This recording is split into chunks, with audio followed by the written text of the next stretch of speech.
Harper Audio presents Insight Out. Get ideas out of your head and into the world by Tina Seelig. Read by Eliza Foss.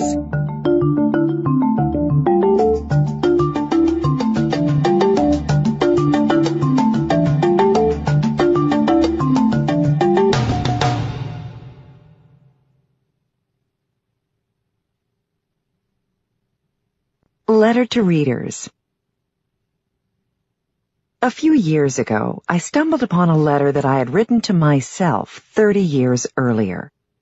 I was looking through an old box of correspondence in search of a note from a childhood friend who had reached out to me soon after my book, What I Wish I Knew When I Was 20, was released.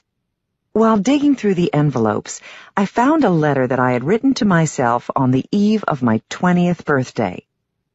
Reading the words scribbled on a lined notepad flung me back in time to an era when I was filled with big dreams and even bigger doubts about how to achieve them. The letter poignantly describes how challenging it is to harness your potential and bring your dreams to life. It was also a stunning confirmation that the book I had just released, which presented a crash course on making your place in the world, was what I wish I had known when I was 20. The following is an excerpt from that letter. I am going to be 20 this next month, and I'm supposed to be a real person by now, an adult, responsible, having a purpose. I feel so far from that now. I want to be interesting. And I don't find myself interesting. I want to be intelligent, and I'm not. I want to be the type of person I would like to meet, and it seems so fruitless. Perhaps the goals I have for myself are ridiculously high, and I should stop before I start. Reading this letter was a reminder of how far I had come, from a 20-year-old filled with anxiety about where to begin my journey into adulthood to an adult who has managed to navigate a circuitous path to a gratifying profession. Like countless others, when I was in my 20s, I was filled with a palpable drive to do something that was meaningful, but lacked an understanding of how to tap into my wellspring of energy to find a path toward that goal. 30 years later, I believe that there are 3 crucial elements needed to build a bridge to the future you want to create. The first is an entrepreneurial mindset that allows you to see the world as opportunity-rich. It's up to you to make your own luck, to see that most rules are recommendations, and to give yourself permission to challenge assumptions. Those lessons are captured in What I Wish I Knew When I Was 20. As I wrote in that book, boundless possibilities result from extracting yourself from your comfort zone, being willing to fail, having a healthy disregard for the impossible, and seizing every opportunity to be fabulous. Yes, these actions inject chaos into your life and keep you off balance, but they also take you places you couldn't even have imagined and provide a lens through which to see problems as opportunities. Above all, they give you growing confidence that problems can be solved. The second is a specific set of tools for solving problems and taking advantage of opportunities that you inevitably encounter along the way. Those are described in my next book, Ingenious, a crash course on creativity, which illustrates how to harness factors both inside yourself and in the outside environment to unlock the pathway to invention. Creativity can be enhanced by honing your ability to observe and learn, by connecting and combining ideas, by reframing problems, and by moving beyond the first right answers. You can boost your creative output by building habitats that foster problem-solving, crafting environments that support the generation of new ideas, building teams that are optimized for innovation, and contributing to a culture that encourages experimentation. And third is a clear roadmap for moving from inspiration to implementation. That's the book you are holding now. I'm fortunate to have the opportunity to teach these skills to students at Stanford University. As a professor of the practice in the Department of Management Science and Engineering and executive director of the Stanford Technology Ventures Program, STVP, the Entrepreneurship Center at Stanford School of Engineering, my role is to help young people identify and seize opportunities. Our goal at STVP is to foster the skills that will enable them to build their career, contribute to the organizations they join, and lead a fulfilling life. We do this in formal courses, extracurricular programs, and with workshops for students and faculty from all over the world. The essence of STVP's philosophy is captured in a slogan painted on our wall. Entrepreneurs do much more than imaginable with much less than seems possible. As this message communicates, entrepreneurship isn't just about starting companies. It's about starting anything. Entrepreneurship involves building the knowledge, skills, and attitudes needed to see problems as opportunities and to leverage resources to bring ideas to fruition. This is just as relevant to those who are starting a rock band or planning a trip around the world as it is to those who are launching a company. This book presents a framework for bringing your ideas to life, whatever those ideas may be. As with my other books, I invite you into my classroom at Stanford. The words on this audiobook are designed to stimulate your thinking and your actions. I introduce general concepts and then offer stories to illustrate them. I also share my personal experiences, those of my students, and research related to the concepts discussed. Many of the examples come from innovators and entrepreneurs in Silicon Valley. These are complemented by cases from around the globe. At the conclusion of each chapter, I suggest projects you can do to reinforce the concepts. These projects are an important part of the experience. They provide stepping stones for moving from ideas to actions. Some require a few minutes of personal reflection, and others require putting down the audiobook and taking on a specific task. I strongly believe that all learning is experiential. If you aren't actively engaged in the material, it won't stick. I welcome feedback on how you use the audiobook and the projects it has inspired. You can reach me at tseelig@gmail.com. tseelig@gmail.com. And follow me on Twitter at tseelig. Creativity rules. Tina. Introduction. Inspiration to implementation. Over 60% of prison inmates in California end up back in prison within 3 years. This recidivism rate is a proxy for a lack of hope. Those who are released from prison, often decades after they were first incarcerated, face a world with few options, piercing prejudice, and little guidance on how to rebuild their lives. Many look into their future and see nothing but fog, with no clear path ahead.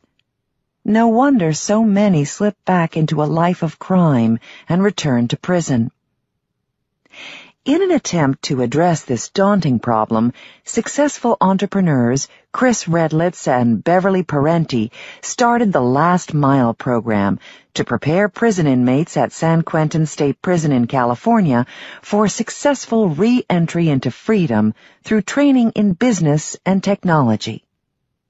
Along with other volunteers with expertise in a wide variety of fields, they meet with a group of 40 prisoners twice a week for 6 months, teaching them about entrepreneurship and helping them develop skills, such as written communication, public speaking, and computer proficiency. Participants create a business idea that uses technology to address a social problem, and learn how to give a 5-minute pitch that effectively communicates their plan. At the end of 6 months, they present their idea to an audience of business leaders and fellow inmates. Past projects developed by the men include Fitness Monkey, a startup crafted to help addicts replace drugs with a healthy addiction to fitness; Tech Sage, which helps ex-cons become mobile app developers so they can get a job after their incarceration; and the Funky Onion, which buys bruised fruits and vegetables cheaply and sells them to restaurants that will cook them and thus don't mind their funky appearance. The most important thing these men learn is how to see themselves as entrepreneurs who can carve a path toward their future. This isn't just an issue in prison. You don't have to spend time locked up to feel rudderless. Countless people around the world don't feel confident crafting the lives they hope to lead. They don't know where they're headed or how to navigate around the obstacles in their path. They don't see themselves as innovators, responsible for and capable of inventing their own future. It's a crime not to teach young people to be entrepreneurial.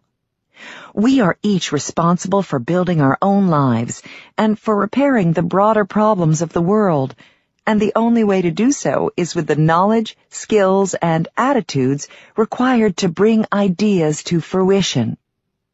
Unfortunately, most formal education deals with memorization as opposed to innovation.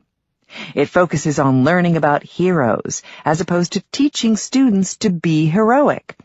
And it presents problems with one right answer as opposed to real-life challenges with an endless number of viable solutions.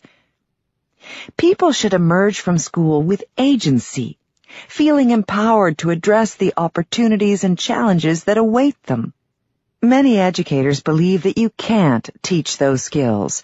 They see innovation and entrepreneurship as inborn traits, such as eye or hair color, that can't be changed. This is untrue. These skills can certainly be learned, and it behooves us to teach people of all ages to be entrepreneurial, enabling them to invent the world in which they want to live. This begs the question, why do people think that you can't teach creativity and entrepreneurship?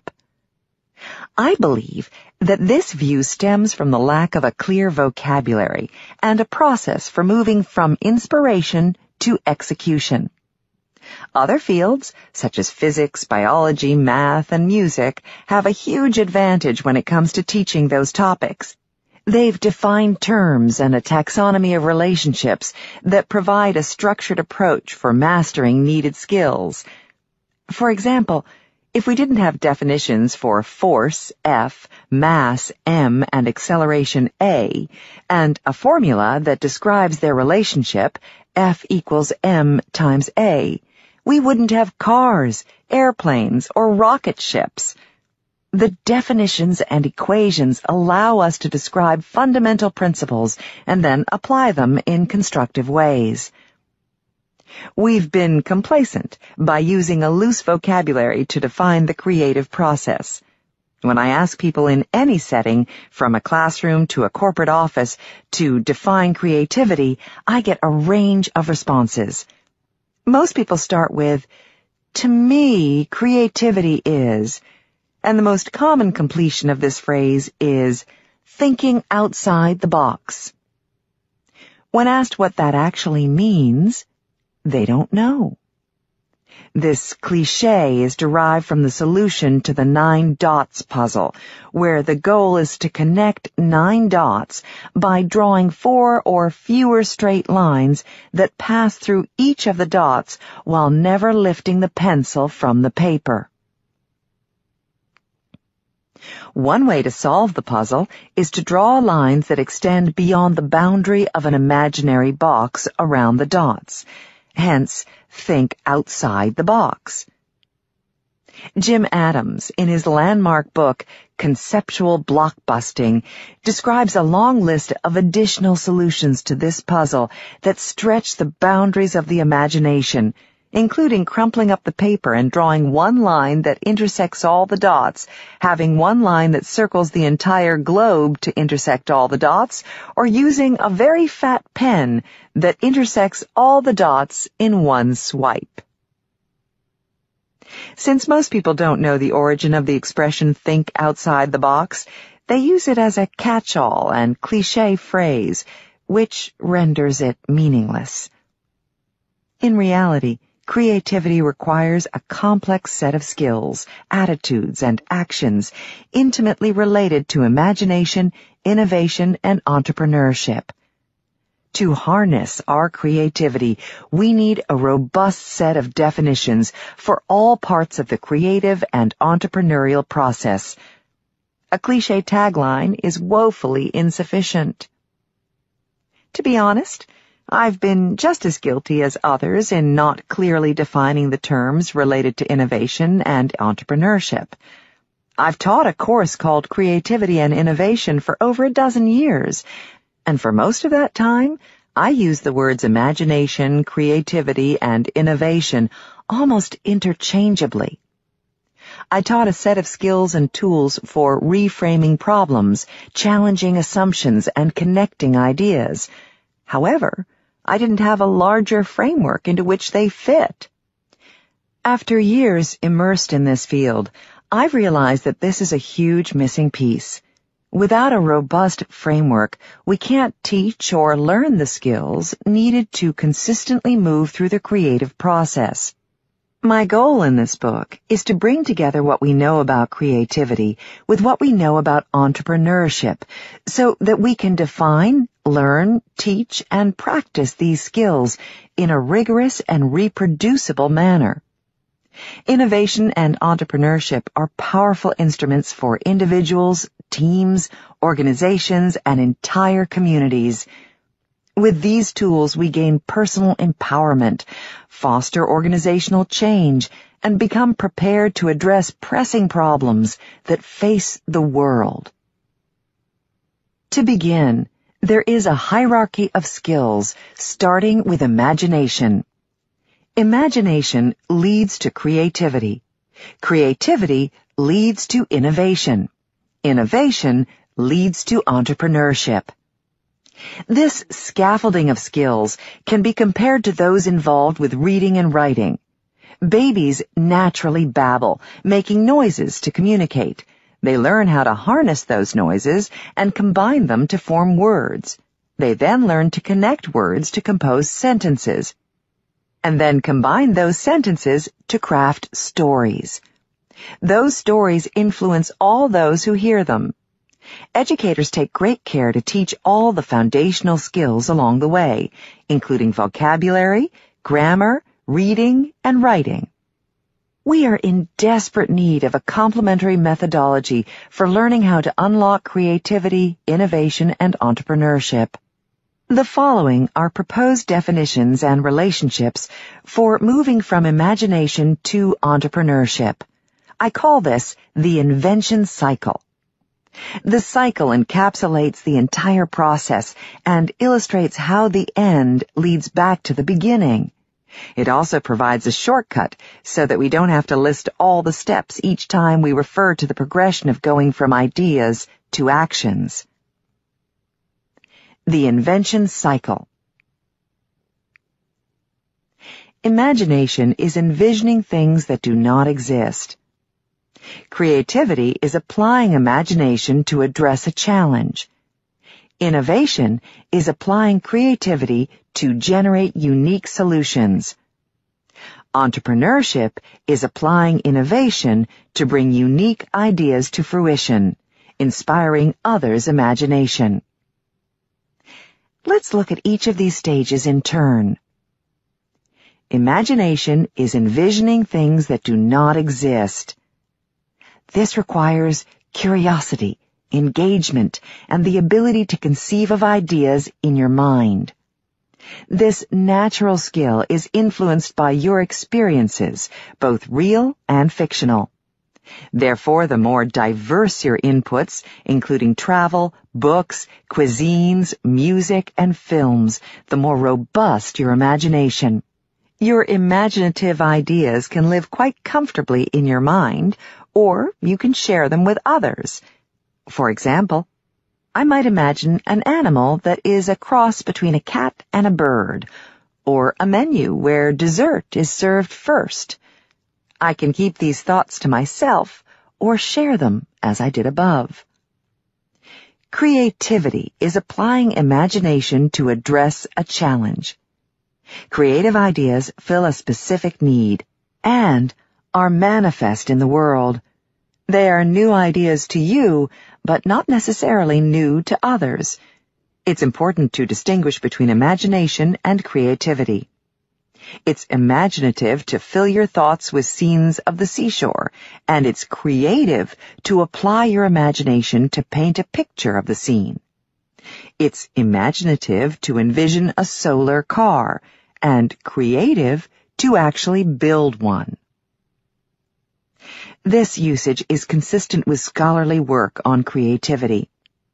Mark Runco and Garrett Yeager of the Torrance Creativity Center at the University of Georgia reviewed the range of scholarly definitions for creativity in a Creativity Research Journal article titled "The Standard Definition of Creativity." In summary, they write, "Creativity requires both originality and effectiveness. Originality is vital for creativity, but is not sufficient. Original things must be effective to be creative." Echoing this, Sir Ken Robinson, an expert in this field, notes that creative ideas don't have to be original to the whole world, but they must be original to you, and they must have value.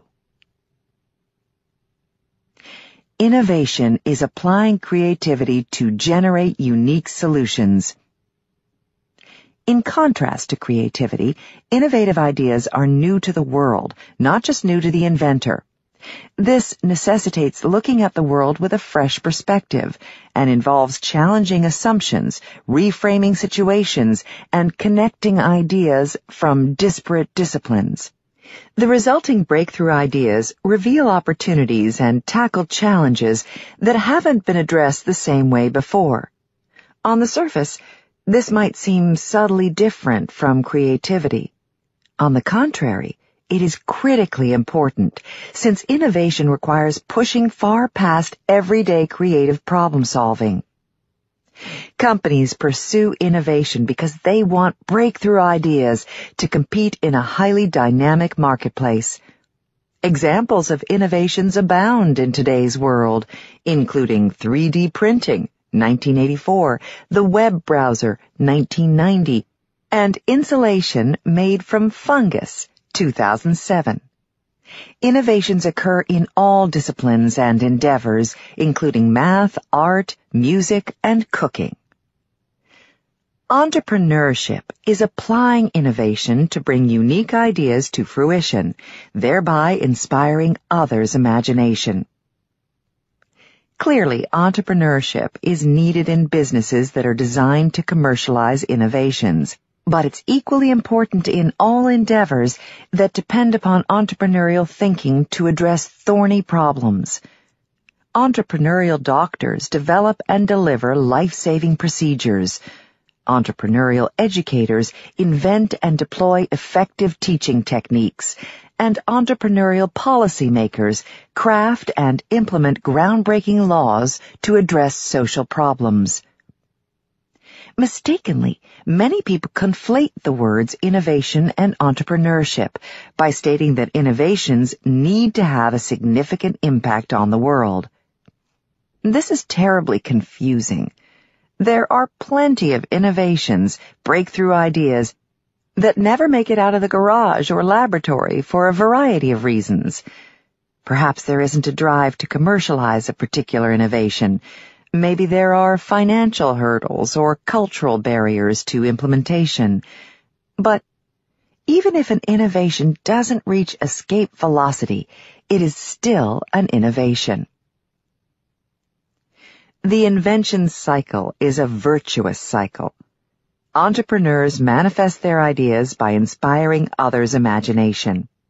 This includes those who join the effort, fund the venture, and purchase the products. This model is relevant to startups and established firms, as well as innovators of all types, where the realization of a new idea, whether a product, service, or work of art, results in a collective increase in imagination. Consider how platforms such as iPhone, crayons, and even the kitchen stove have unleashed the imagination and creativity of millions of people who have been inspired by the possibilities they unlock. And how leaders of any organization, from a football team to a research team, can inspire the imagination of compatriots. An entrepreneurial spirit infects others, leading to wave upon wave of imagination, creativity, innovation, and entrepreneurship.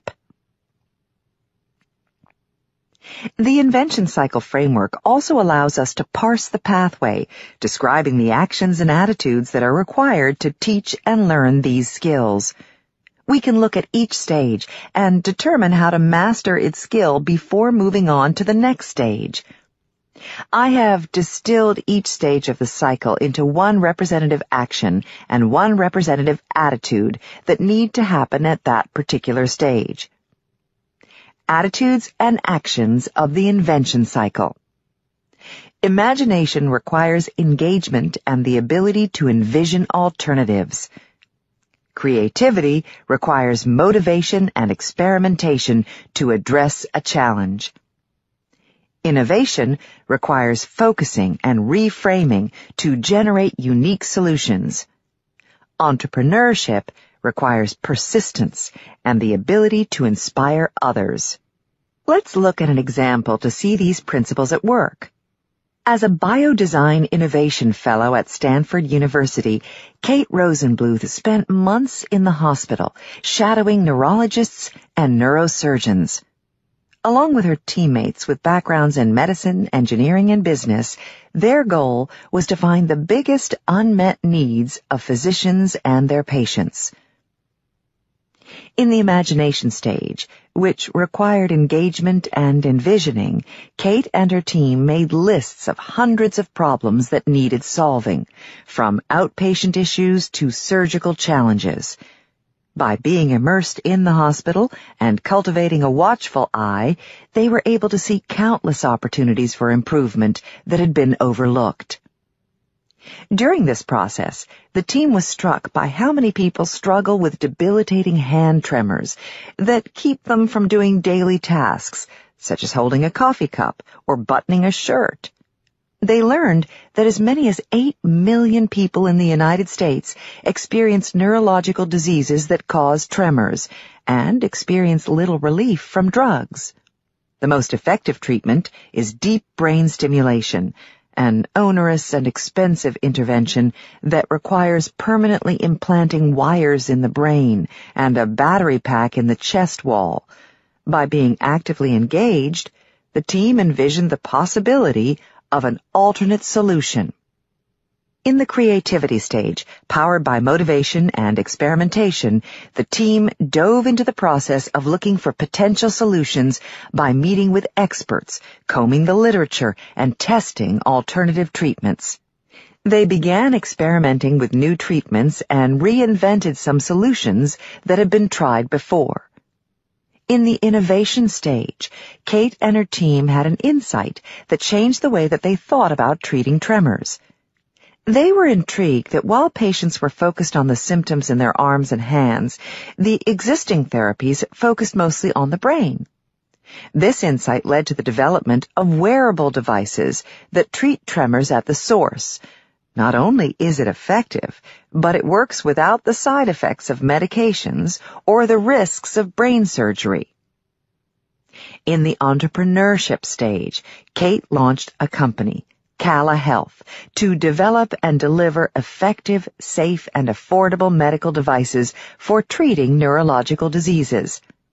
There would be innumerable challenges along the way to bringing the products to market, including hiring a team, getting FDA approval, raising subsequent rounds of funding, and manufacturing and marketing the device. These tasks would require persistence and inspiring others to fund the venture, join the firm, and buy the product. While developing the first product, Kate had additional insights, stimulating new ideas for treating other diseases with a similar approach, coming full circle to imagination. It's crucial to point out that once you go through the invention cycle several times, you start to use all of the skills in concert. The framework provides a guide for mastering the skills needed to manifest ideas, providing scaffolding that strengthens with use. Also, not every person in an entrepreneurial endeavor needs to have every skill in the cycle. However, every venture needs to cover every base. Without imaginers who engage with the world and envision alternatives, there won't be compelling opportunities to address. Without creators who are motivated to address a challenge and to experiment to find a solution, routine problems won't get solved. Without innovators who focus on challenging assumptions and reframing problems, there won't be fresh ideas. And without entrepreneurs who are persistent and inspire others, innovations will sit on the shelf. In addition, entrepreneurs of all types can implement creative ideas as opposed to innovative ideas. This is what happens when someone opens a new coffee shop or starts a cover band. They are short-circuiting the invention cycle by applying their imagination to address a challenge, creativity, but not applying their creativity to come up with a unique solution, innovation. There isn't a problem with this. They miss the chance, however, to push further, coming up with ways to make their venture or adventure distinct. The invention cycle model underpins related frameworks for innovation and entrepreneurship, such as design thinking and the lean startup methodology. Both of these frameworks focus on how individuals, teams, and organizations define problems, generate solutions, build prototypes, and iterate on the ideas based on feedback on their way to developing successful solutions. Just as we must master arithmetic before we dive into algebra or calculus, we need to develop an entrepreneurial mindset and methodology before we tackle problems in our everyday lives, design products, or launch ventures. In the final chapter, I provide a more detailed description of how the invention cycle builds upon each of these models. In the coming chapters, we will dissect the invention cycle and then reassemble it. Each part of the book, imagination, creativity, innovation, and entrepreneurship, has an opening story that sets the stage for the following 2 chapters. And each chapter includes projects that allow you to practice the described skills. The first section of the book focuses on how to enhance your imagination by engaging in the world around you and visualizing something new and different. The key takeaway is that you need to begin with curiosity, which opens doors to countless opportunities to identify challenges that need to be addressed, and then envision alternatives. The second section discusses how to apply your imagination to generate creative ideas. It illustrates the importance of motivation and commitment in tackling a challenge, and the role of performing experiments to test your solutions. Motivation and experimentation are closely linked, since motivation naturally leads to experimentation, and the results then refuel your motivation. The third section shows how to apply your creativity to generate innovative solutions. This process requires you to focus your attention and to reframe the way you look at a particular situation. This necessitates the ability to push through emotional, intellectual, and social blocks and actively approach the opportunity from different perspectives. The fourth section shows how to apply innovations, implementing ideas and inspiring others.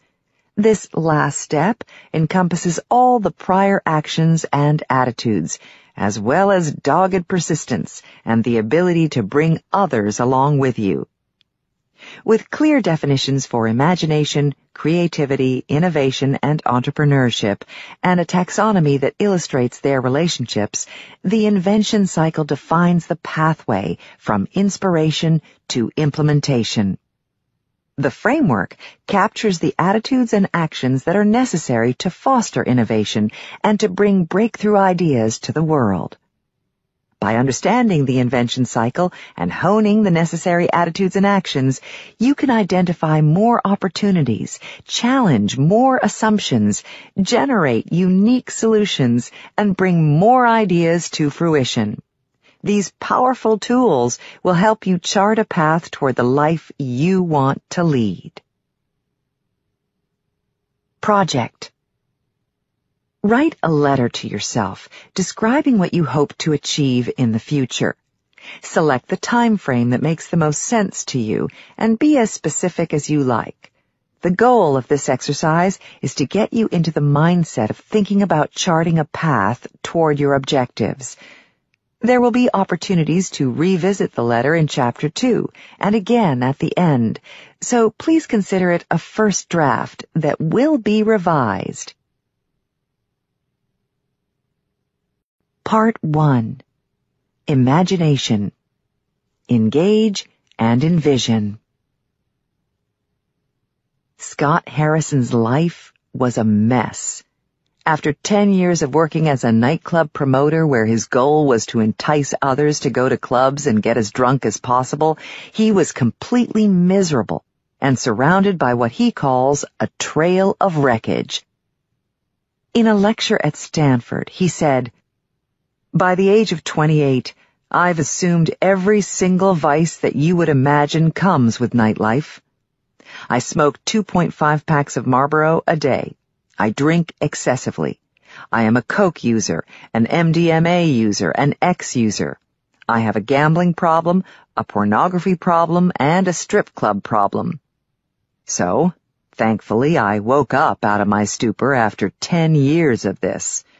I was in Punta del Este in South America, and it just dawned on me that I am not only the most miserable person I know, I'm the worst person I know.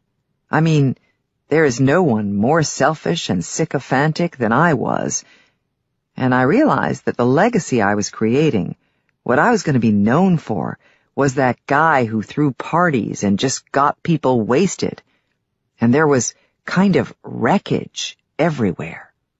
In a state of disgust about what his life had become, Scott made the decision that he needed to change everything. He asked himself, what would the opposite of my life look like? After weeks of reflection, his answer was to offer his services to a humanitarian organization so that he could help those in need.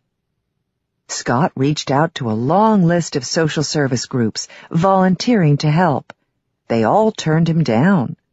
He clearly didn't look like someone who was capable of contributing. Undeterred, he continued his quest and was finally accepted as a volunteer by Mercy Ships, an organization that sends floating hospitals to the poorest regions of the world to provide free medical care. They told Scott that he could participate if he paid his own way. He jumped at the chance. Doctors on Mercy Ships volunteer their time for 2 weeks, doing surgery and supplying medication to those in need. The ship that Scott boarded headed to Liberia in West Africa. His job was to serve as the photojournalist, capturing the stories of those who received care from the medical staff. The experience opened Scott's eyes to a world of suffering. There were thousands of people with devastating illnesses, many of which were caused by water contaminated by bacteria, parasites, and sewage. His photos showed young and old people whose lives had been destroyed by the lack of clean drinking water. He decided that he needed to do something to contribute to a solution. Upon returning to New York City in 2006, Scott founded Charity Water, with the goal of providing safe drinking water to the 800 million people on the planet who don't have it. Building on his skills as a club promoter, he rallied support from millions of people around the world, including leaders of high-profile companies who have, in turn, used their influence to reach even more people. Charity Water's tactics are straightforward. They dig wells to reach fresh water, build rain catchment systems, and install sand filters, partnering with local groups to determine appropriate locations. There are two relevant lessons from Scott Harrison's story. First, passion follows engagement. You can best envision what you hope to accomplish after experiences that pique your imagination. As with Scott, before it's your calling, it's something you probably know nothing about. Second, we each decide the stage on which we will play out our lives. There are a myriad of options, and it is up to each of us to make that choice. Making things happen begins by imagining what you hope to accomplish. In this section, we'll explore this first stage of the invention cycle, showing how engaging and envisioning allow you to define the future you want to create. Chapter 1. Engage. The keys to the building. Imagine staring at one painting for 3 hours. That's what Jennifer Roberts, professor of history of art and architecture at Harvard, asks her students to do. This is part of a larger assignment in which the students intensively study one work of art. Before diving into secondary research in books or journals, they need to spend a painfully long time just observing the piece.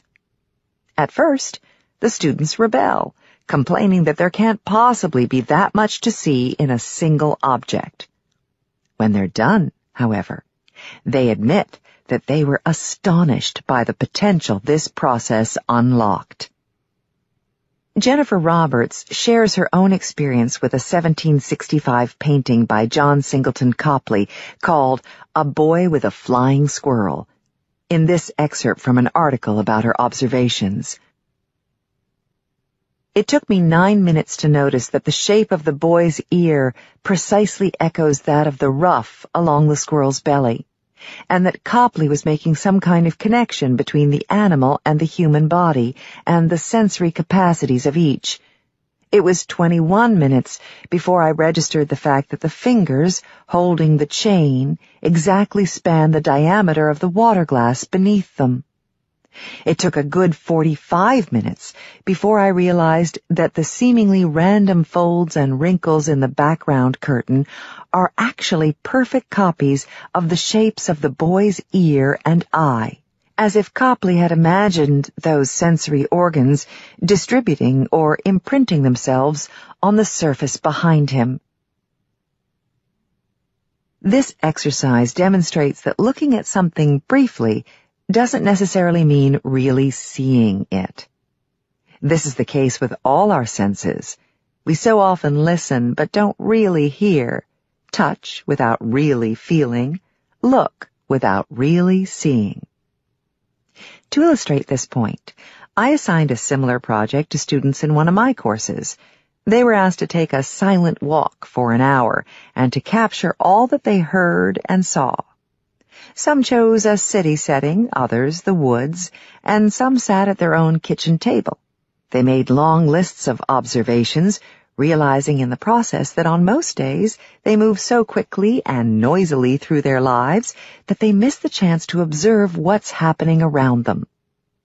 This type of observation is not just a nice-to-have addition to our lives, but is the key to a door of opportunities. By actively engaging in the world, you begin noticing patterns and opportunities. Consider the story of the founding of Lyft, which, along with other ride-sharing firms, is changing the way people get around town. It all started in Zimbabwe, Africa, where Logan Green was traveling for pleasure. He noticed that drivers traveling on the crowded streets picked up people along the way. A small car might be packed with 10 people, all happy to hitch a ride. Logan contrasted this with his experience back at home in the United States, where most cars have a single passenger and the roads are clogged with commuters. He was inspired to consider a similar concept at home. This was the birth of Zimride, named for Zimbabwe. Over time, the strategy for Zimride evolved from arranging carpools for universities and companies to a mobile ride-sharing platform. The company changed its name to Lyft, but the initial vision for the firm remained, triggered by Logan's observation of ride-sharing along a bustling road in Africa. I often meet individuals who are desperately looking deep inside themselves to find something that will drive their passion.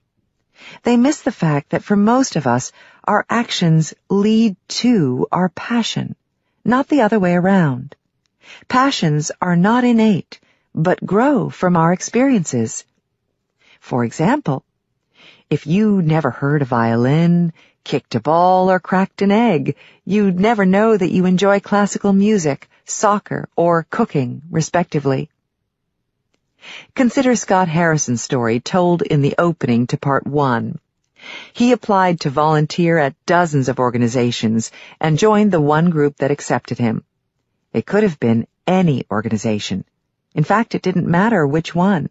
Once he was involved, he started experiencing things he'd never seen before and started asking questions. Lots of questions. He wanted to know why there were so many sick people in Liberia, why they had illnesses he had never seen before, and what was causing those diseases. The answer to these questions moved him to ask even more questions about how to address the problem of waterborne illnesses.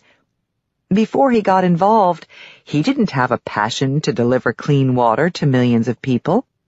His passion grew from engagement. Your first step toward developing a passion need not be glamorous. If you took a job as a waiter in a restaurant, for instance, you would have the chance to interact with hundreds of people each day and to see the world from a unique perspective. There are countless lessons you would learn from this experience, along with opportunities for inspiration. For example, you might discover secrets to effective customer service and then dive into learning how to help others improve their hospitality skills. You might become fascinated with the dietary requirements of some of your customers and then decide to open a restaurant that addresses their needs. Or you might talk with a customer and discover that she has diabetes and, after learning about her challenges, take on that cause. Just as there are almost infinite passions you could develop, so too are there wide-ranging directions you could take your new passion once it grips you. If you decide to focus on customer service, for example, you might develop a guide for best practices in the hospitality industry, launch a consulting business, make a documentary, or start a new restaurant. Without your initial experience as a waiter in a restaurant, you would never have found this new calling. In each case, once you open the door to a particular destination, you reveal a set of paths that you probably didn't know existed. In fact, before it's your cause, it's likely something about which you knew nothing. Love at first sight is rare in most aspects of life. The more experience you have with a person, a profession, or a problem, the more passionate and engaged you become. Let's take this comparison further. If you want to get married, the last thing you should do is sit alone waiting for the phone to ring or for Prince or Princess Charming to show up at your door. The best chance to find a compatible match is to meet lots of people. Your attitude, affection, follows your actions, dating, not the other way around. Yes, the dating process can be filled with false starts and disappointments, but you'll never be successful unless you embrace the process of discovery. Discovery is predicated on curiosity. The more curious you are, the more willing you will be to engage in each new experience. The easiest way to tap into your natural curiosity is by asking questions. Instead of accepting everything you see or bypassing things that don't make sense to you, question everything. Using the earlier example of being a waiter, each day you might question why that day you receive more or fewer tips than the day before, why the restaurant is filled with customers of a particular demographic, or why some items on the menu are never ordered. Answering these questions leads to more questions, opens the door to interesting insights, and exercises your curiosity muscles. Chip Conley, author of Emotional Equations, describes curiosity as fertilizer for the mind. He says, "There's lots of evidence to suggest that it's like blood in our veins, an essential life-affirming emotion that keeps us forever young." We all know that children are naturally curious, asking endless questions, such as why the sky is blue, why water is wet, and why they have to go to bed so early. Unfortunately, that curiosity is often quashed by responses such as, "Because I said so." Instead of answering flippantly, we would do well to use these questions as a springboard, encouraging children to find out the answers for themselves. We can do this as adults, too, by looking up answers or performing experiments. For example, the child who doesn't know why he or she should go to sleep so early could run an experiment to see how the body feels after getting differing amounts of sleep. Learning to answer your own questions, whether you are young or old, fuels curiosity, imagination, and confidence. Scott Barry Kaufman, the scientific director of the Imagination Institute at the University of Pennsylvania, focuses on the measurement and development of intelligence and creativity. In a recent article titled From Evaluation to Inspiration, he discusses the importance of training yourself to be curious and inspired by the world. He writes, "Inspiration awakens us to new possibilities by allowing us to transcend our ordinary experiences and limitations. Inspiration propels a person from apathy to possibility and transforms the way we perceive our own capabilities. Inspiration may sometimes be overlooked because of its elusive nature, but as recent research shows, inspiration can be activated, captured, and manipulated, and it has a major effect on important life outcomes." Scott goes on to outline the things we can do to boost our ability to be inspired, including being open to new experiences, having a positive attitude, surrounding ourselves with inspiring role models, and recognizing the power of inspiration in our lives. Essentially, curiosity and inspiration are mindsets that we can control. By fueling those mindsets, we unlock countless opportunities. My colleagues, Bill Burnett and Dave Evans, teach a course at Stanford called Designing Your Life. In it, they help young people unlock their curiosity and imagination while providing tools for exploring and evaluating the possibilities in front of them.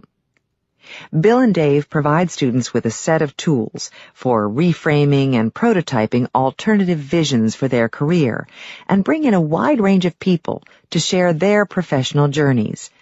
This exposes the students to an incredible array of possible paths. Their final project involves crafting 3 completely different versions of their next 5 years. The students learn that it is up to them to invent their own future, and that they have the power to choose which vision to make real. They also learn that one's path is rarely straight, and there's a complex dance between vision and revision based on our unfolding experiences. There have been many times in my life that I, like Scott Harrison, have looked for a new direction. In each case, I applied to seemingly endless organizations, and with each application I imagined what it would be like to work there, knowing that each opportunity would open up a brand new world of opportunities. Would I end up in a laboratory, a corporate office, a classroom, or on an expedition boat? Any and all of these were possible. 16 years ago, I stumbled upon the job description for the assistant director role at the Stanford Technology Ventures Program, STVP, the then new entrepreneurship center at the Stanford School of Engineering. It sounded intriguing, but I crumpled up the job description and threw it in the trash. You see, I had much more experience than was required for the position, and the salary was really low. The next day, I pulled the piece of paper out of the trash and flattened it. Why not apply? It couldn't hurt, right? As it turns out, the more I learned through the interview process, the more fascinated I became with the opportunity, and I was fortunate enough to be offered the job. Despite the lower level of the role, I would get a chance to work with an amazing group of people on an exciting new initiative. Once in the door, I soaked up everything I could about entrepreneurship and innovation. I volunteered for more and more projects, building my knowledge and experience. The more I learned, the more opportunities unfolded. Over the years, together with my colleagues, we launched new courses, developed international partnerships, and built an online platform to share our content. Based on the success of these initiatives, we raised funds to grow our team, allowing STVP to continue to grow. I wrote books based on what I'd learned, and was rewarded in many ways, including the chance to travel around the world, sharing what we had done, and helping others build their entrepreneurship programs. None of these roles was in the initial job description. They developed over the years with more and more engagement. And nobody gave me that roadmap. I had to create it myself. In fact, when you get a job, any job, you aren't given just that job, but rather the keys to the building. It's up to you to decide where they will take you. I've often wondered what would have happened if I had been given the keys to a different building. What I do know is that each one would have held a world of possibilities waiting to be discovered.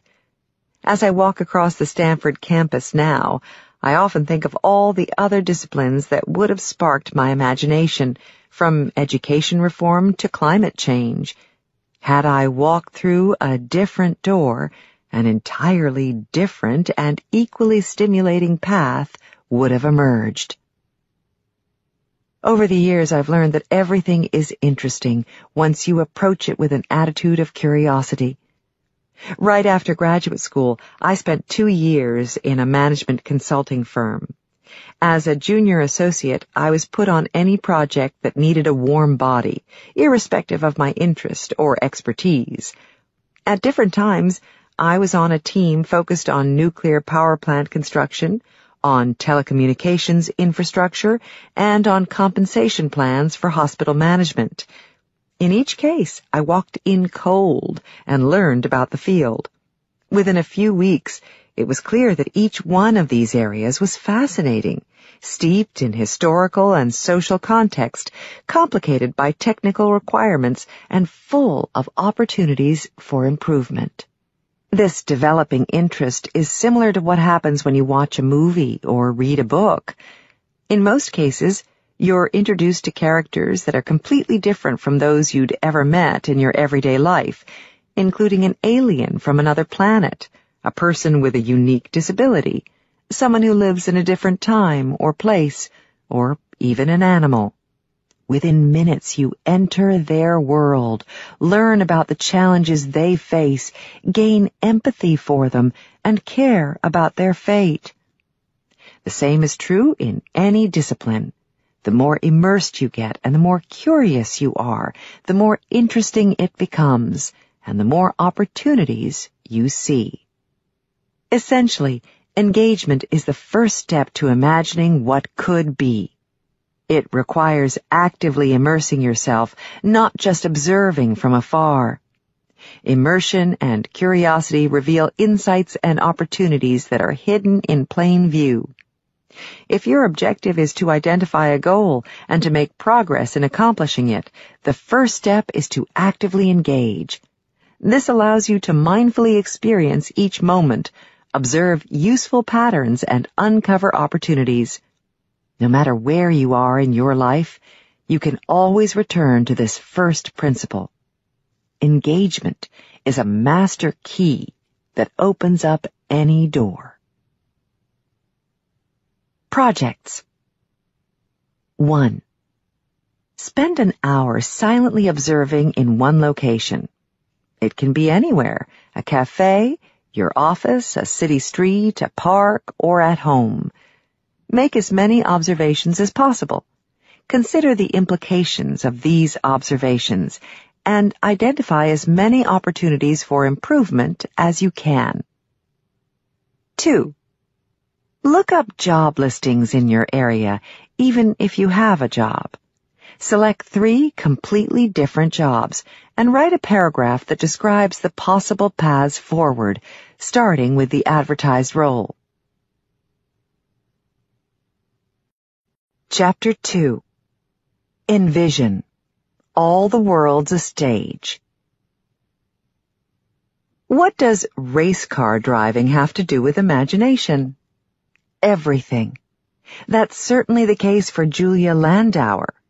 In preparing for a race, she spends countless hours conjuring up the experience in her mind, including the details of each curve and the optimum path around the track. She visualizes the perfect race, what it will feel like to win, and the roar of the crowd when she stands in the winner's circle. The act of envisioning every detail is a key to bringing Julia's goals to fruition. She mastered this skill while a student at Stanford. During those years, she had much less time to race than her competitors and was concerned that she would fall behind them in training.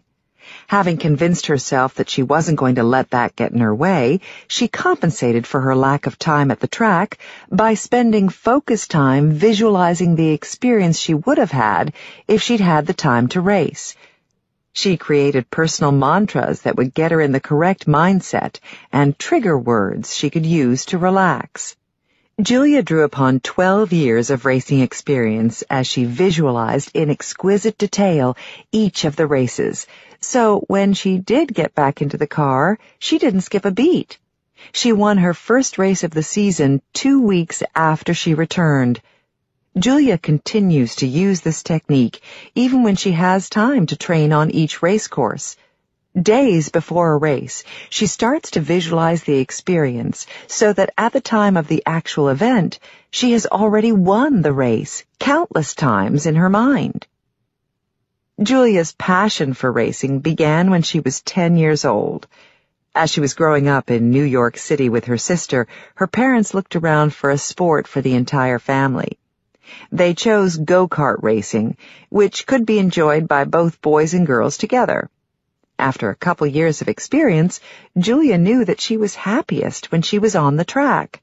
She loved racing and found that with practice, she was able to excel. When she was 12, Julia read an article about a boy who was racing cars, not just go-karts.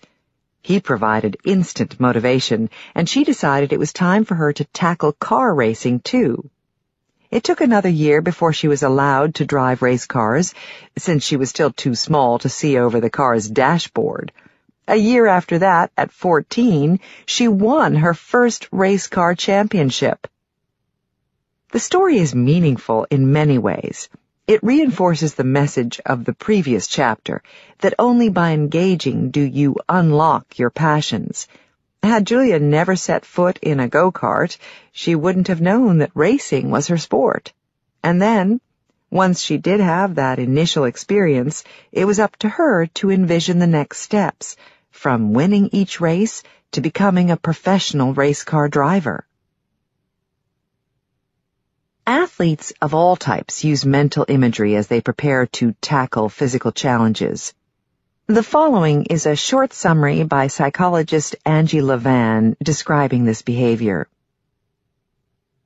Noted as one form of mental rehearsal, visualization has been popular since the Soviets started using it back in the 1970s to compete in sports.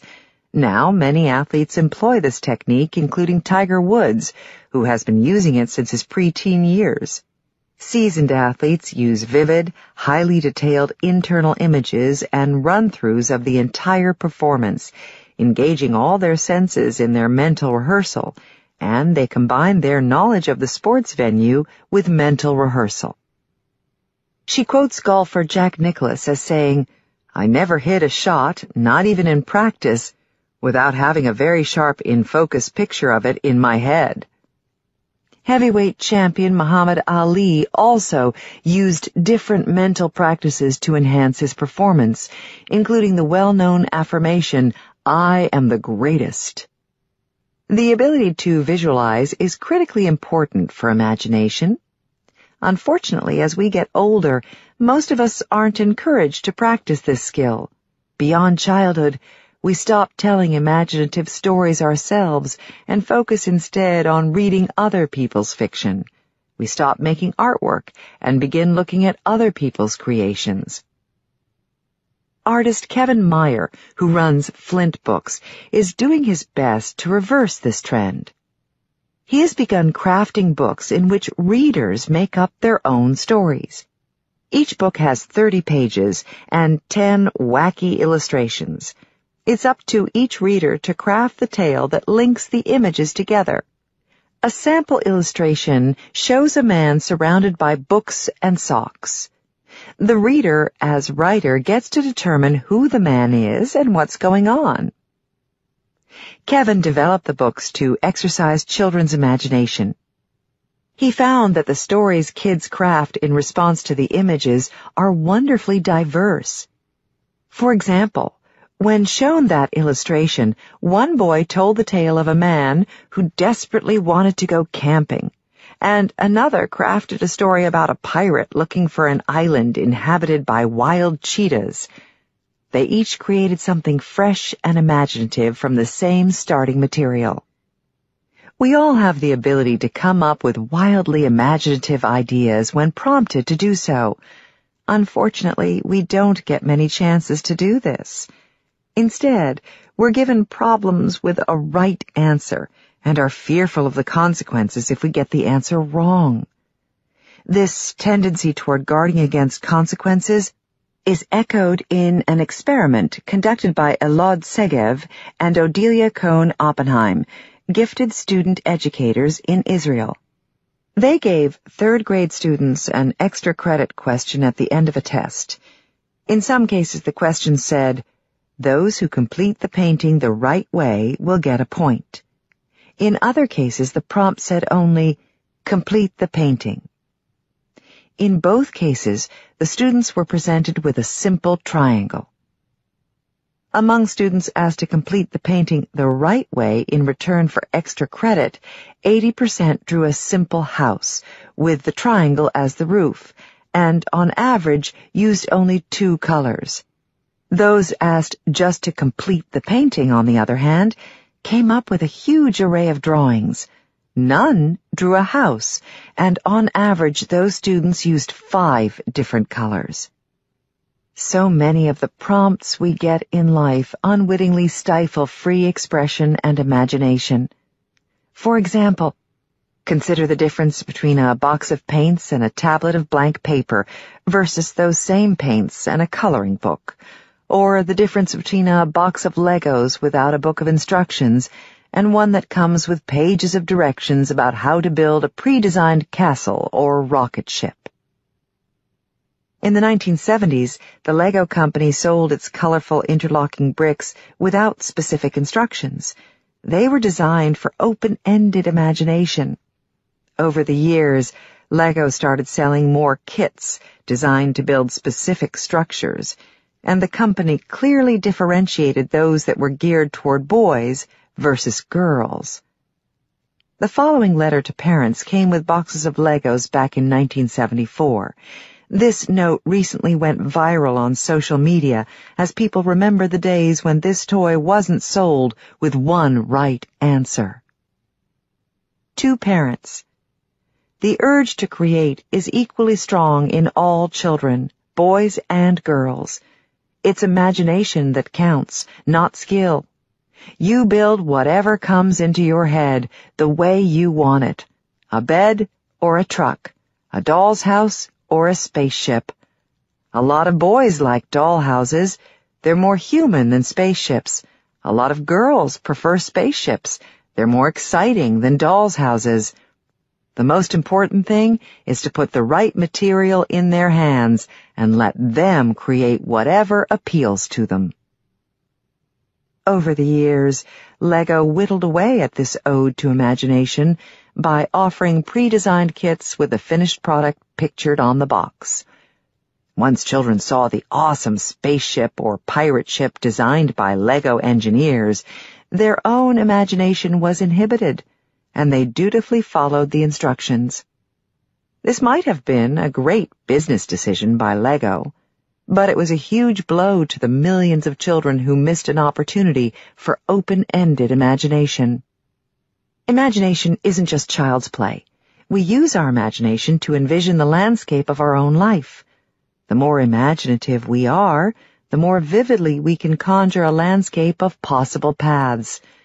With a limited imagination, we're doomed to incremental thinking, doing the same thing as everyone else with limited variation. A robust imagination sets the stage for extraordinary accomplishments. Consider Jeff Bezos, founder and CEO of Amazon. He envisioned running an enormous enterprise with global reach when he launched the company in 1995. He named the firm Amazon after the largest river in the world and a legendary nation of female warriors in Greek mythology. The name was deliberately chosen to telegraph that his small startup business was going to be larger than life. Or consider Martin Luther King's famous "I Have a Dream" speech. That dream of racial equality, his vision for the future, set the stage for an entire social movement. He shared his vision of a time when my 4 little children will one day live in a nation where they will not be judged by the color of their skin, but by the content of their character. It's up to each of us to create our own dream for ourselves. A compelling example comes from a former Stanford student, Kai Kite. He's a classically trained violinist who recently realized that he was playing out someone else's dream for him. After his mother was diagnosed with breast cancer, it became clear that she wouldn't likely be able to fulfill her dream of running a jewelry store. This motivated Kai to take control of his destiny and to craft the future he wanted now. Building on his classical music training, he started composing and performing his own unique music. The response to his creations has been wonderful, and he has been given many opportunities to perform. This affirming response has reinforced the message that he is master of his own dreams. These insights are shared in his TEDx talk called "Composing Your World." Envisioning a bold future is just as important for companies that want to stay relevant in an ever-changing world as it is for individuals. This is why firms such as Google encourage imaginative thinking. Larry Page, Google CEO, is known for his enthusiastic support of moonshots, that is, bold projects that have the potential to be legendary. In an interview with Wired magazine in 2013, Larry Page described his thinking. Incremental improvement is guaranteed to be obsolete over time, especially in technology where you know there's going to be a non-incremental change. So a big part of my job is to get people focused on things that are not just incremental. Take Gmail. When we released that, we were a search company. It was a leap for us to put out an email product, let alone one that gave users 100 times as much storage as they could get anywhere else. That is not something that would have happened naturally if we had been focusing on incremental improvements. In a more recent interview in Fortune, Larry Page described some of the firm's newest moonshots, including robotics, delivery drones, automated homes, glucose monitoring contact lenses, and drugs to fend off aging. He's looking for $0 million research problems, challenges that no one else in the world is working on. He's an ardent believer in computer scientist Alan Kay's philosophy that the best way to predict the future is to invent it. Felipe Santos, a professor at INSEAD, a global graduate business school, earned his PhD at Stanford. His graduate work focused on how firms define the boundaries of their businesses. He described how those boundaries determine the opportunities that each firm identifies. Just like each of us, companies are blind to opportunities that don't fit within the artificial borders they build around their business. For example, had Google defined its business only as an online search firm, it would never have developed self-driving cars. If Amazon had seen itself only as a bookseller, it would never have set up its web services business. And if Facebook were purely a social network, it would never have entered the virtual reality space. This is critically important. The boundaries you define are self-imposed and are limited by what you imagine for yourself. Whether you're running a race, a political campaign, or a company, the vision you have for yourself defines what you can accomplish. This is true whether your vision is modest or monumental. Imagination sets the stage for your journey. By seeing the destination, you reveal the path toward it. Those who run for President of the United States, act on Broadway, or swim across the English Channel all begin with a target, an image of something that has not yet happened, long before it comes to be. As Albert Einstein said, imagination is everything. It is the preview of life's coming attractions.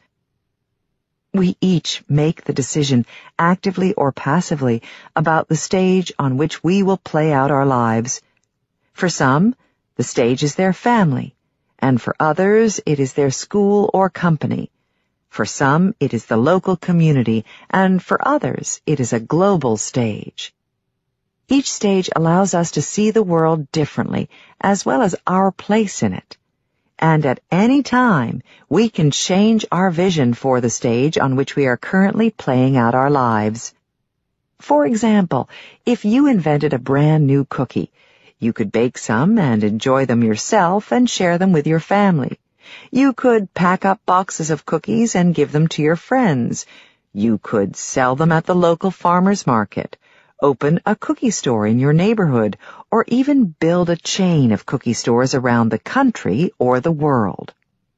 Your stage will grow as you increase the reach and impact you want to have. The vision you have is a prerequisite for what you will achieve. If your goal is to have a successful cookie store in your community, then you will be satisfied with that result. Alternatively, if you have your sights set on running a global cookie business, then you will see and seize the opportunities to make that happen. This is exactly what happened for Nancy Mueller, who founded Nancy's Specialty Foods in Palo Alto, California in 1977. She began making large batches of mini quiches for her own holiday parties. They were so tasty that she was encouraged by friends to sell them.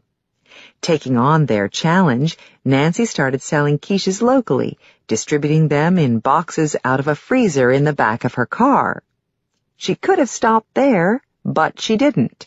Encouraged by her success, Nancy broadened her vision for the business, which continued to grow, along with her sales. By 1993, Nancy's Special Foods employed 250 people, racked up sales of $30 million a year, and offered products through many national grocery store chains, including Safeway, Giant, and Farm Fresh. Eventually, Nancy sold the business to Heinz Foods, which continues to sell Nancy's quiches. Essentially, over time, Nancy increased her vision of the size of the stage on which she was playing, allowing her to identify new opportunities she would never have seen on a smaller stage. I know what it's like to be both driven and limited by my own vision. In 1991, after my first book was released, I saw a need for a better way to help readers find books of interest, including mine. My book, The Epicurean Laboratory, was on the chemistry of cooking. Unfortunately, it ended up in the cookbook aisle of the bookstore as opposed to the science aisle, where most of those who would consider this book interesting would find it. This problem inspired me to start a multimedia company that helped match books with buyers. I developed an interactive kiosk for use in bookstores that allowed shoppers to look for books by subject, author, or title and called the product Book Browser.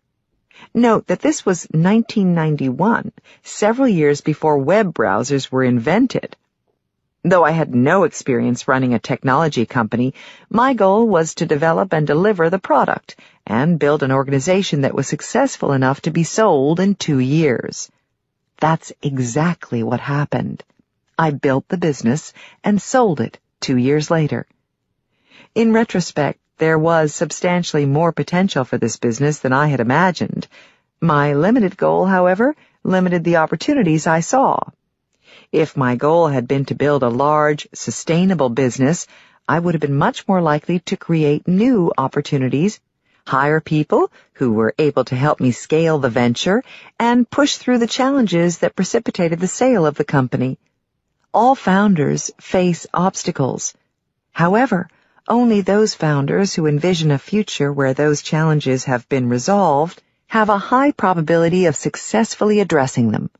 As Henry Ford said, obstacles are those frightful things you see when you take your eyes off your goal. Those who can't visualize a path to success are doomed to give up long before those who know that they will find a solution.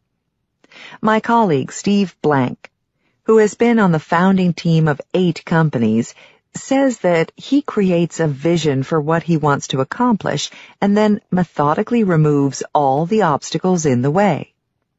When I look back on Book Browser, I recognize that there were many ways I could have removed the challenges I faced before I sold my firm. Back then, though, I was limited by my view of what I could accomplish. My vision for the company and for myself framed the scope of the opportunity for me. The great news is that what we envision for ourselves is completely malleable and can be altered in an instant. That's what happened to Anne Muraco. Anne grew up in Palo Alto, California, the daughter of a scientist, and assumed that she would become a doctor or a research scientist. She studied electrical engineering at Yale, and while there, she took a position in the dean's office doing administrative work to help pay for college. On a winter day in 1992, the dean asked Anne if she would give a tour of the engineering school to a visitor. During the tour, her guest learned that Anne was from Palo Alto and offered her a chance to shadow him at work when she returned home over spring break. Anne asked him what he did, and he said that he was the president of Hewlett-Packard. Intrigued, she accepted Lou Platt's invitation. While shadowing Platt at Hewlett-Packard, Anne got to see him in action, running meetings and making decisions. At one point, Lou suggested that they get a picture together in his office, with Anne sitting across from him on a white couch. A few weeks later, a letter arrived in the mail with a photo of Anne and Lou, plus another photo taken the same week in the same room. This time, instead of Anne, Lou Platt was sitting across from Bill Gates, president of Microsoft, as they signed a joint agreement. Anne looked at the 2 photographs taken from the same angle in the same room, with both guests sitting on the same couch. At that moment, she saw her life differently. The walls of her future opened up, and she visualized herself as the leader of a global company. She was bright and driven, but had never considered that she could play out her life on a global stage. Everything changed in that instant.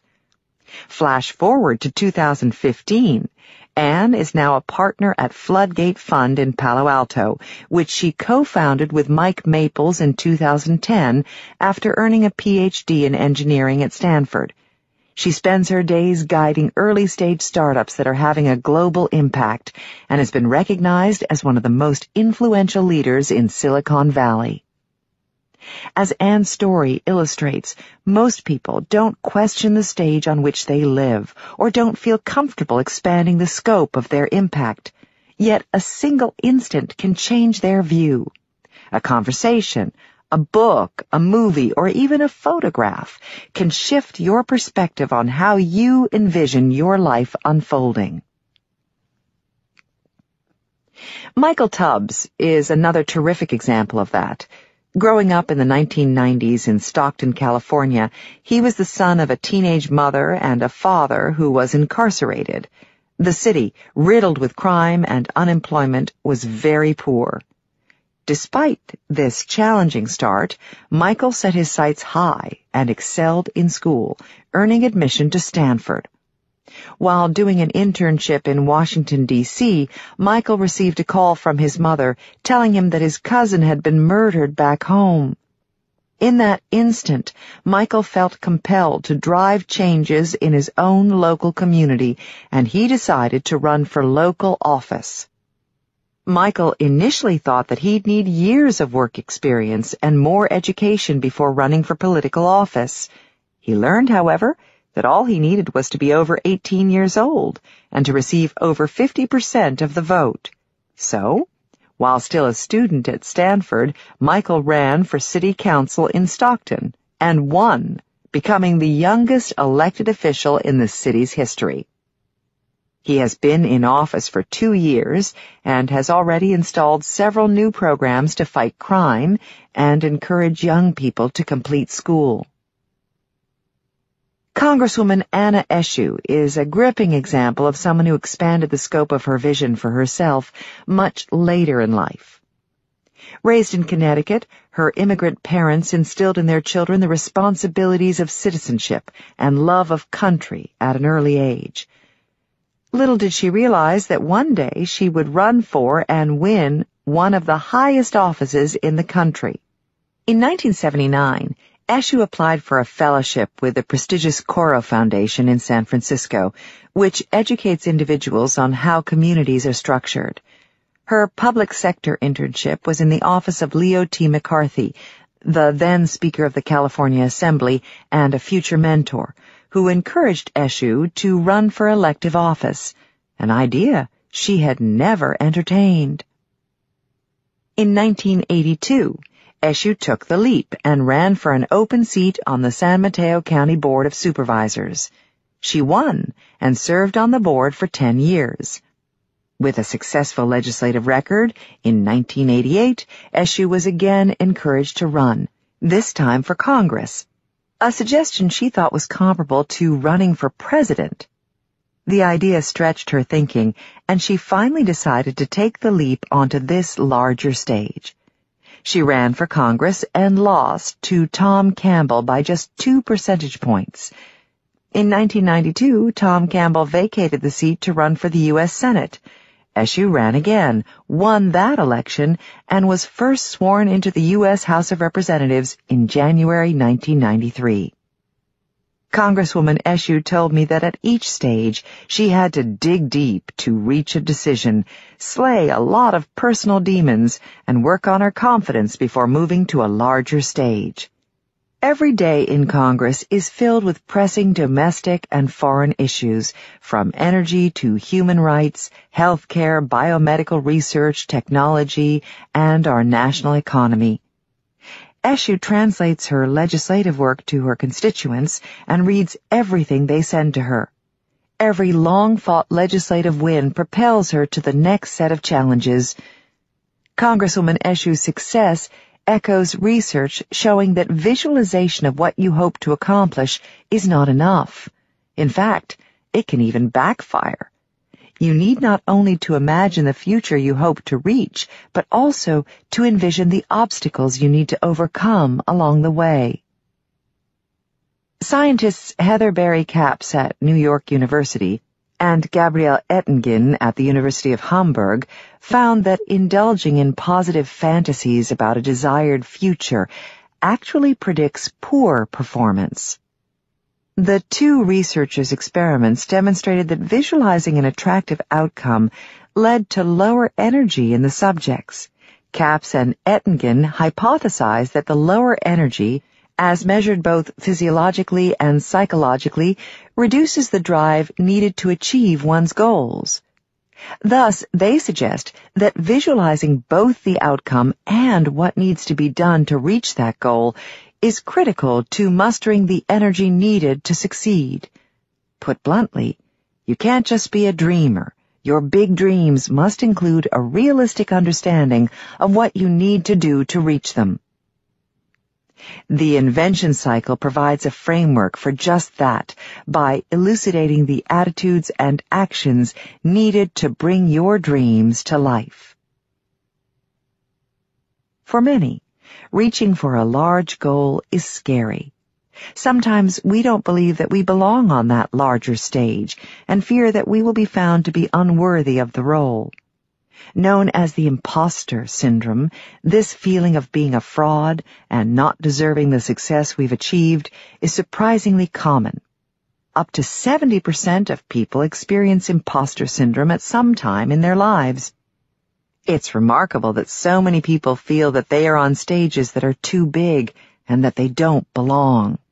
As Olivia Fox-Cabane told students at Stanford in our Entrepreneurial Thought Leaders lecture series, in the imposter syndrome, people feel that they don't really know what they're doing, and it's just a matter of time before they're found out and exposed as a fraud.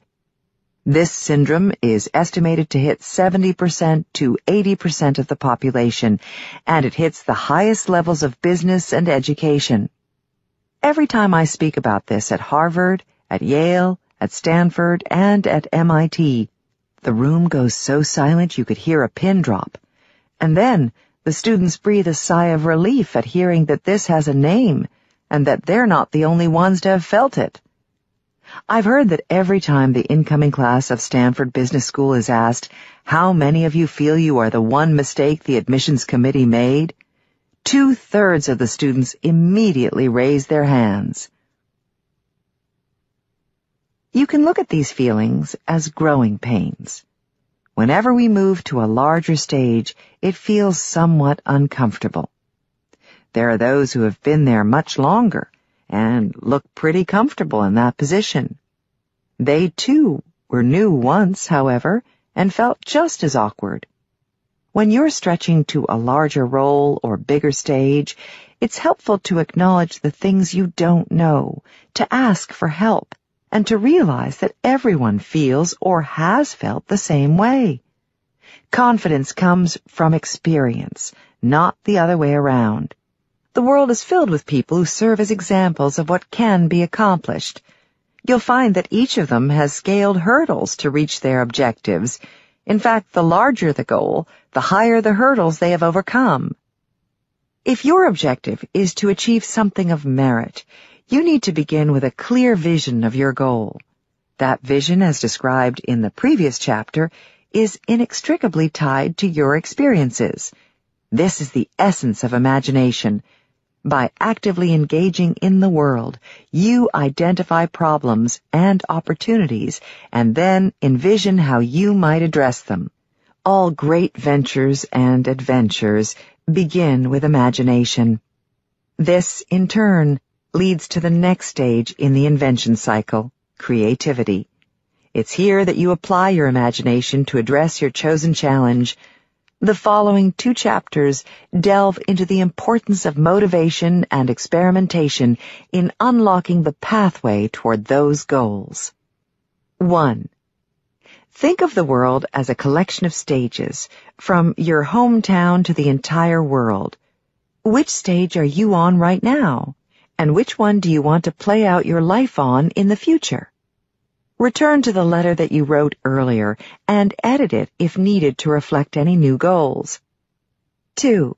Pick a role that you currently have and imagine the stage expanding. What would the role look like on a grander stage? What would you need to do to stretch to a larger platform? 3. What are the hurdles on the road to your objective? Which ones are external and which are internal? Part 2. Creativity. Motivate and experiment. My parents are fans of the opera, and they count my lack of enthusiasm for this art form as a big disappointment. More broadly, they look around the audience at the performances they attend and see row upon row of listeners with gray hair, and were saddened when the New York City Opera, which opened in 1943, closed its doors due to bankruptcy in 2013. Aging patrons is a daunting problem for all the traditional arts, including theater, ballet, and classical music. Performers and patrons alike wonder where the future audiences for these long-lived forms of entertainment will come from. Like any problem, this is an opportunity for creative thinking. The world of entertainment has changed dramatically over the years, and creative companies are looking at this as a chance to shake things up, knowing that if they don't, they face certain demise. A deep motivation and commitment to solving this problem has led to a lot of exciting experimentation. This is the crux of creativity, tapping into your motivation to address an opportunity and then experimenting until you find a solution. Creativity builds upon imagination. Nothing will happen with your imagined goals unless you're motivated to experiment to come up with creative ways to reach them. The Cleveland Orchestra is a case in point. This organization set the goal to attract the youngest audience in its history by its 100th birthday in 2018. This world-class orchestra needed creative ways to bring new fans to the concert hall. To get this effort started, supporters launched a Center for Future Audiences with the mission of reaching listeners from preschool to college. As of 2014, their efforts have increased the number of young people in the hall from 8% to 20%. They've done this by enlisting the help of young ambassadors who promote events by offering student passes and by putting on short concerts on Friday evenings followed by a party. Creative experimentation to bring more people to the arts doesn't stop there. A theater company in New York acknowledged that many theatergoers are in need of entertainment and a nap. So, they decided to invite people to do both. Their show, Dream of a Red Chamber, was designed to put people to sleep. The audience members remove their shoes and lounge in beds, surrounded by a cast of actors in elaborate costumes, and are lulled by relaxing music. This idea explored what it's like to create music for the third of our lives when we're asleep. Another experiment turns Shakespeare's Macbeth into a multi-stage event. Sleep No More in New York City provides an immersive theater experience. This award-winning production invites audience members to move freely through the story, visiting different rooms, each presenting a different scene from the play. Performed in a 5-floor building, the show uses dozens of sets, including a lunatic asylum, a doctor's office, bedrooms, a cemetery, and a ballroom. There is no speaking from either the actors or the audience. The audience members all wear masks, and each person's experience of the play is unique. These are all examples of creativity at work, driven by the motivation to make traditional music and theater relevant to younger audiences, and the willingness to experiment to identify solutions. Some of these experiments take off and are implemented on a larger scale, while others provide valuable data on what works and what doesn't. The next 2 chapters explore how motivation fuels creative experimentation. Chapter 3. Motivate. You're the customer. Don Wettrick teaches high school in Indiana, and a few years ago, he turned his classroom upside down. Having watched a TED Talk by author Daniel Pink about motivation, he realized that he was missing an opportunity to tap into his students' passions to drive their own education. Don decided to experiment with Pink's ideas to see what would happen. Daniel Pink's framework, described in his book Drive, The Surprising Truth About What Motivates Us, outlines 3 keys to motivation: autonomy, mastery, and purpose. Autonomy means selecting what you do, how you do it, and with whom you work.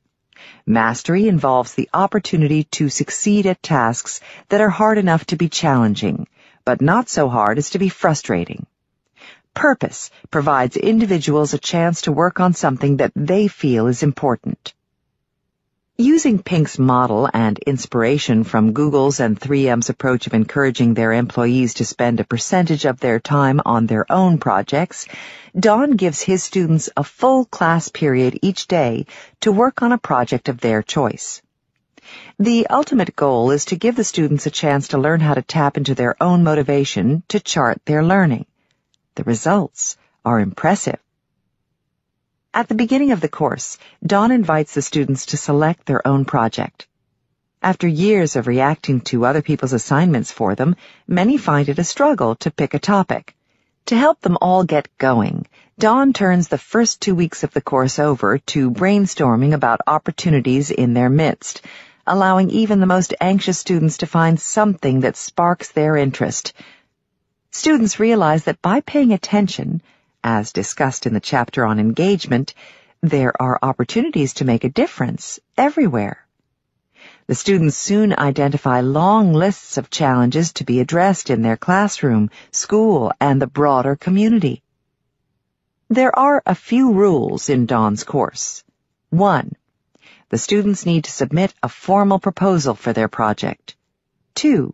They have to collaborate with outside experts in the field. 3.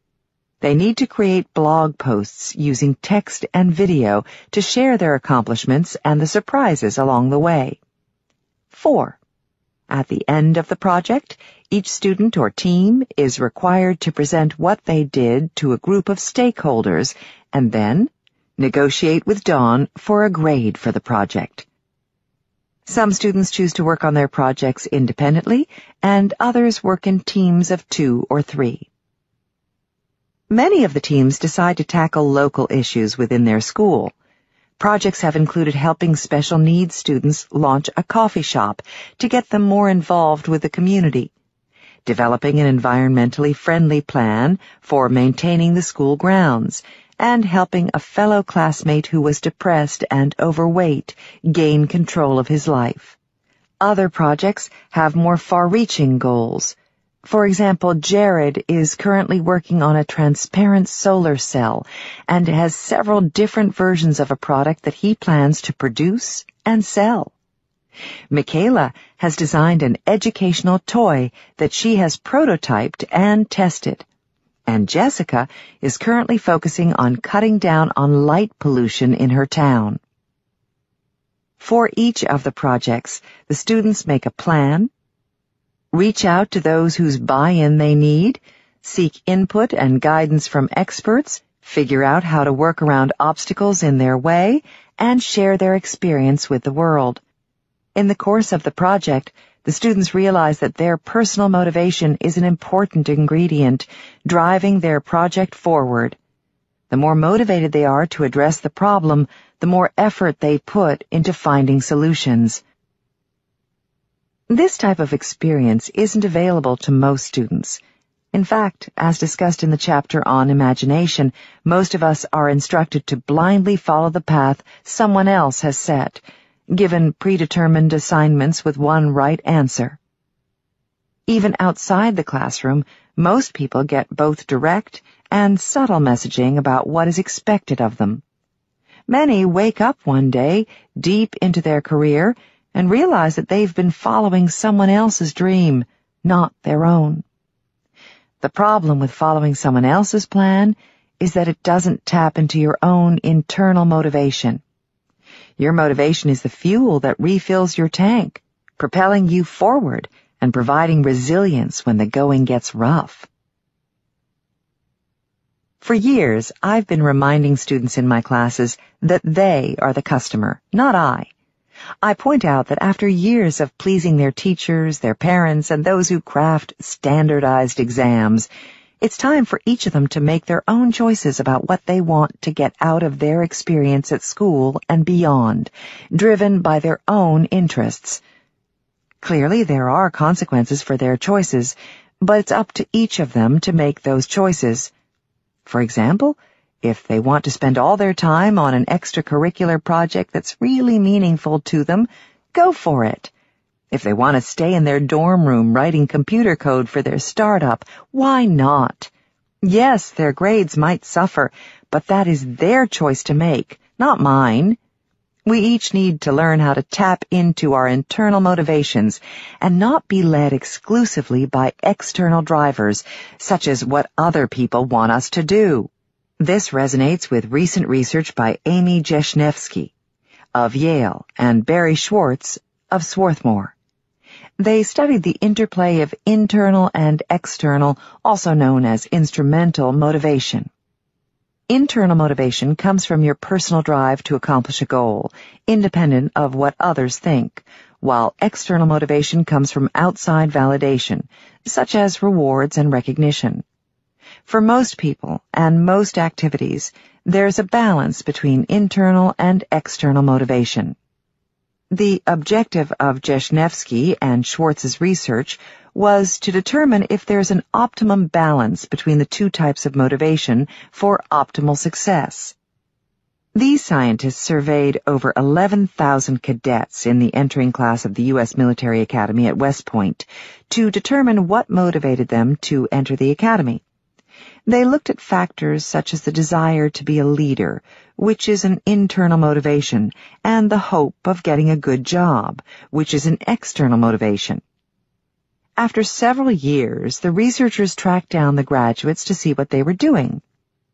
They found a fascinating interplay between internal and external motivation, as described in the following. We found, unsurprisingly, that the stronger their internal reasons were to attend West Point, the more likely cadets were to graduate and become commissioned officers. Also, unsurprisingly, cadets with internal motives did better in the military, as evidenced by early promotion recommendations, than did those without internal motives, and were also more likely to stay in the military after their 5 years of mandatory service, unless, and this is the surprising part, they also had strong instrumental motives. Remarkably, cadets with strong internal and strong instrumental motives for attending West Point performed worse on every measure than did those with strong internal motives but weak instrumental ones. They were less likely to graduate, less outstanding as military officers, and less committed to staying in the military. The implications of this finding are significant. Whenever a person performs a task well, there are typically both internal and instrumental consequences. Helping people focus on the meaning and impact of their work, rather than on, say, the financial returns it will bring, may be the best way to improve not only the quality of their work, but also, counterintuitive though it may seem, their financial success. I've seen this play out closer to home. Each year, our 12 STVP Mayfield Fellows work in a startup company over the summer.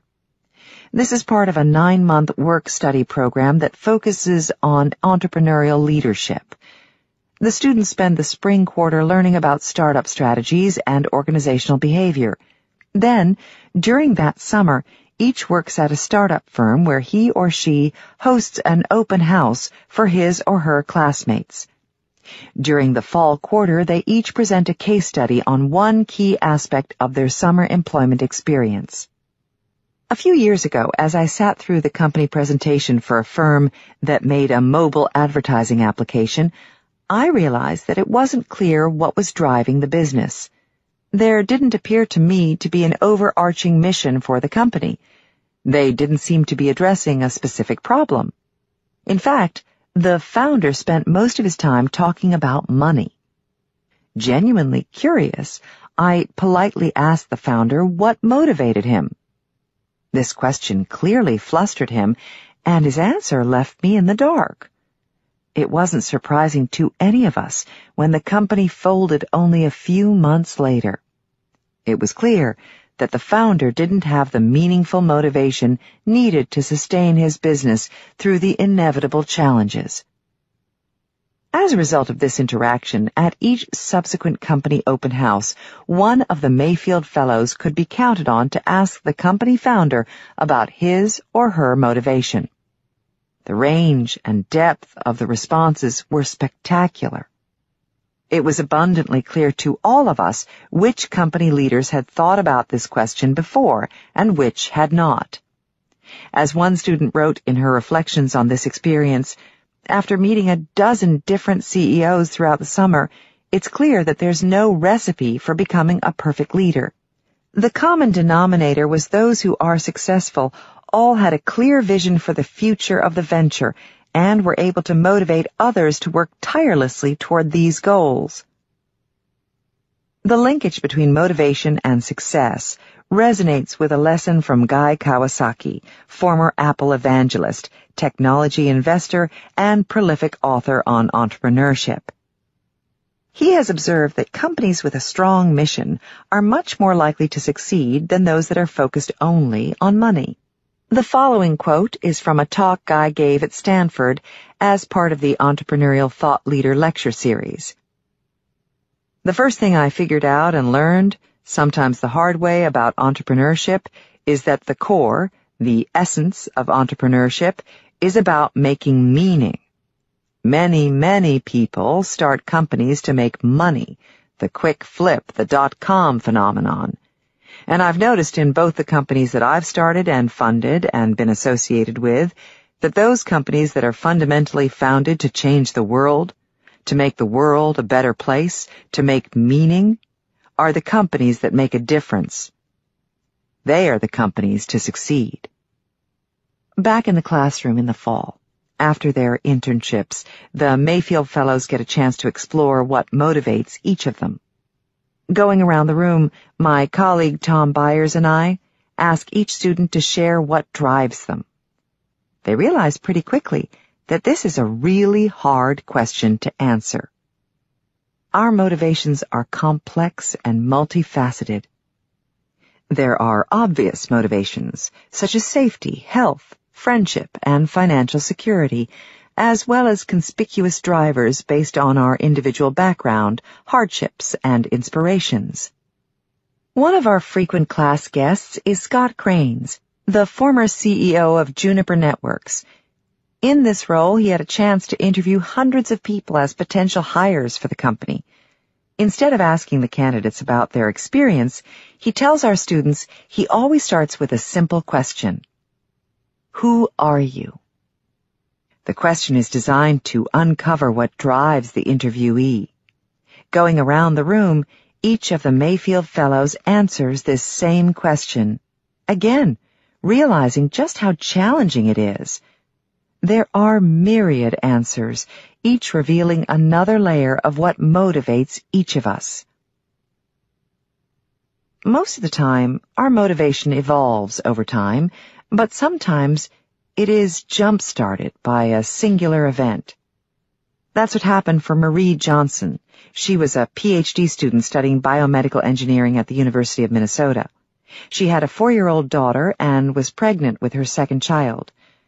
Marie was working on a research project with scientists at 3M to design a computerized stethoscope that would give a much more detailed analysis of heart valve function.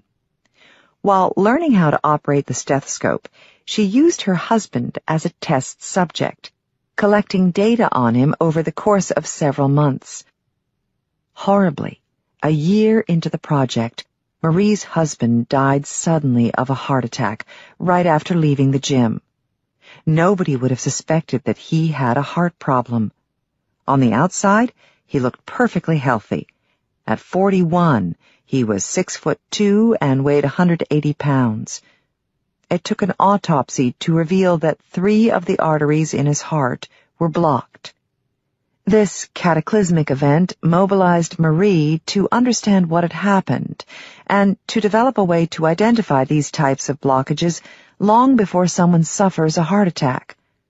Within 1 week of her husband's death, she started tackling this problem by studying statistics and mathematical modeling so that she could analyze telltale frequency patterns correlated with coronary disease.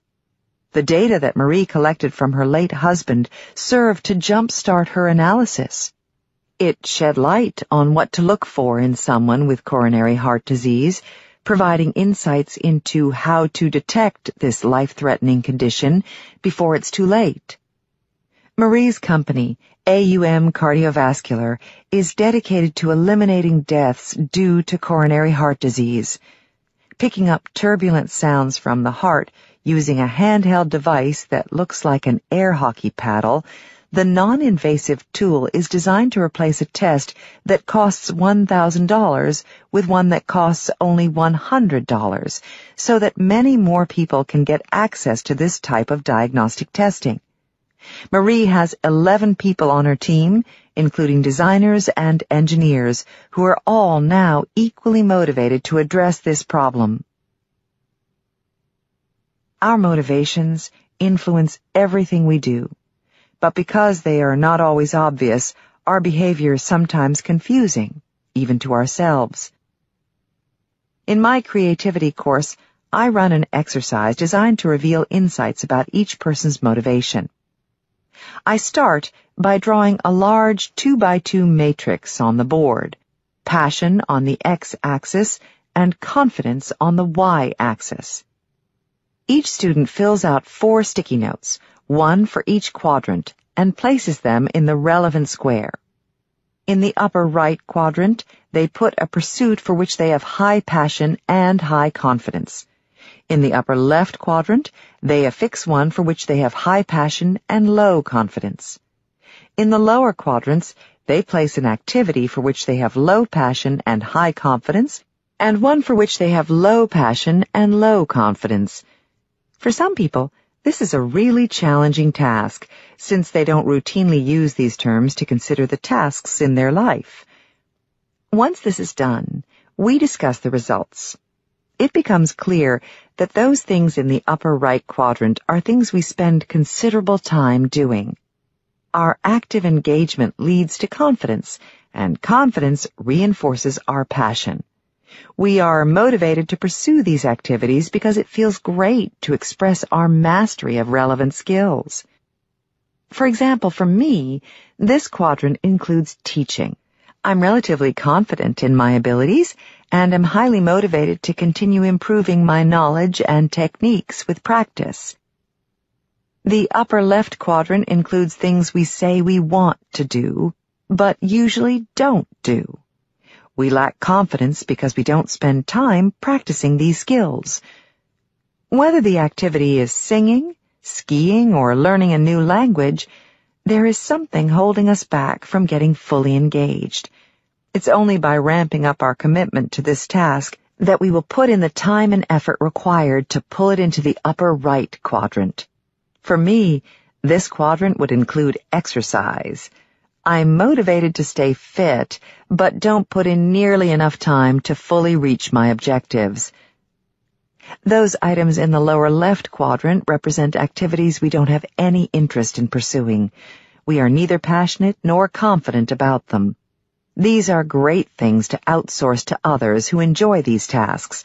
For me, this includes paying bills, which I happily outsource to my husband. Alternatively, we can find ways to artificially motivate ourselves. If these are tasks that we need to accomplish, there are ways to reframe how we think about them. We can focus on the outcome as opposed to the process, find ways to make the task more pleasurable, or plant rewards along the way. If I needed to pay the bills, for example, I could put on my favorite music and plan something rewarding for after the task is completed. The final quadrant includes items for which we have high confidence but low passion. This is the most interesting square, since it includes items that we've already mastered but don't enjoy doing. One option is to probe why we aren't motivated. For some things, we give up on pushing ourselves once we reach a minimum level of skill or get bored with the repetition. Increasing our motivation allows us to reach the next level of mastery. An example for me would be cooking, which is a task I used to enjoy quite a bit. After reaching a basic level of skill, however, I stopped learning new recipes and often repeat the same menus. If I were motivated, I would learn new recipes and techniques. By understanding that the lack of drive is our own choosing, we gain control over how we focus our energy. It is up to each of us to decide if we want to ramp up our commitment for things in the lower right quadrant.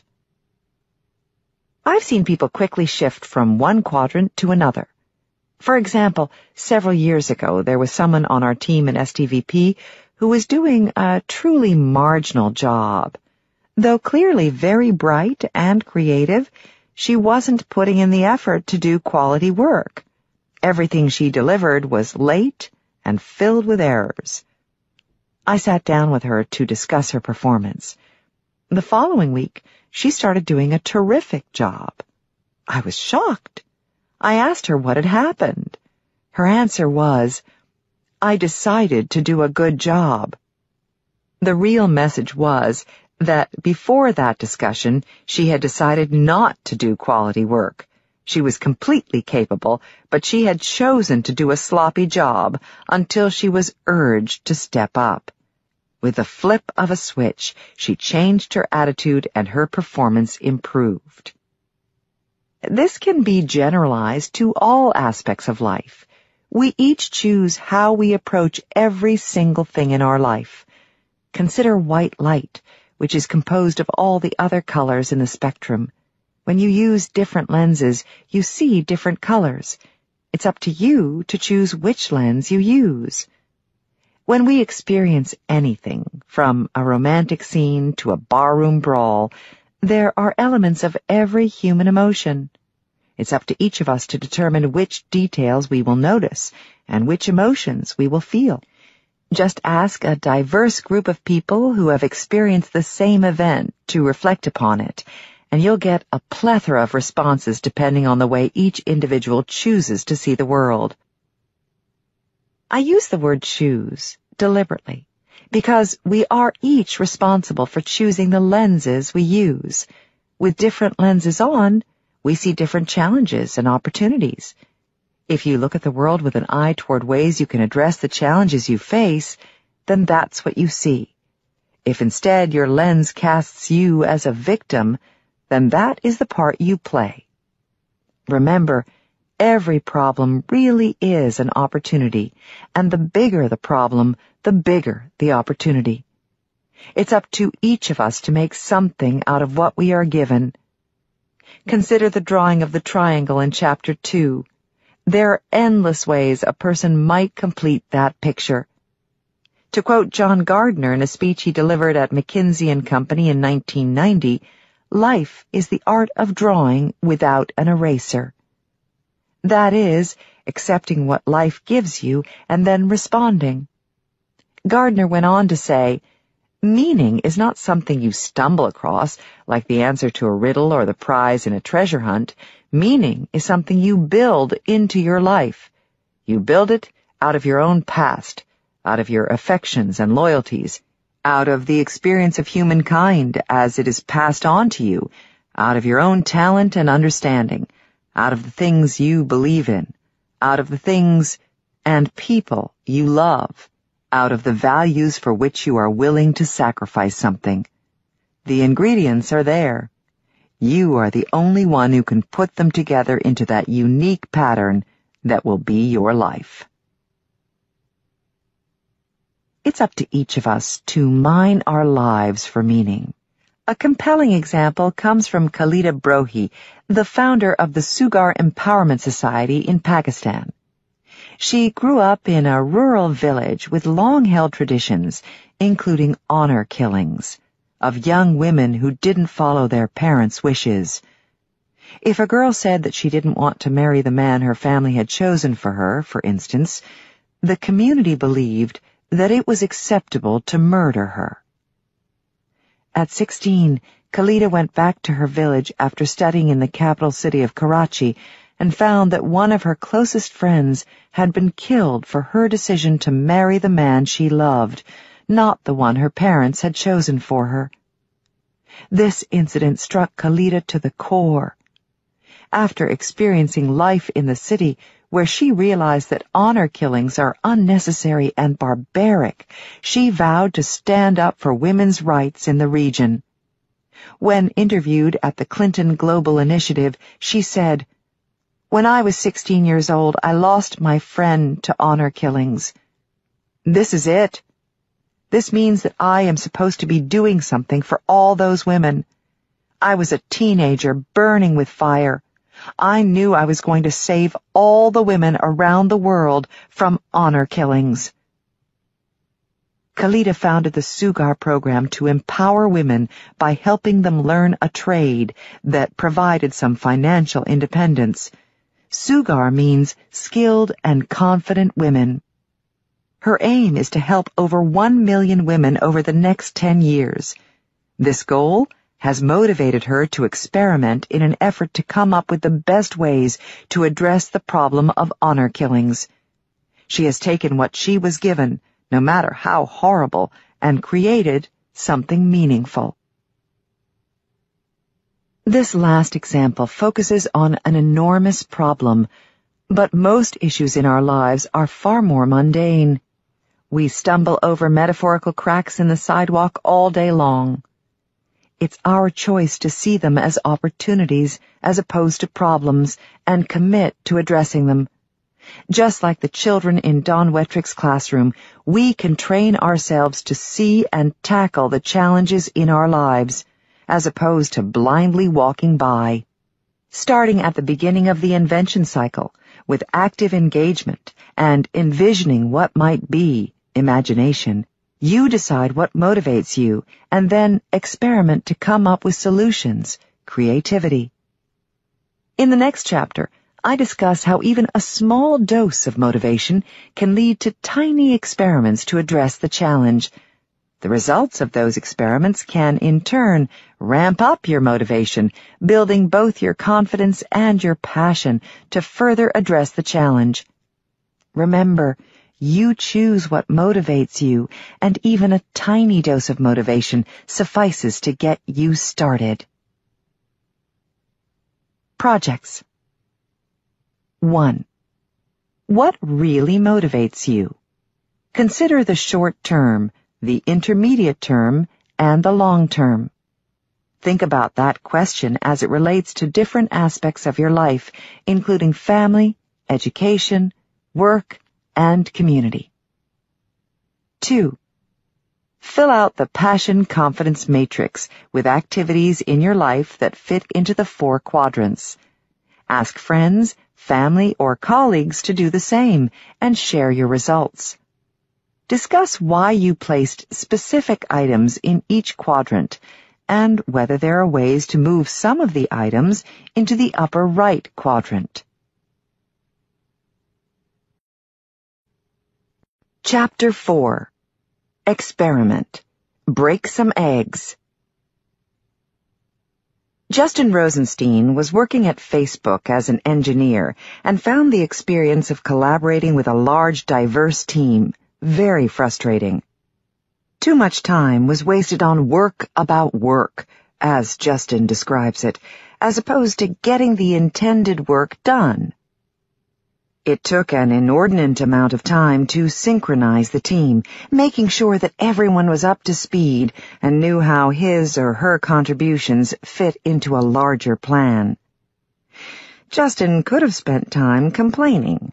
Instead, he addressed the problem head-on by doing some experiments with his team at Facebook.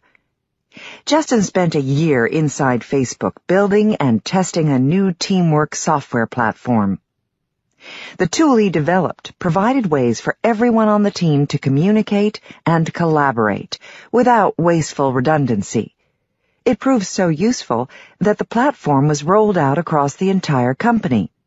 Increasingly passionate about this project, Justin, along with Facebook co-founder Dustin Moskovitz, left Facebook to launch Asana, devoting all their efforts to building this tool for other companies.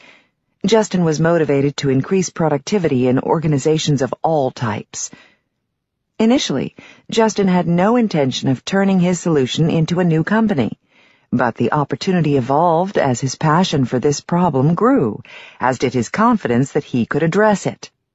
This is the core of creativity, applying your imagination to address a challenge and leveraging your motivation to begin experimentation. In fact, we are all experimentation machines. Each time we speak, we're listening for the response and adjusting the conversation accordingly. Each time we try a new product, we're evaluating whether it meets our needs. And each time we taste a new food, we're doing an experiment, determining whether we like it. Instead of relying solely on our instincts to experiment, we can be mindful of this process and experiment with our experimenting. The more thoughtful we are about the tests we do, the more data we collect, and the better we are at adjusting to the results we gather. This is exactly what Justin and his team at Asana do. Every 4 months, everyone in the company gets together to plan for the coming months. Together, they generate a set of high-priority experiments and explicitly evaluate the risks and rewards for each one. Some are big bets with a high potential return, as well as a high risk of failure. Some are incremental improvements to the product that have a high chance of success. Going even further, for each new project, they do a visioning exercise in which they write up fictional summaries of what will happen 4 months in the future. Also known as pre-mortems, these take place before the group starts a project, as opposed to post-mortem reports, which happen afterward. Pre-mortems help anticipate what might happen before they start work, so they can avoid foreseeable issues and lay a solid foundation for success. One visioning report describes the wild success they will be celebrating if all goes well, and another outlines all that might go wrong, and why a proposed project could fail. This approach allows all involved to fully understand the potential of each experiment they are doing and uncovers some of the things that might go wrong.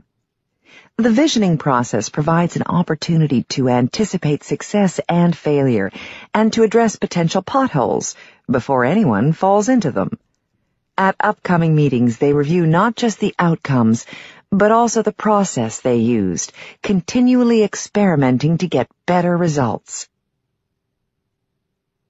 Thoughtful experimentation like that I just described is a key part of the creative process, allowing you to move beyond imagination, where you envision possibilities, to creativity, where you begin finding solutions.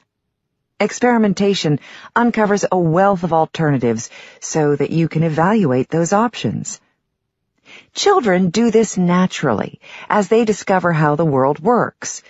Scientists at the University of California at Berkeley and the University of Edinburgh did a study to determine whether preschoolers are more willing than college students to experiment to find solutions. They selected 100 4- and 5-year-old children and asked them to turn on a music box that was activated by putting different shaped pieces of clay on top of the toy. They also tested 170 college students with the same task and found that the children were much better at this than the adults. One of the researchers, Alison Gopnik, observed that the children were more likely to try unusual approaches. While being interviewed by Michel Trudeau on National Public Radio, Gopnik explained, "This is flexible, fluid thinking, children exploring an unlikely hypothesis. Exploratory learning comes naturally to young children," says Gopnik. Adults, on the other hand, jump on the first, most obvious solution and doggedly stick to it, even if it's not working. That's inflexible, narrow thinking. We think the moral of the study is that maybe children are better at solving problems when the solution is an unexpected one, says Gopnik. We can preserve this ability into adulthood by polishing our prototyping skills. This term was coined by Alberto Savoia, who spent years leading product development teams at high-tech companies and was most recently the innovation agitator at Google. This latter role is where he developed his ideas about prototyping. Alberto observed that most people fall in love with their ideas, dive in, and commit way too much time and money before figuring out whether people actually want what's been proposed. He refers to the prototyping process as testing before investing to figure out if you should make the product in the first place. As Alberto says, in prototyping, our assumption is that we are wrong, so we don't really want to act confidently, but cautiously, testing our hypotheses before jumping in. Most people know the value of prototyping to create samples of what they intend to build. Prototypes allow you to test parameters such as size, weight, and the overall user experience of products, websites, and services. They're designed to answer questions such as, can we build it? But what if you're doing the wrong thing in the first place? Prototypes are made before you dive into building prototypes and are designed to be experiments to determine whether you're even going in the right direction. As Alberto says in his book on prototyping, which is itself a prototype, prototypes make it possible to collect valuable usage and market data to make a go, no-go decision on a new idea at a fraction of the cost of prototypes. Hours or days instead of weeks or months, and pennies instead of dollars.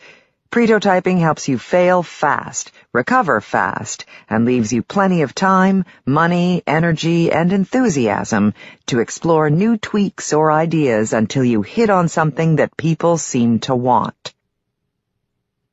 There's another important value of prototypes.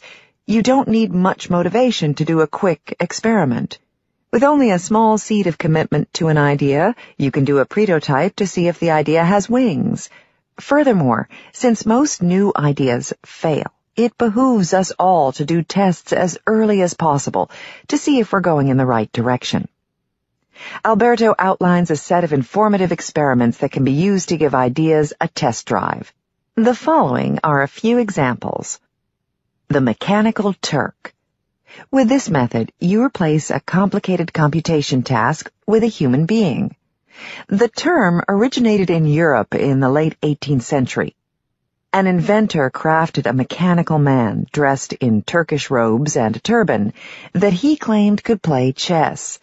Actually, though, there was a live person under the table who remotely moved the mannequin. This concept is still used today. You can use services such as Amazon Mechanical Turk to outsource repetitive tasks that can be done only by humans, such as sorting photos or reviewing transcripts. The Mechanical Turk approach to prototyping is exactly the same. Instead of building a complex and expensive tool, you first try it out with a person doing the task. For example, instead of designing sophisticated photo recognition software, see whether people want this service by employing a group of kids to do the task for a few bucks. The Pinocchio technique. This technique involves creating a wooden mock-up of your idea. That is, you use an inexpensive stand-in. It's great for determining how a product or service might fit into someone's life. A great example comes from an often used project assigned to middle school students. They're asked to carry around a raw egg in a basket for a week, making sure it doesn't crack. The objective is to give these youngsters a small taste of the experience of being a parent, so that they understand how much work it is to be responsible for a delicate baby 24 hours a day.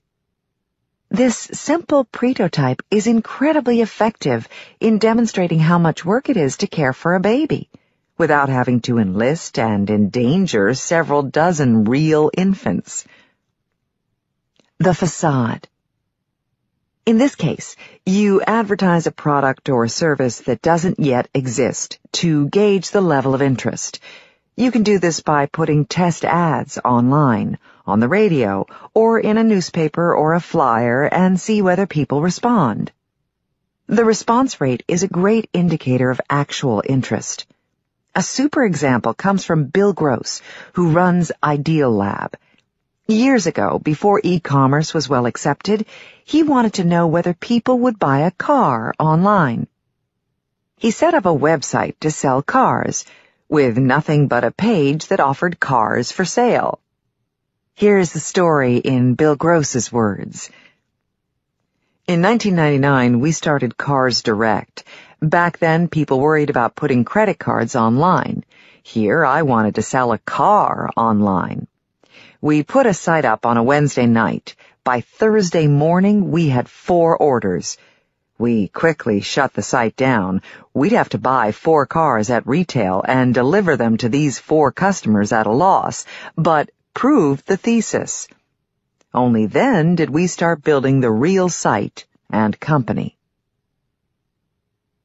The most important goal of all these prototyping techniques is to gather data.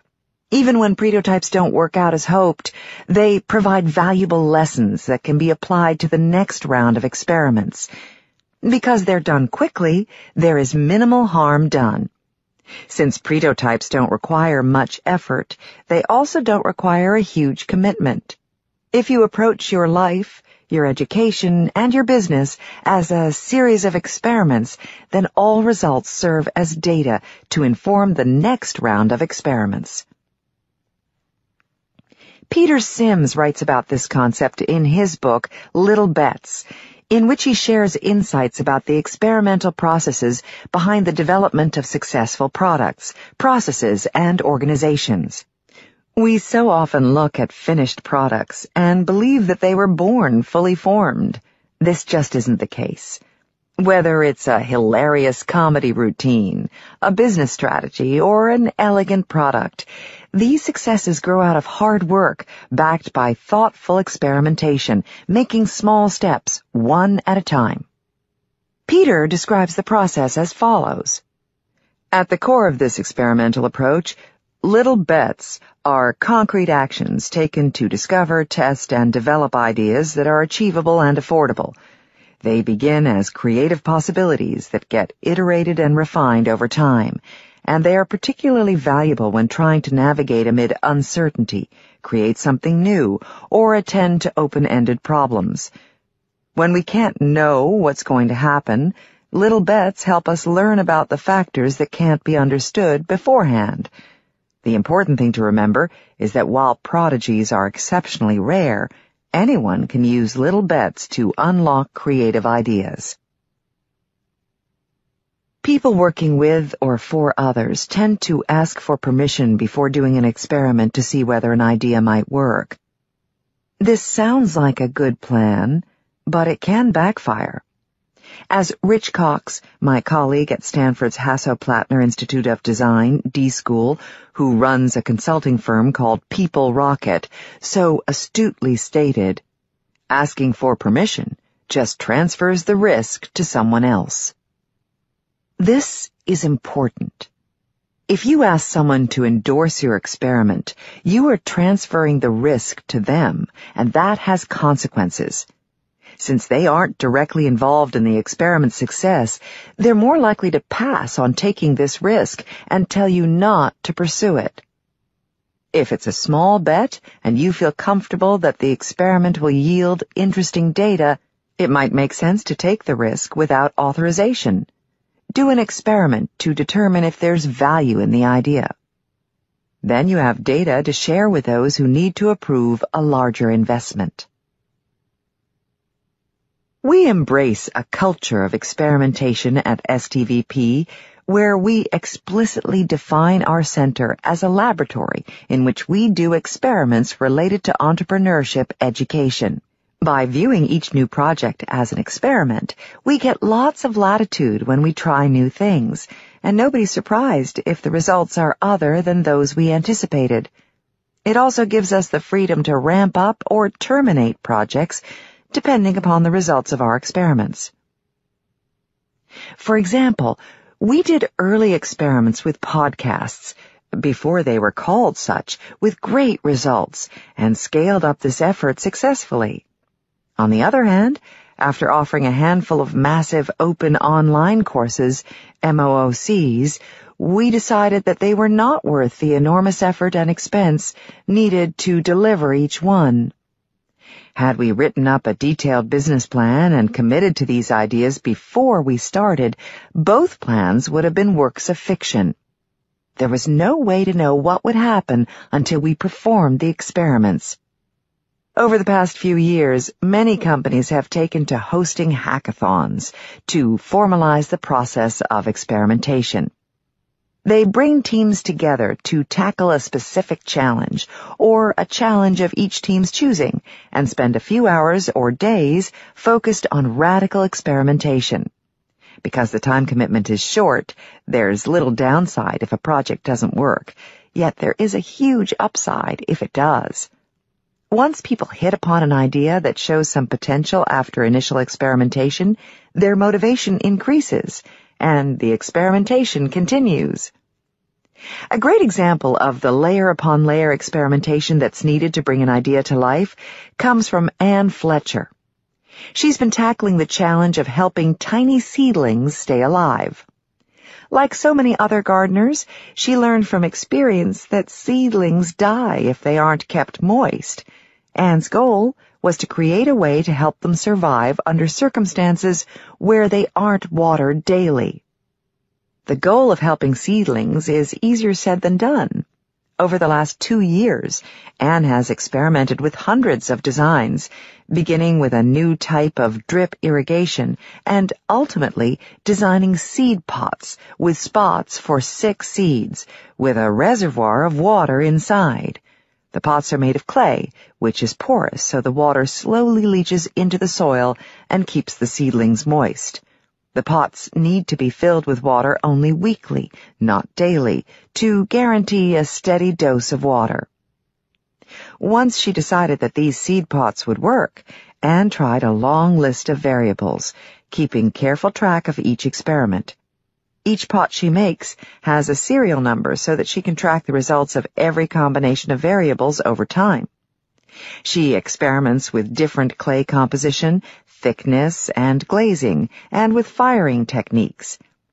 Anne knows from past experience that the path ahead is riddled with successes and failures. Each success opens the door to the next challenge and the next series of failures. All of these experiments led Anne to found a company called Orta that manufactures the seed pots in their own factory in Redwood City, California, where the experimentation continues. Many people would look at this story and say that the initial idea was cheap and that the value was added in the implementation. I completely disagree. As I've said many times, ideas aren't cheap at all. They are free. There's a big difference. When things are cheap, they don't have any value. When they're free, they are priceless. Ideas, such as seed pots to protect young seedlings, have great value. But it takes a significant commitment to bring these ideas to fruition. Each idea is like one of the seeds that Anne is helping to nurture. It might be small and vulnerable, but it has the potential to grow into a plant that bears fruit and generates the next generation of seeds. This is at the core of the invention cycle, in that ideas that are carefully tended ultimately lead to wave upon wave of fresh ideas. Another example of the power of experimentation comes from Dr. Pia Sorkar and her heroic efforts to prevent AIDS in the developing world. While a student in the Learning Sciences and Technology and Design program at Stanford, Pia read reports about the dismal state of knowledge about AIDS in India. In 2006, when Pia started her work, it was estimated that nearly 6 million people in India were infected with HIV, and without proper education, those numbers would grow astoundingly fast. Millions of dollars were being spent to educate people in India about AIDS transmission and treatment, but it was effectively ineffective. Surveys that Pia conducted in schools showed that despite the campaigns, there were grave misconceptions and a general lack of knowledge. Pia dove into the process of learning why this was the case so that she could develop new materials that would work. After interviewing hundreds of people, it became clear that AIDS education couldn't be addressed in a one-size-fits-all way. Each region of the world has its own vocabulary, social taboos, and policies that needed to be taken into account. For example, in some regions of India, the teachers literally burned the pamphlets that they were given to teach students about AIDS. They found the pictures much too explicit, and they didn't feel comfortable teaching the subject. Rather than distribute the material, they destroyed it. In fact, sex education had been banned in multiple states.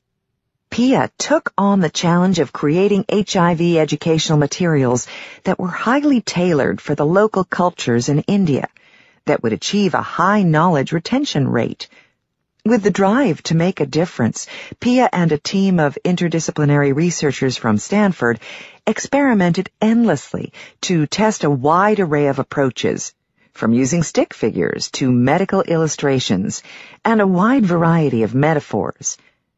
After years of research and trial and error work, they developed a set of videos with two-dimensional characters that was both socially acceptable and easily comprehensible. To ensure that all the material was accurate, they translated the material back and forth to make sure there were no mistakes. This led to some important insights and surprises. For example, in some local languages, the words for treatment and cure are the same, leading to the misconception that AIDS has a cure, when it doesn't. The next step was to gain community acceptance of the materials from teachers, parents, and the government.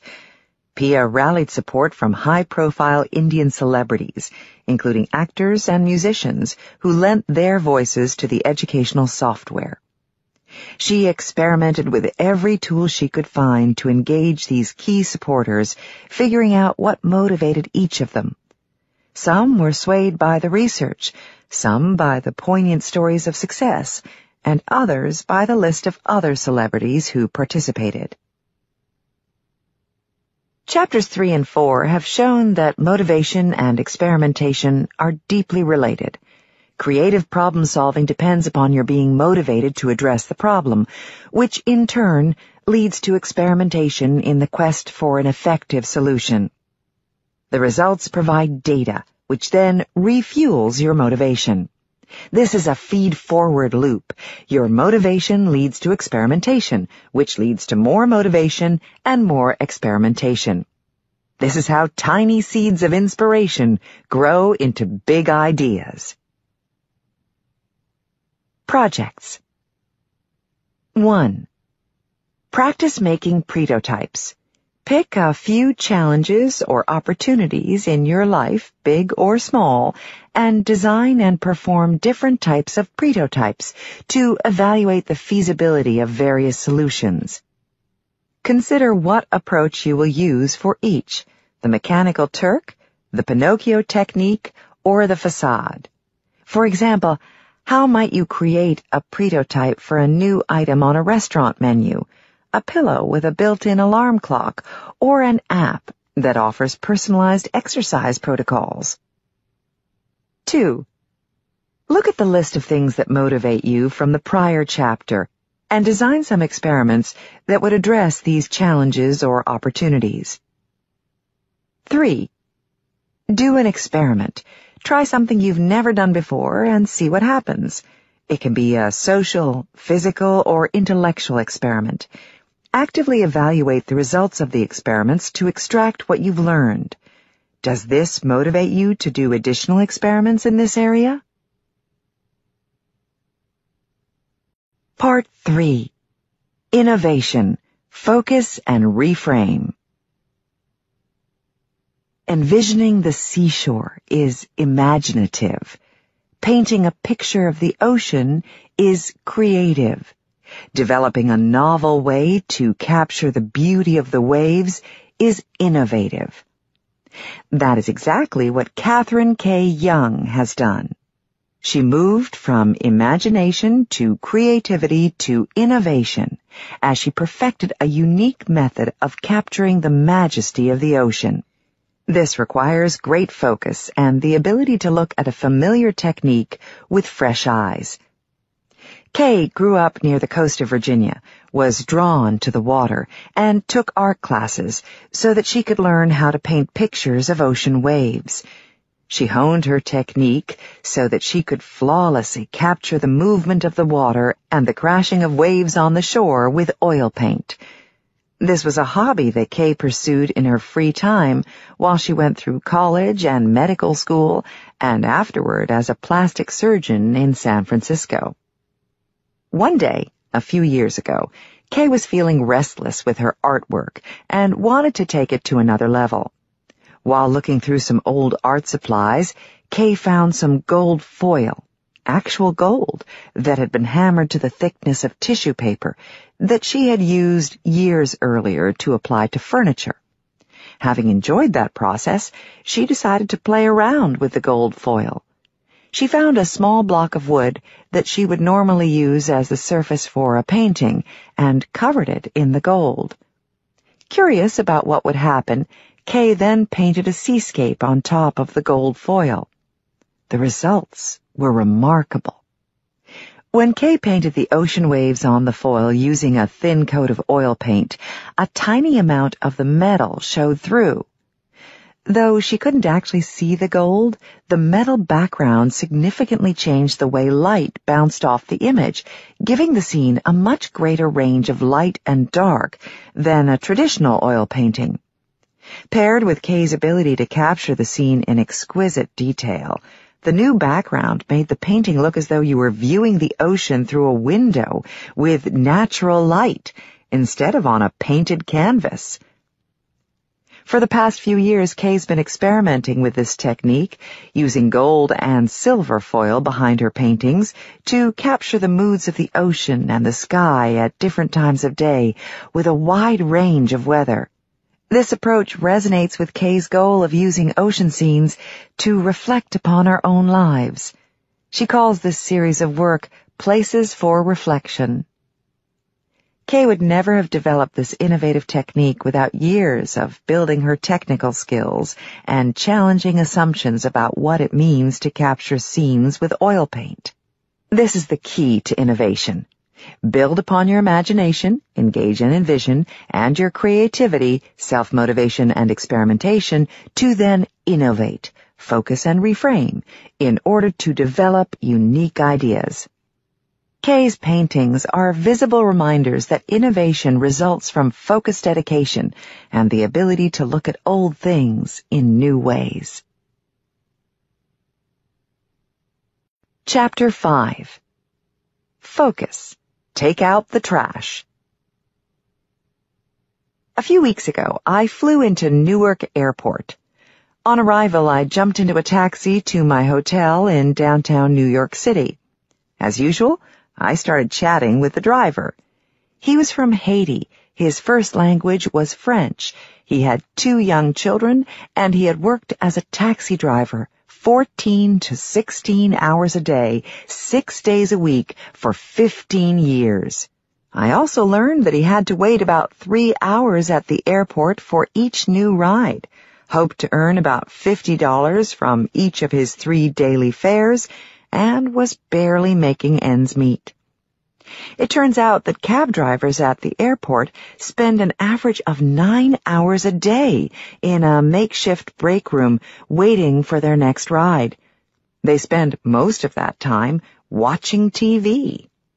An easy calculation reveals that 50 hours a week in the break room for 15 years is a total of almost 40,000 hours. Wow! What might have happened if he had used even some of this time to master a new skill, such as learning to write computer code or how to do magic tricks? While this is certainly an extreme example, most of us let a lot of time slip through our fingers. Do the math. There are 24 hours in a day. If you sleep 8 of those hours and spend 5 hours on personal needs such as eating and bathing, you're left with 11 hours each day. That's 77 hours a week. If you spend 50 hours each week working, you're still left with 27 hours each week, or over 1,400 hours a year. That's an awful lot of time to spend as you wish. We all have the same 24 hours in the day. It's up to you how you spend those hours. I frequently remind myself that the President of the United States, a Nobel Prize winner, and an Olympic athlete all have the same 24 hours in a day I do. They've found ways to achieve their impressive goals in the same amount of time that I and you have to spend each day. Returning to the taxi driver, I learned that he had earned a certificate in repairing heating, ventilation, and air conditioning, HVAC systems, but had decided not to take a job in this field because the entry-level salary was lower than that of a cab driver. He had given up the chance at a long-term career in which he could have earned seniority, autonomy, and a higher salary for a short-term win. This is known as precrastination, or the tendency to complete or at least begin tasks as soon as possible, knowing that extra effort would have created a better outcome. Essentially, it's picking low-hanging fruit, even when it leads to lower value in the long run. Here's a short description of a study about precrastination done at Pennsylvania State University. To test the human capacity to precrastinate, researchers David Rosenbaum, Lanyan Gong, and Corey Adam Potts led 27 college students to an alley where there were 2 yellow plastic buckets filled with pennies, one on either side. On one side, the bucket was closer to the participant, and on the other, it was closer to the other end of the alley. The participants were asked to pick up either the right or left bucket, whichever seemed easiest, and carry it to the end of the alley. To their surprise, most participants chose the bucket that was closer to them, but further from the finish line. That is, they chose to carry the bucket for longer. In the debrief later, many said some variation on, "I wanted to get the task done as soon as I could." So many of us do this. We make choices that give us a short-term win at the expense of long-term success. When cleaning up the house, do you stuff items into a junk drawer as opposed to taking a bit more time to sort them and throw some things away? Or when building a product, do you cut some corners to get the task done sooner? In the world of technology, this is called technical debt or design debt. The debt refers to work that eventually needs to get done for a job to be fully completed. Many firms are willing to take on this debt in order to get a product out sooner. They know, however, that if not repaid, the debt continues accumulating, making the work even more challenging later. It takes considerable effort and dedication to select a significant long-term objective and then focus on accomplishing it without cutting corners. You might be motivated enough to perform some quick experiments to test your ideas, as described in the chapters on creativity. However, if you don't have sustained focus, the long-term results will never materialize. Whether it's making a movie, starting a company, or becoming a magician, actually accomplishing a goal takes much more than motivation and experimentation, which are necessary but not sufficient. For example, you might make a quick storyboard for a film, jot a business plan on the back of a napkin, or buy a magic kit. Those initial steps need to be followed by the next one, where you dedicate your attention to that objective. Though this seems obvious, most people don't do it. The key to focusing is actively carving out time to do so. This is easy to say, but it takes significant effort as you move your objectives from the background to the foreground, prioritizing them above other distractions. An issue that many people face is that they fill their time with commitments, and then, once their day or week is full, can't imagine ways to add anything new. They're busy tackling the things they need to do, so they don't have time to do the things they want to accomplish. Over the years, I've developed a metaphor that helps me add and subtract obligations so that I can focus on the things that are most important. I think of my life as a trash compactor filled with all my commitments. When I start a new project, for instance, the responsibilities fill up the entire trash compactor. Then, as I gain experience with the requisite tasks, I compress the compactor, and the tasks take up less space. For example, the first time I organized a large conference, it took all my time to develop the program and to build a network of resources. The second time around, I already had the list of resources and knew what had worked before. Planning the second conference took much less effort, allowing me to take on other projects in parallel. The more experienced I became, the less time each one took, and the more parallel projects I was able to take on. Essentially, each time you take on a new commitment, it's added to your trash compactor. If it leverages skills and resources you already have, it takes up less space from the start. And each time you accomplish the task, the compactor compresses because you become more efficient each time around, leaving more room for new projects. As you gain more and more experience, your compactor continues to squeeze the contents, leaving more room for new challenges. Eventually, however, the trash compactor is completely full, and you can't add anything else. It's now time to take out the trash. There are 3 ways to deal with the contents of a full trash compactor.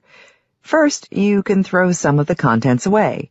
Second, you can hand over some of the contents to other people, and they will add that stuff to their compactor. Finally, you can choose to keep it in your compactor. The following are examples of how these options have worked for me. For a dozen years, I ran the conferences referenced previously, called Roundtables on Entrepreneurship Education. At first, there was one conference a year at Stanford, which took most of my time to manage for several months. After a few years of experience, it took much less time to run the conference, and we added an additional annual conference in Europe, then one in Asia, another one in Latin America, and finally one in the Middle East. At that point, I was at the limit of my ability to manage all those conferences, in addition to all my other commitments. After weighing my options, I hired someone to take responsibility for all of our international programs. This new person started her job with an empty trash compactor, which she filled with these conferences. After she gained experience, she was able to compress her compactor and thus add additional programs. This expanded the range of offerings well beyond what I could have done on my own. I chose a different route when it came to running our Global Innovation Tournament. This project started as an exercise in my creativity class, then grew to a campus-wide competition, and finally an international tournament. At that point, the work involved in running the program took over our entire team's time for several weeks. Practically nothing else could happen when we were running the tournament. We had a decision to make. We had to either staff up to support the competition or give up the program altogether. We decided to capture what we had learned, put together a detailed guide for others, and declare victory. It had been a great experiment, but we decided to remove it completely from our trash compactor. It was something we were now happy to let others take on if they wished. Finally, there are things that, despite the time and effort, I choose to always keep in my trash compactor. These are core activities that I don't want to outsource or give up. For example, the classes I teach are always in my compactor, and each year they take the same amount of time and effort. Each year there's a new teaching team, and we add new projects and assignments. These items are anchor tenants in my trash compactor. In the future, I can always decide to hand them over to others or to stop them altogether, but for now, they're core commitments that I work around. I find this metaphor helpful in that it reminds me to periodically take out the trash. There are always projects that can be delegated or eliminated. Delegating allows the project to thrive while freeing up my time for parallel tasks, and deleting allows me to focus my attention on new initiatives. Besides being mindful of what you spend your time doing, it's important to be mindful of what you think about. For example, if you have a long commute, are you spending the time solving the problems you need to address that day? Catching up with friends on the phone? Listening to a book or a podcast? Or quietly meditating to clear your mind? The choice is up to you, but that decision should be made with intention. In essence, your mind share is just as important as your time share. Our brains are always chewing on something, and we each need to decide what that will be. You can spend your thoughts frivolously, or you can spend them reaching clearly defined objectives that will lead to a large return on that investment. In fact, your attention and your thoughts are your most valuable asset. Your thoughts also influence your body, which in turn influences your mind. For example, if you're anxious, your heart naturally starts to beat faster. Your mind interprets this as stress, which leads to an even faster heartbeat. This feed-forward loop can get out of control, leading to severe anxiety. Being able to manage and diffuse the cycle is critical, since these symptoms are not just uncomfortable, but they get in the way of accomplishing your goals. An example comes from Justin Rosenstein, described earlier, who learned early on that being a leader requires controlling not just your thoughts, but also your state of mind. Here's a short excerpt from a talk he gave at Stanford. The most important part of being a leader is managing your own psychology.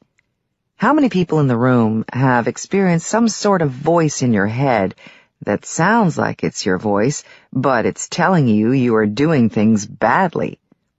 There's a voice that is self-doubting and judging, and it's very easy to confuse this voice for yourself, especially because it speaks in your own voice. But it's not. It's sort of like having an annoying, judgmental roommate living in your head. You'll notice this now that I point it out. I've done a ton of meditation work, and I still hear this voice. But the difference is that I now have a new relationship to it. I hear the voice, I say, "Thank you, I appreciate that you're trying to be helpful. You can keep hanging out in my head, that's totally fine. Kick your feet up, make yourself comfortable, but that's not me. And I make decisions from a different place." And so, I continue to act in the face of fear, even when those things keep coming up and telling me, "Oh, you are screwing this up." This skill is often called mindfulness, which is defined as focused, intentional, and non-judgmental attention on your sensations, thoughts, and emotions in the present moment. As Thich Nhat Hanh writes, "In mindfulness, one is not only restful and happy, but alert and awake." In today's fast-paced, interconnected world, it takes extreme effort to focus mindfully. We are so often multitasking with constant interruptions and distractions, emails, text messages, phone calls, tempting social media updates, and the chatter of colleagues in open offices offer continuous diversions, breaking our focus. This has been shown to significantly reduce the quality and quantity of what we can achieve. Tristan Harris, a software designer, has spent the past several years studying how we spend our time so that he can design products that help us manage it more wisely. In his TEDx talks in Brussels, he compared checking your email, news feeds, and/or social media updates repeatedly to playing a slot machine. Each time we refresh the screen to see if there's anything new, it's like gambling. Even though we play with small amounts of time, like small coins in a slot machine, it eventually adds up to a fortune. without being mindful about how we use our time, this valuable resource slips through our fingers. Ellen Langer, a social psychologist at Harvard, has been doing research on mindfulness for decades and has gained great insights into the power of focused attention on creativity and performance in general. Here's an excerpt from a recent interview with Ellen Langer in Harvard Business Review. Mindfulness is the process of actively noticing new things. When you do that, it puts you in the present. It makes you more sensitive to context and perspective. It's the essence of engagement. I've been studying this for nearly 40 years, and for almost any measure, we find that mindfulness generates a more positive result. No matter what you're doing, eating a sandwich, doing an interview, working on some gizmo, writing a report, you're doing it mindfully or mindlessly. When it's the former, it leaves an imprint on what you do.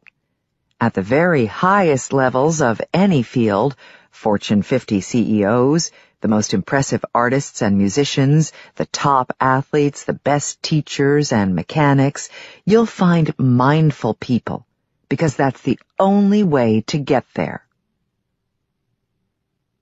Cliff Nass, formerly of Stanford's communication department, studied the consequences of attempting to pay attention to several things at the same time. He found that those who think they're good at multitasking typically are actually terrible at doing so. The more multitasking they do, the worse multitaskers perform. In addition, they don't notice the mistakes they're making. Cliff Nass and his colleagues ran a study in which they showed self-identified multitaskers sets of 2 red rectangles alone, or surrounded by 2, 4, or 6 blue rectangles. They flashed each configuration twice, and the subjects had to determine if the 2 red triangles in the second frame were in the same position as in the first frame. They were told not to pay attention to the surrounding blue triangles. Their scores were terrible compared to those who don't multitask frequently, an indication that frequent multitasking damages a person's ability to focus. Focusing on one thing for a significant block of time leads to much greater productivity and creativity. According to Daniel Levitin, author of The Organized Mind, Thinking Straight in the Age of Information Overload. If you want to be more productive and creative and to have more energy, the science dictates that you should partition your day into project periods. Your social networking should be done during a designated time, not as constant interruptions to your day. Increasing creativity will happen naturally as we tame the multitasking and immerse ourselves in a single task for sustained periods of, say, 30 to 50 minutes. Greg McKeown also writes about the importance of focus in his book, Essentialism, The Disciplined Pursuit of Less, in which he points out that the word focus can be both a verb and a noun. This distinction is important, since success isn't just the act of focusing, but also selecting the right thing on which to focus. Greg uses the examples of both Bill Gates and Warren Buffett, both of whom acknowledge that the key to their success is the ability to do both types of focus, noun and verb. They see themselves as editors-in-chief, selecting the things that deserve focus. Greg writes, "Focusing on what is essential is a powerful ability, perhaps the most powerful in a world where we are so bombarded with distracting ideas, information, and opinions. However, if we want to consistently give our energies to what is essential, we need to develop both kinds of focus. Only in this way can we answer with confidence the question, what's important now?" This resonates with the classic work of Stephen Covey, who wrote The 7 Habits of Highly Successful People. He argues that success comes from understanding the importance and urgency of everything we do. In his model, there are 4 categories of activities: urgent and important, urgent and unimportant, not urgent and important, and not urgent and not important. Covey argues that 90% of people spend most of their time on things that are urgent and important, and 10% of their time vegging out on non-urgent and unimportant activities. Others spend most of their time doing things that are urgent but not important. They think they are doing something useful, but are really just wasting time. Covey says that effective people focus on activities that are important, even if they aren't urgent.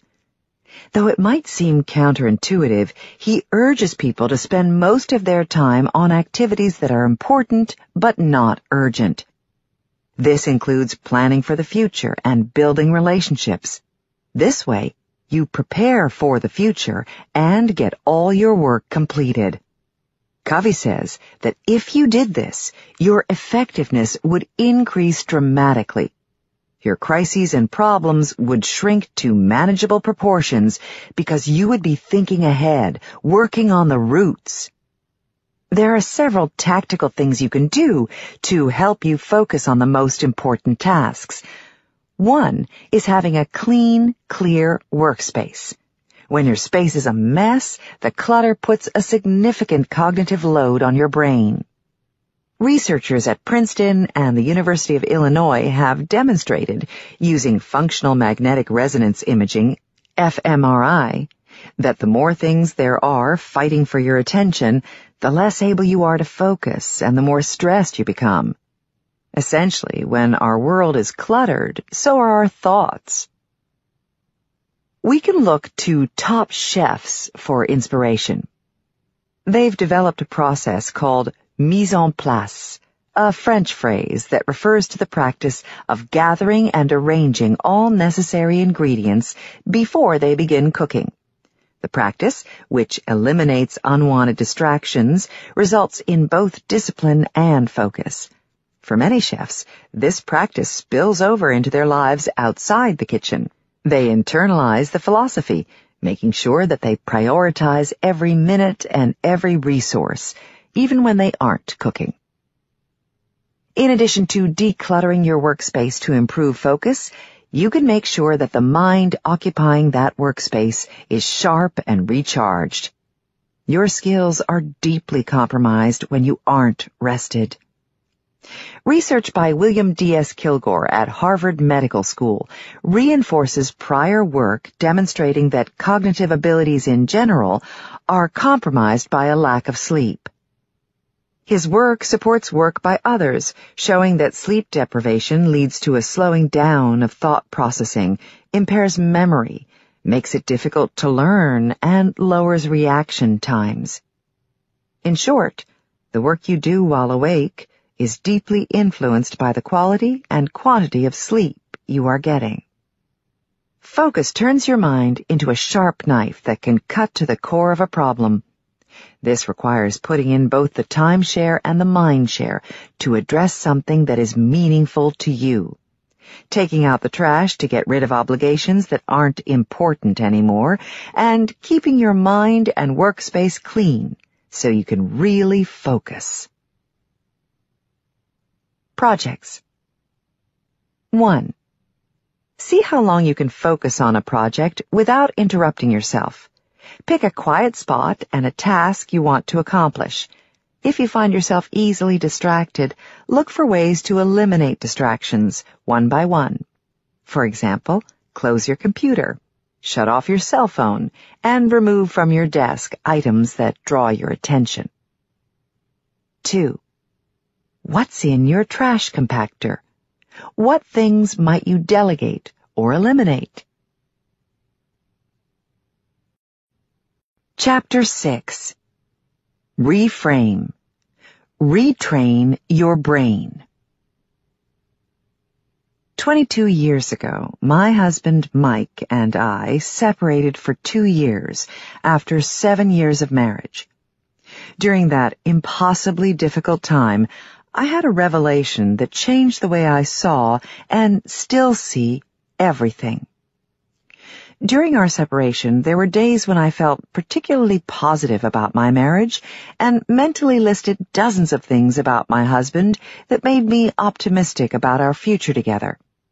There were other days, however, when the idea of reconciliation seemed impossible, as I clicked off all the ways in which we were incompatible. One day, I stepped back to examine these mental lists, and to my surprise, discovered that many of the things I appreciated about my marriage were the same ones that frustrated me. That insight opened my eyes to the idea that I was painting the picture of our marriage in my mind, and that I could change that image by shifting the frame I was using. The frame that focused on the positive interpretations as opposed to the negative interpretations provided a path to repairing our marriage. Now, over 20 years later, and having just celebrated our 29th anniversary, Mike and I are incredibly appreciative that we made it through that challenging time. The power to change your frame of reference is relevant far beyond marriage. Applicable to creative problem solving in all parts of life, it's one of the keys to innovation. The perspectives or frames we use are influenced by past experiences, current circumstances, and our state of mind. By understanding this, we can actively shift those frames to reveal important insights. Of course, some of our frames are nailed down pretty tightly and are hard to shift, but even those can be moved with effort. We can reframe things as small as a computer password and as large as a career. In 2011, designer Mauricio Estrella was in a particularly bad state of mind, reeling from the painful breakup of his marriage. As a result, he was not thrilled when his computer stopped working, as it did with frustrating regularity, demanding that he change his password. This tiny request was just one more annoyance in his day. Mauricio writes that in that moment he actively chose to look at his computer password differently. The following is a condensed version of his story. Letting all the frustration go, I remembered a tip I heard from my former boss, Rasmus. Somehow he combined to-do lists with passwords, and I thought to use an augmented variation of that. I'm going to use a password to change my life. My password became the indicator. My password reminded me that I shouldn't let myself be a victim of my recent breakup, and that I'm strong enough to do something about it. My password became forgive at H3R. During the rest of the week, I had to type this password several times a day. In my mind, I was reminding myself to forgive her. That simple action changed the way I looked at my ex-wife. That constant reminder that I should forgive her led me to accept the way things happened at the end of my marriage and embrace a new way of dealing with the depression that I was drowning in. In the following days, my mood improved drastically. By the end of the second week, I noticed that this password became less powerful, and it started to lose its effect. A quick refresh of this mantra helped me. I thought to myself, I forgive her, as I typed it every time. The healing effect of it came back almost immediately. 1 month later, my dear Exchange server asked me again to renew my password. I thought about the next thing I had to get done. My password became quit at smoking forever. And guess what happened? I'm not kidding you. I quit smoking overnight. 1 month later, my password became save for trip at Thailand. Guess where I went 3 months later? Thailand.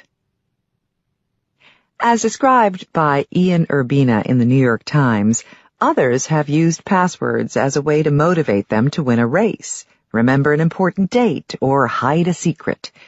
This is a useful reminder that something as small as a password can be used to practice reframing. Even when we don't actively choose a frame of reference, one is always there.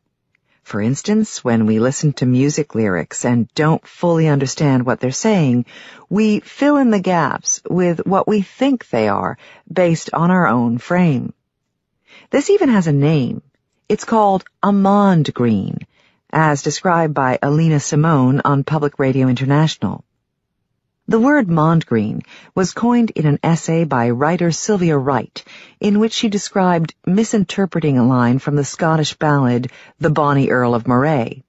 The actual line was, "They have slain the Earl of Moray and laid him on the green." What did she hear?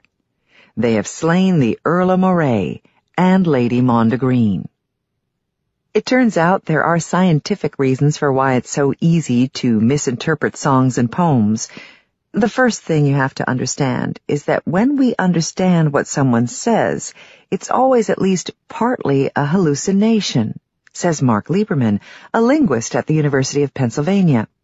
Extracting meaning from sound actually depends on a combination of hearing and hoping. There's a piece of what we understand that comes from the sound that comes in our ear, Lieberman explains, but there's a piece of what we understand that comes from the expectations in our brain. Every day we interpret what others are doing by putting a frame around their actions, and we are often wrong. I distinctly remember a situation several years ago when I was at a meeting with some alumni. A young man in the group repeatedly checked his phone and sent text messages. I thought his behavior was rude, and in my mind I chastised him. At the end of the meeting, he apologized to me for his inattention. His infant son was in the hospital, he said, and he had been getting updates from his wife. I realized that I had made an assumption that was completely incorrect.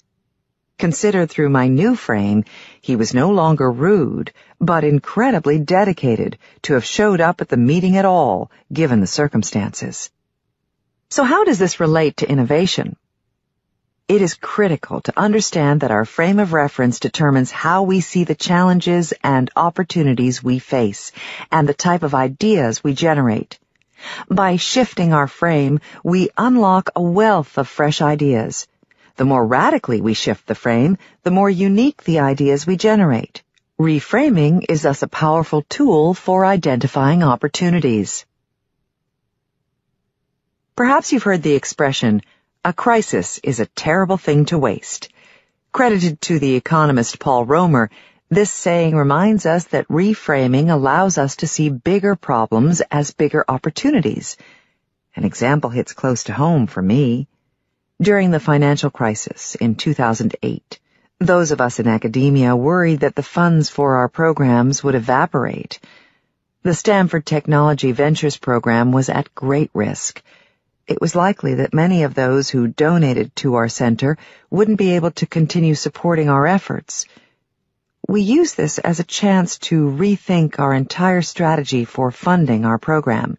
We looked outside our normal base of support in Silicon Valley for backing. In fact, we decided to expand our focus to include the entire world. This allowed us to pursue partnerships in other countries, from Finland to Chile, which ultimately added depth to our offerings, provided exciting new opportunities for our faculty and students, and generated the revenue we needed to make it through the economic downturn. The crisis really was an opening for opportunities. Had we not been forced to question the status quo, we likely would never have explored these opportunities. In a recent STVP class, one of our Mayfield Fellows presented a case study about how companies of all types deal with crises, and how some turn them into opportunities.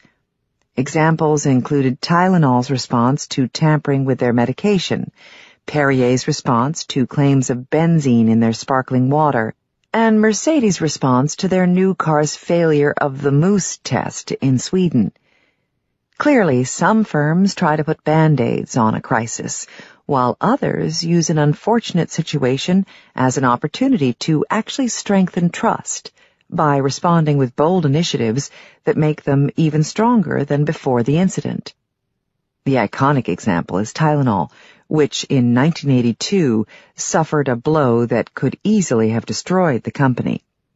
Their response has become a model for other firms.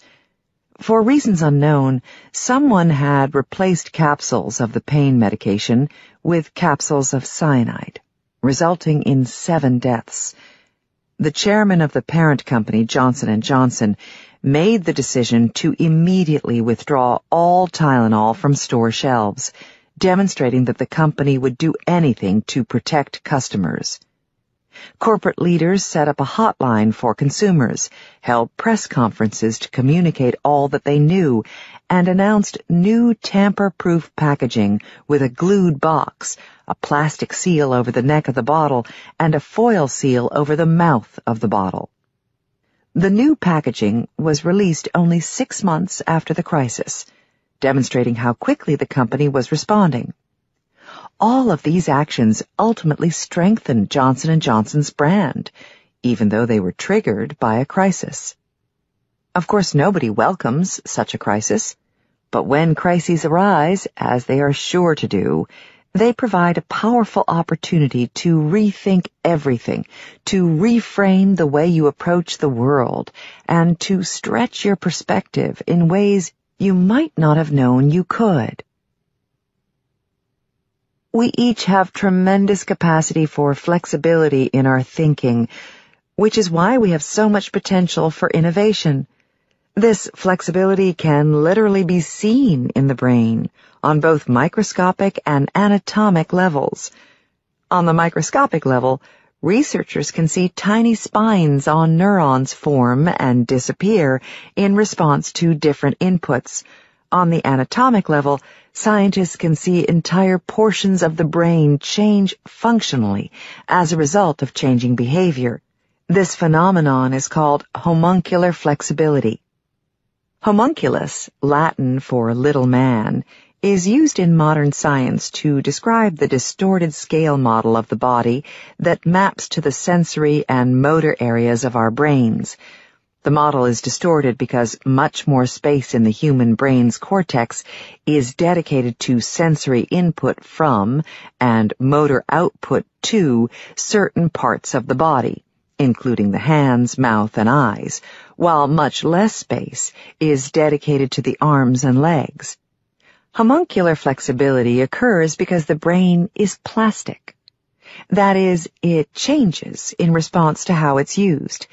If someone loses his or her vision, for example, the part of the brain responsible for processing visual information shrinks, and the part that processes sound increases.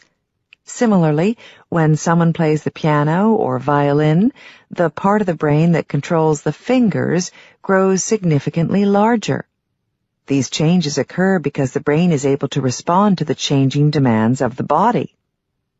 This process is particularly relevant to innovation because it demonstrates that we are capable of physically changing the way we think.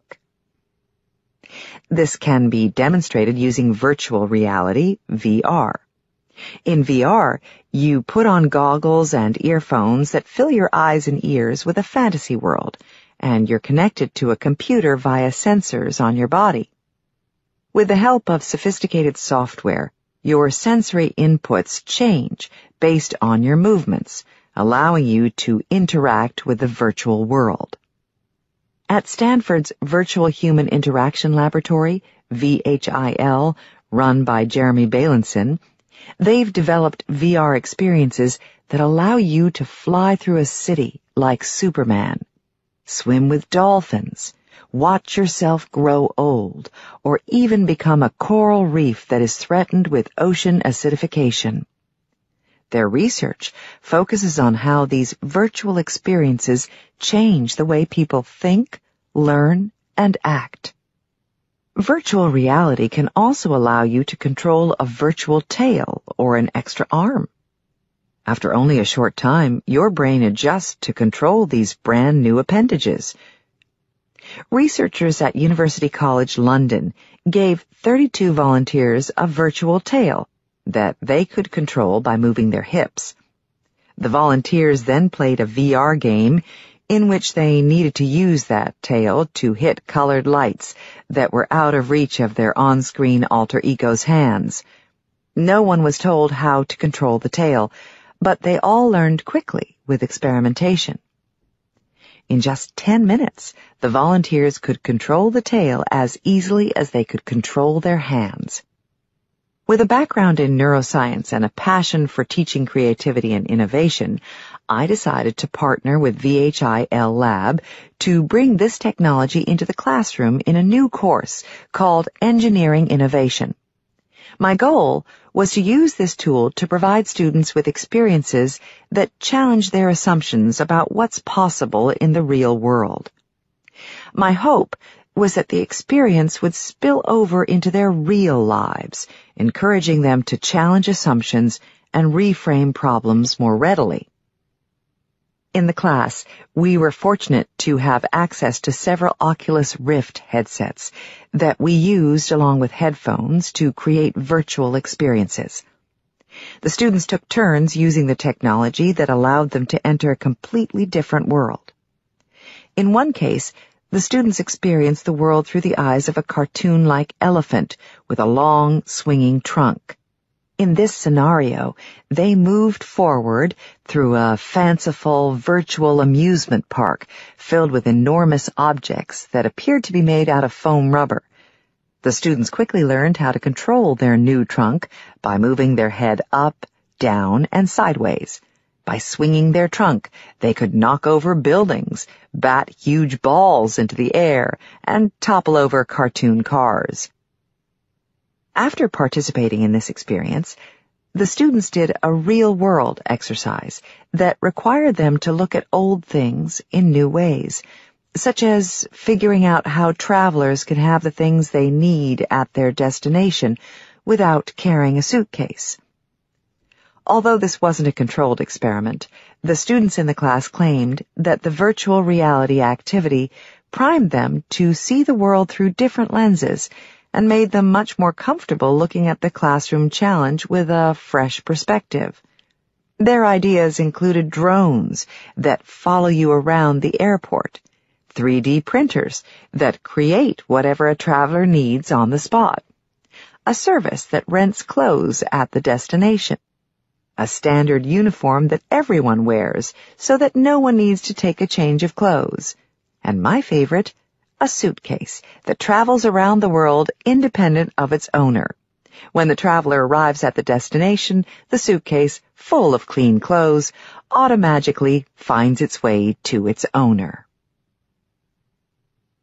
There are many ways to reframe the way you see the world without using virtual reality goggles. One approach is to actively examine your assumptions and then question them. By digging deep and uncovering those assumptions, you're then able to start challenging them.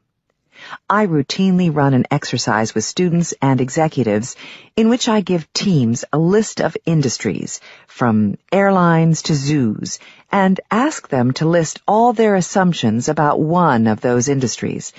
Then I ask them to turn those assumptions upside down, imagining what would happen if the opposite were true. For example, here are a few of the assumptions one team generated for hotels. Room keys, little soaps, tourists, room service, noisy hallways, far from home, pillow chocolate, mini bar with key, checkout time, concierge, TV in room, housekeeping, expensive food, wake-up calls. Each of these assumptions opens the door for a challenge. For example, what would have to happen for a hotel to offer flexible check-in and check-out times? What would it be like if local hosts, rather than a hotel concierge, helped guests find their way around? What if there were an open kitchen where you could make yourself a snack at any time of the day or night? What if you could select a specific room as you do an airplane seat? What if hotels were designed not for out-of-town guests, but for local getaways with friends and family? The students used their list of assumptions to generate several brand new concepts for hotels by turning some of the expectations on their head. Another team worked on rethinking movie theaters. After unpacking their assumptions and challenging them, they came up with several very interesting ideas, including a new movie concept called Move Ease, EASE, which would combine a bicycle spin class with a movie theater. Instead of sitting still, patrons would exercise while watching the movie. In their pitch, the team suggested that patrons pay at the end of the film. The more exercise people did, the lower the price of the experience, encouraging them to get a harder workout. Another way to reframe a problem is to come up with the stupidest solutions you can think of. As discussed in detail in What I Wish I Knew When I Was 20, dumb ideas help surface your assumptions by tapping into your core beliefs about what can't be done. For example, it might seem absurd to suggest having candy for breakfast, wearing the same clothes each day, or hitchhiking to work. But these suggestions lead to interesting new breakfast, fashion, and commuting ideas. I recently asked a group of students to come up with a challenge in their lives, something that seemed impossible. This group collectively decided that they wanted to travel around the world, but didn't have any money. Traveling extensively for free seemed like an insurmountable problem. I then asked them to brainstorm to come up with the worst ideas they could for addressing this challenge. One of their many ideas was to get a private jet on layaway so that they wouldn't have to pay for it until later. That seemed like a pretty silly idea, quite unreasonable. I then asked them to brainstorm again to figure out how they might make that actually happen.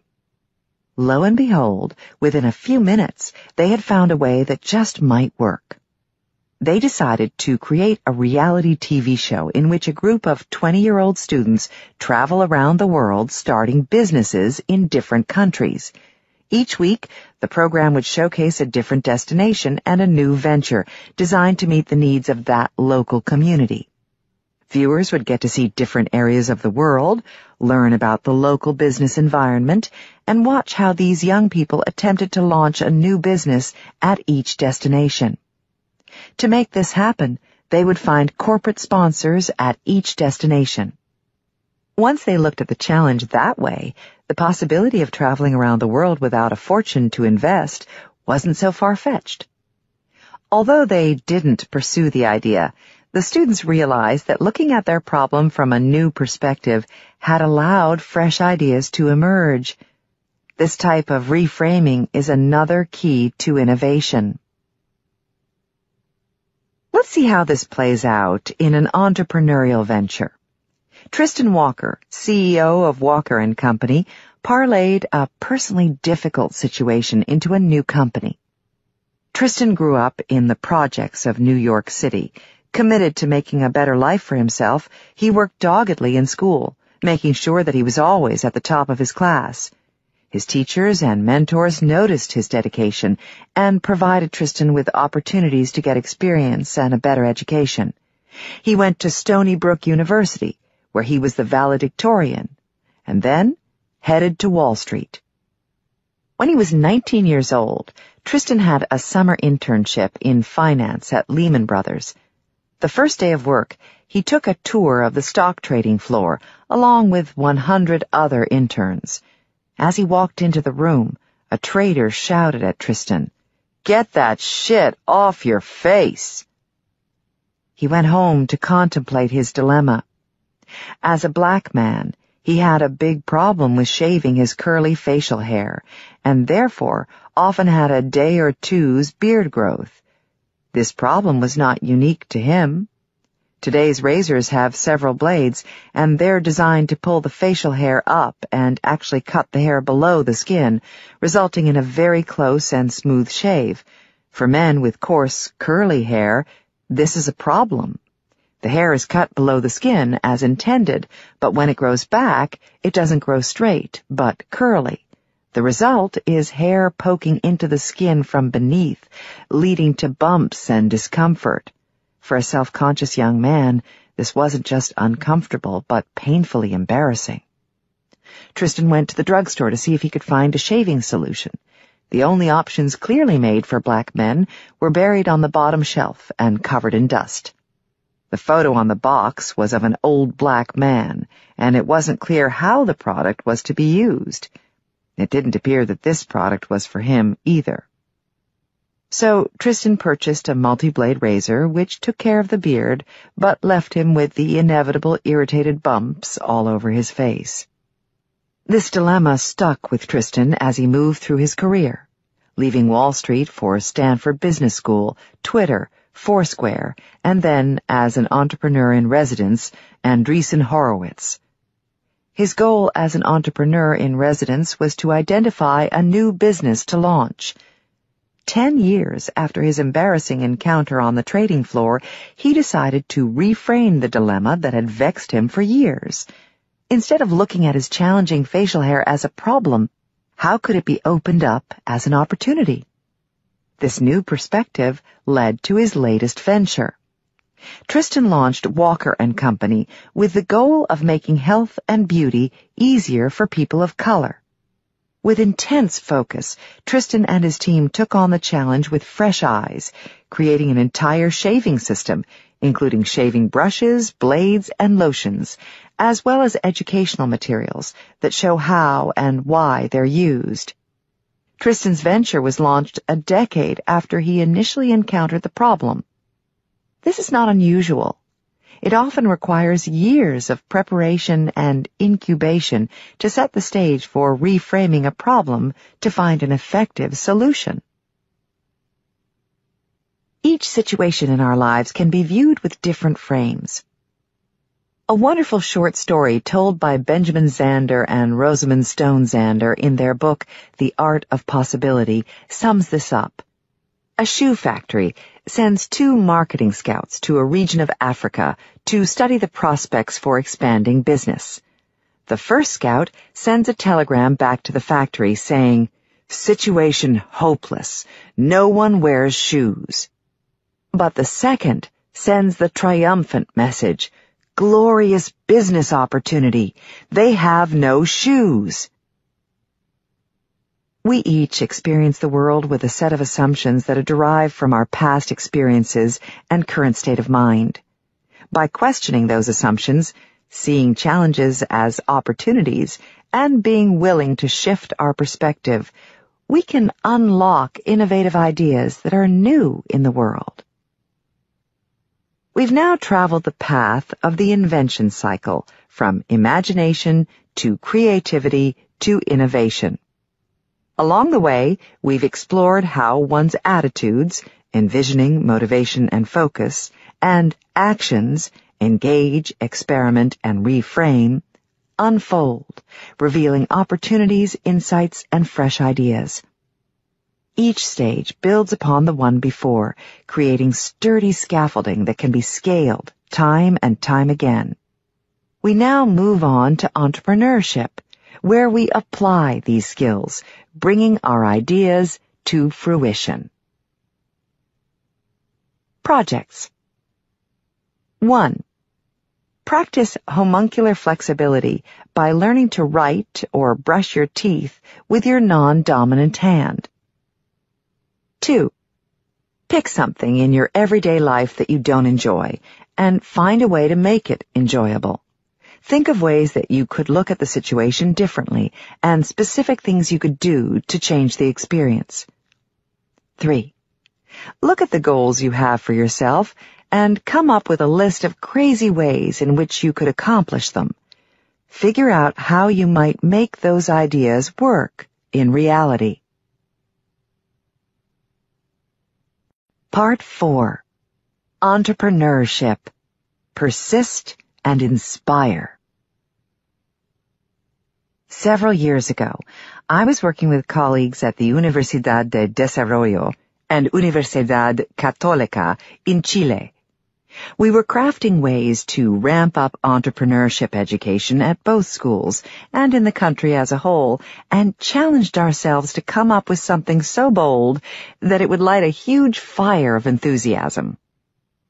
As part of our brainstorming, we came up with a big idea. What if we hired a ship, an entrepreneur ship, and took students from the two Chilean universities and Stanford to Patagonia in the south of Chile. The ship would travel for 5 days, with daily port calls, through magnificent fjords, with vistas of mountains, glaciers, and wildlife, allowing the students to experience the amazing beauty of the region, build cultural bridges, learn design thinking tools, and take on local entrepreneurial challenges. We'd take along a photographer and a videographer to capture the story so that we could share it. Great idea, right? So what happened next?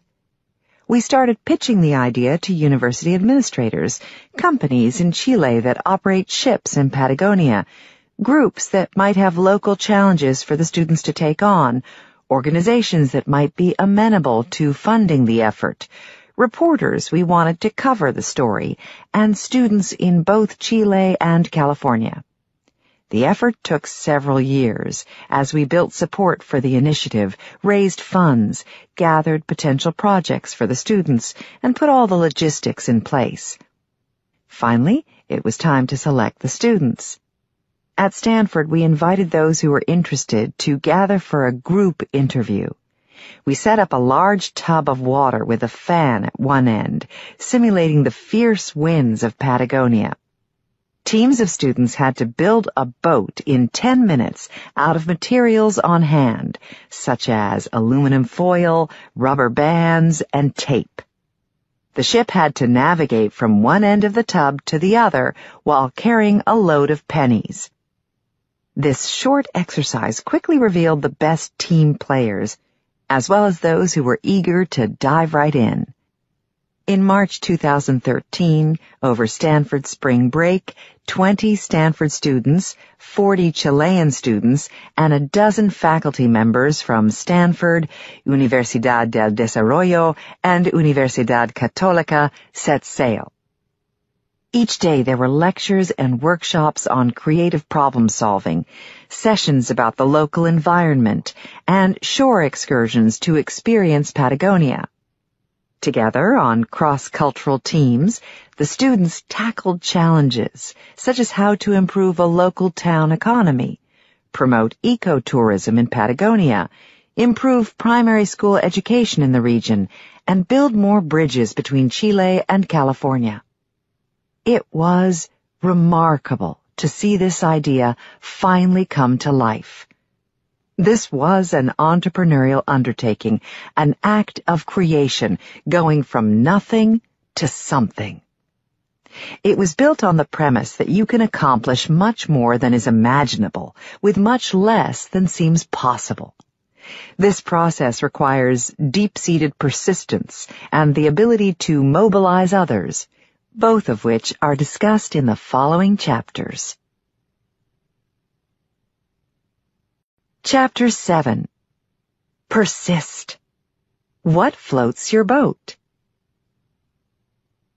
Wearing nothing but a Speedo bathing suit, goggles, and a swim cap, Louis Pugh was the first person to complete a long-distance swim in every ocean of the world, including the Arctic Ocean at the North Pole, where he swam for 18 minutes in the frigid water. Louis took on this incredible feat, driven by his motivation to bring awareness about the impact of climate change on the most vulnerable ecosystems in the world. He chose the North Pole to vividly demonstrate that this region, which should be covered in ice, has already melted. Louis imagined the activity many hundreds of times during his year-long training. This visualization allowed him to see the entire process, from start to finish, in his mind's eye. He built a team of 29 people from 10 countries to help him accomplish his goal, including a doctor, a navigator, and several trainers. Together, they came up with a set of innovations that allowed him to succeed, including new exercise protocols and recovery procedures that allowed Louis to take on this remarkable challenge. Louis was born in Plymouth, England, and as a child, he saw the statues of famous explorers who had set off from Plymouth, including Sir Francis Drake, who carried out the second circumnavigation of the world in the 1500s. Lewis decided at the age of 7 that he too would do something remarkable. When he was 10 years old, Lewis's family moved to Cape Town, South Africa, where again the ocean surrounded him. He trained to become a maritime lawyer with the hope of protecting the seas, but soon discovered that this was not enough for him. Lewis wanted to have a much bigger impact. In 2003, he came up with the bold idea that he would swim all the endangered bodies of water in the world to bring awareness to environments in need of protection. After a year of planning and preparation, Lewis was ready. His entire team hitched a ride on a cargo ship to the North Pole and asked the captain to stop briefly so that they could complete their mission. The ocean water at that spot was 4,200 meters deep, and it was well below freezing. In addition, the team needed polar bear guards to ensure that Lewis wasn't attacked while in the water. When Lewis dove into the frigid, pitch-black water, it literally took his breath away, and his hands felt like they were on fire. To make the task less daunting, he broke it into pieces in his mind. The team had planted flags of all the participating team members along the shore, and his teammates ran alongside him with signs giving him vital data about how far he had progressed. Lewis set his goal to swim past the first flag, then the second, the third, and so forth. Each flag was a reminder of someone who was as committed as he was to this mission. He couldn't let any of his teammates down. When Lewis emerged from the water after the 1-kilometer swim, his team pulled him into a small boat, wrapped him in a towel, and rushed him back to the ship for a warm shower. He literally needed to be thawed out. The water inside his fingers had frozen solid, and they were so swollen that they cracked open. He wouldn't have feeling in his fingers again for 4 months. Lewis was able to accomplish this great feat with powerful persistence, which has since inspired hundreds of thousands of people around the world. His Arctic swim was both a mental and a physical feat. The task required incredible focus and courage, as well as countless hours of training to develop the necessary skills and strength. Innovative endeavors of all types are literally willed into being with steadfast dedication. Consider the process of building a skyscraper or running a marathon. At the beginning, there's nothing but the vision of accomplishing your goal. The stronger your drive to reach the finish line, the more tenacious you'll be, and the more likely you are to reach your objective.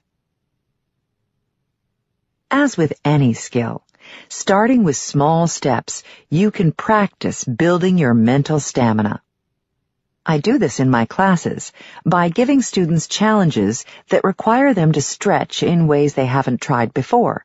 For example, I often require them to come up with at least 100 solutions to a given problem. The problem might be something silly, such as finding uses for rubber bands, or it might be more serious, such as how to save water during the drought. At first, the thought of generating 100 ideas strikes them as crazy, but once they mentally set this goal for themselves, they find it much easier to reach it. In the spring of 2014, I taught an online course called Creativity, Music to My Ears, in partnership with Warner Brothers Records. All the course projects had a music theme. For example, the 25,000 students who were participating were asked to introduce themselves by designing the album cover of their life. They also submitted a mind map that illustrated their audio observations of a nearby environment. The final project involved capturing lessons from the course using their own song lyrics. A 2-week team project in the course focused on using music to address a challenge. Students formed their own teams of up to 7 people using the team formation tools available on the Novo Ed platform we used. Some teams had participants from several different continents, each bringing a different perspective. Together, each team selected a problem to tackle, such as a snoring sleeping partner or saving energy at home. The first task was to generate at least 100 solutions to that problem, and all the solutions needed to involve music in some way. For many participants, 100 ideas sounded ridiculous.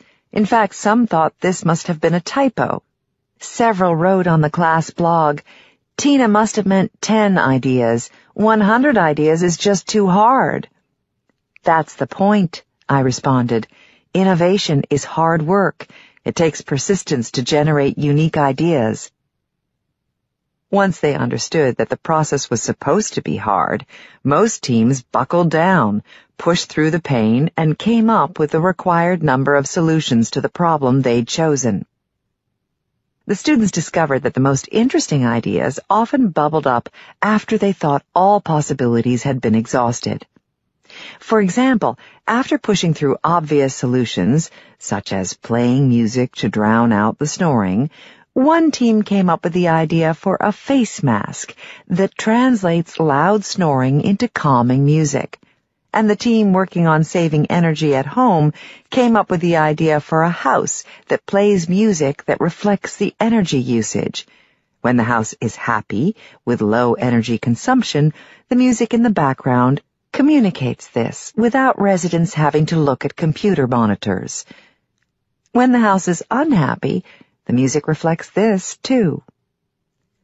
As inspiration, the course included video interviews with Warner Brothers musicians, including Josh Groban, Jason Mraz, Lily Allen, and Mike Shinoda of Linkin Park.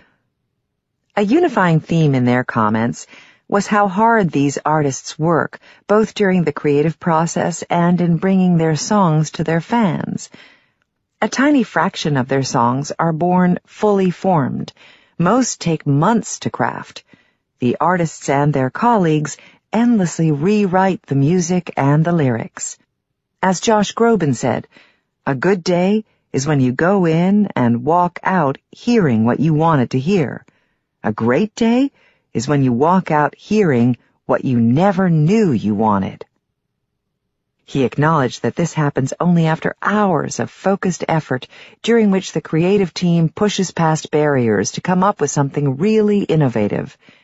He also described his life while on tour, which involves designing the days carefully to make sure he optimizes every 2-hour performance. I assign a similar team project to my students at Stanford, requiring them to push much further than they think they can. Once teams spend 3 weeks generating hundreds of ideas, selecting their favorites, building prototypes, and testing them with users to get feedback, they present their findings to the class.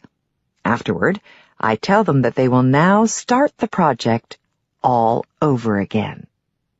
The look on the students' faces say it all. They're both shocked and frustrated. The directive to go back to the beginning seems like a punishment.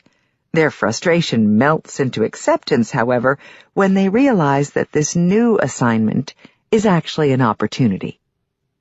The first time through revealed the first wave of solutions, and testing provided useful feedback. Going back to the beginning gives them a chance to do a better job. They dive back into their projects, and 2 weeks later their ideas and presentations are vastly improved.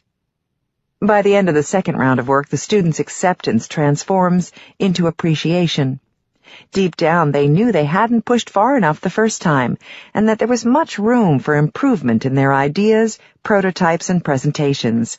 By the end of the course, many of the students rate this as one of their favorite assignments.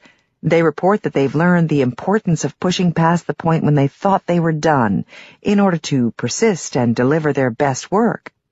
If the course were longer, I could give them the same assignment again and again and again. Each repetition would reveal a new wave of ideas and insights and even better results. The ability to push past the point when others stop is often referred to as grit. It is the tendency to sustain interest in and effort toward a long-term goal. Much work has been done on the importance of personal grit on success in all domains. In fact, it has been found that grit is a much bigger predictor of success than is raw intelligence. Psychologist Angela Duckworth focuses her research on the impact of this trait on success. She writes, "Grit predicts surviving the arduous first summer of training at West Point and reaching the final rounds of the National Spelling Bee, retention in the U.S. Special Forces, retention and performance among novice teachers, and graduation from Chicago public high schools, over and beyond domain-relevant talent measures such as IQ, SAT, or standardized achievement test scores, and physical fitness." Duckworth created a grit scale based on a dozen questions that measure perseverance. The questions focus on traits such as the ability to set goals, focus on a task for an extended period of time, and overcome setbacks along the way. She has found that these traits can change over the course of a lifetime and that people can learn to have more grit. Duckworth and her colleagues have also found that grit is strengthened when people are taught that frustration and mistakes are a natural part of the learning process, not signs that you should give up. When I told the students in my class that it was supposed to be challenging to generate 100 solutions to a problem, they were much more likely to succeed. This simple statement helped build their grit. Grit is also a huge predictor of entrepreneurial success. Bringing a bold new idea to life exposes endless near-death experiences for the idea, and only those innovators with long-term dedication are able to thrive under such circumstances. Every new venture is essentially trying to die, and it takes a huge effort to keep it alive during its early days. A key aspect of grit is the ability to strive toward a long-term goal. You need a vision for the future, discussed in detail in the chapter on envisioning. You need to drive to attain that goal, as outlined in the chapter on motivation, and you need to focus your time and attention on reaching that goal, as described in the chapter on focus. Over the years, I've seen a pattern among those who successfully navigate the path from innovation to entrepreneurship. They know how to take steps that are large enough to be challenging, but small enough that they lead manageably toward the objectives. The more experienced the entrepreneur, the greater the size of the steps, and the more they accomplish. Leveraging what they've learned, the resources they've accumulated, and the confidence they've attained, successful entrepreneurs allow their goals to expand to meet their abilities. Those who don't pace themselves properly are doomed to one of two fates. They take tiny steps that are low risk, but they don't take them very far. Or they take huge steps that are beyond their ability, and they inevitably stumble. The key is to find the step size that's right for you, with enough of a challenge to make it interesting, but not so much that you end up so bruised and broken that you aren't able to get up and try again. Persistence comes in many forms, including hard work, dedication, and the ability to stand by your ideas when in the face of doubters. Many fabulous ideas sound crazy when they are first described, and it can be hard for others to embrace them. Examples include Tesla, a new car company, really? Twitter, 140 character messages? You have to be kidding. And SpaceX, that will never work. I often see people struggle to pursue their ideas, fearing that others, including their parents, won't approve. I remind those who ask for my advice that resistance to your ideas is actually a gift, in that it gives you a chance to test the strength of your own convictions. If you aren't willing to fight for your ideas at the beginning, you won't be able to fight for them when the challenges get more intense. If everyone always agreed with your ideas, you'd never know how strongly you believed in them, and you'd never know if you were pursuing them for yourself or someone else. Universal approval also suggests that you probably aren't stretching far enough or seeking out objective critics. Those who have achieved significant accomplishments have all faced people who oppose their ideas, and yet they had the ability to stay steadfast in their goals. Looking at them after they have reached a certain level of success, we don't often see their dedication in the face of early criticism. It's helpful to look at their entire path to see how they started, the initial steps they took, and how each accomplishment built upon the one before. The stepping stones get larger and farther apart, but it's a path nonetheless, with many obstacles along the way.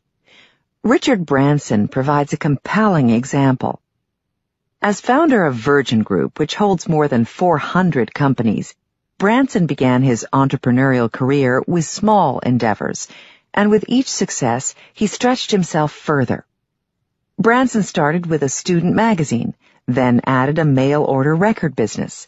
After that, he opened a record store, which he grew into a chain of stores called Virgin Records. He picked the name Virgin because he and his small team were new to business. Following his success in retail, he launched a record label, also called Virgin Records. He continued adding one business after another, an airline, a game preserve, and a mobile phone company, building on his experience, resources, and confidence. As he says in his autobiography, "My interest in life comes from setting myself huge, apparently unachievable challenges, and trying to rise above them. From the perspective of wanting to live life to the full, I felt that I had to attempt it." His journey has been littered with failures, however, including those described below by a recent article in Next Up Asia. Virgin Cola, introduced by Richard Branson in 1994 as the rival to Coca-Cola, has practically disappeared.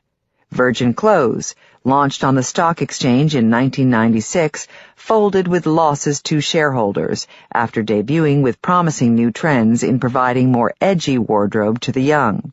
Virgin Money was launched with a viral and somewhat controversial advertising campaign, panned by critics, with Richard Branson emerging naked from the sea, but did not deliver the expected big financial rewards to its shareholders.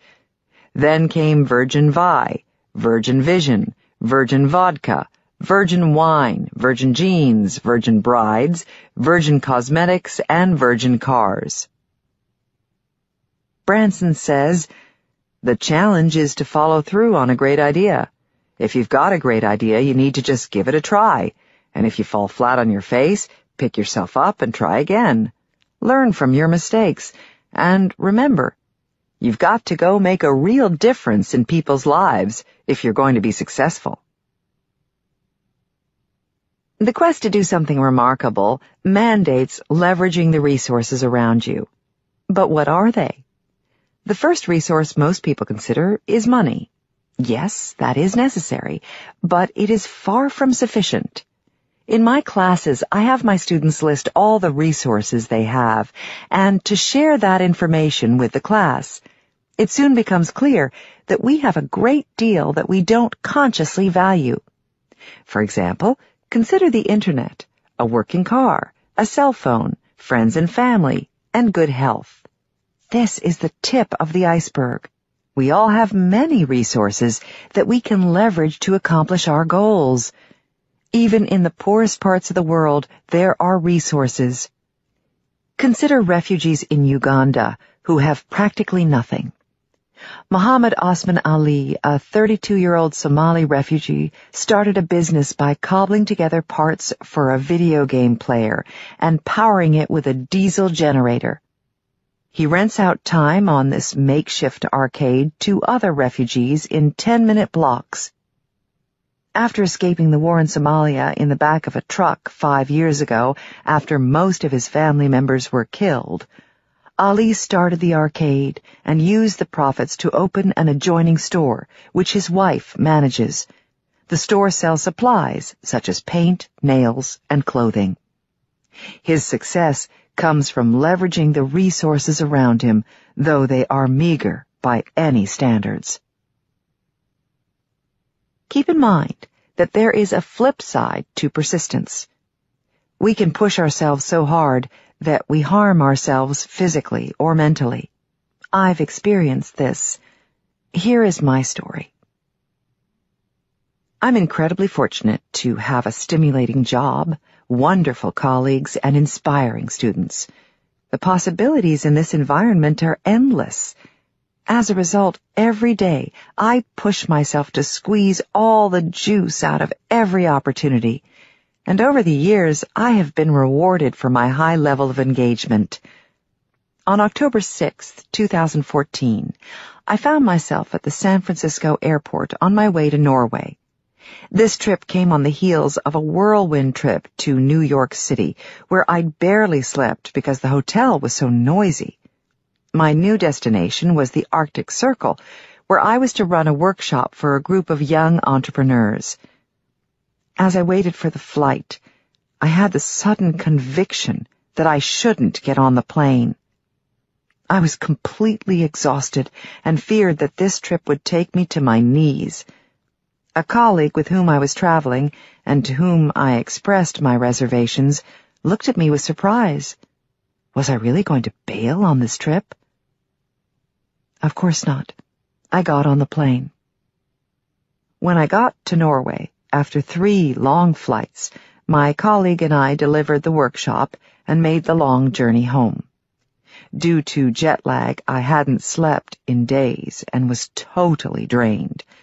I got back to California on a Sunday night and was scheduled to run a 3-hour workshop for a group from Brazil on Monday morning. I met the group as planned, but my mind was swimming and my body ached as I ran the session. Essentially, my plate was so full that I felt like I was choking. I was scared by this, but I didn't know how to slow down. Each day I continued to deliver on my long list of commitments and took on more, while I felt more and more fatigued and disoriented.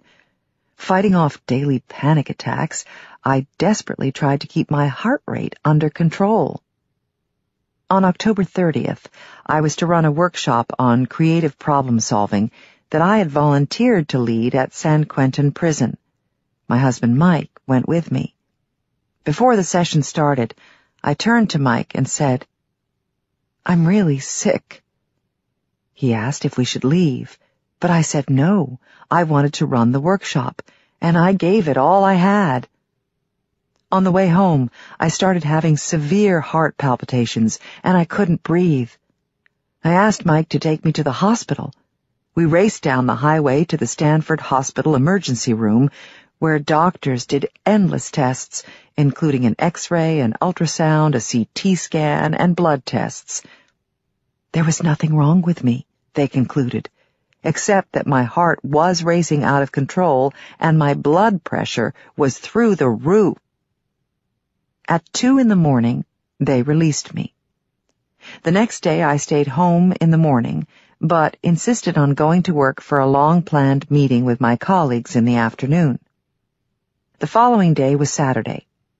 That morning, I walked upstairs with Mike to measure the windows in our bathroom for some new shutters. My heart started racing faster and faster until I collapsed on the floor. I couldn't breathe, and I felt sick to my stomach. Mike threw on his shoes and rushed me back to the ER, where they kept me under observation all day. The verdict? My symptoms were the result of total exhaustion, stress, and anxiety. On Monday, my primary care physician took one look at me and ordered me on a 1-month medical leave. During my recovery, I had lots of time for thoughtful reflection on the trade-offs between persistence and survival, and I came up with a metaphor that captures what I learned from this experience. It is as follows. Each of us is sailing a sturdy sailboat across an ocean. We're free to navigate as we wish, influenced by the winds of the world. There are some days with calm waters, and others with big waves, and there are days with bright sunshine, and others with stormy weather. The boat is designed to withstand all of these. Rain and rivers replenish evaporating ocean water, keeping the system in balance. At the bottom of the ocean are mountains. You can't see them unless the water level drops too low, and they don't influence the currents when the ocean is full. Trouble occurs, though, when the ocean gets depleted due to lack of rain or water from rivers. You can fool yourself into thinking these things are fine as the water gets lower and lower. However, eventually your sailboat hits bottom and gets stuck on the rocks.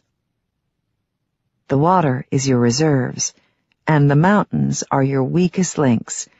You build up your reserves by taking care of yourself, getting enough rest, eating well, exercising, and spending time with friends and family.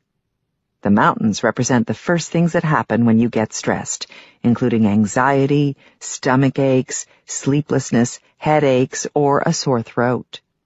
When you hit bottom, you can do two things to recover: build up your reserves and/or learn how to sail around the mountains. You refill the ocean by slowly getting recharged and bypass the mountains by learning how to cope with stress. Both of these take time and effort, as does repairing your damaged sailboat. It is obviously much better to avoid hitting bottom. This requires a dedication to taking care of yourself, paying attention to the water level, and preparing for inevitable droughts. It takes persistence to bring your ideas to life. You need to set goals, focus on a task for an extended period of time, and push through obstacles along the way, all of which require both mental and physical grit. However, this is not enough. You need to replenish your reserves along the way by taking care of yourself so that you have the physical and mental energy to achieve your goals. Each day is a step toward your future, and the choices you make today determine the opportunities you have tomorrow. Projects. 1. Make a list of all the resources you have. Start with the obvious things and then dig down to identify other tangible and intangible resources available to you. 2. Take a few steps this week that are a bit larger than you think you can handle. For example, volunteer to do something that will take more effort than you usually expend, or tackle a problem that looks complicated at first glance. Afterward, spend some time on reflection. Were the results as you expected, or were you able to handle the larger step gracefully? 3. How high is your ocean? How far below the surface are the mountains? Can you identify the specific mountains that are closest to the surface? What are you doing to stay replenished? What more could you do?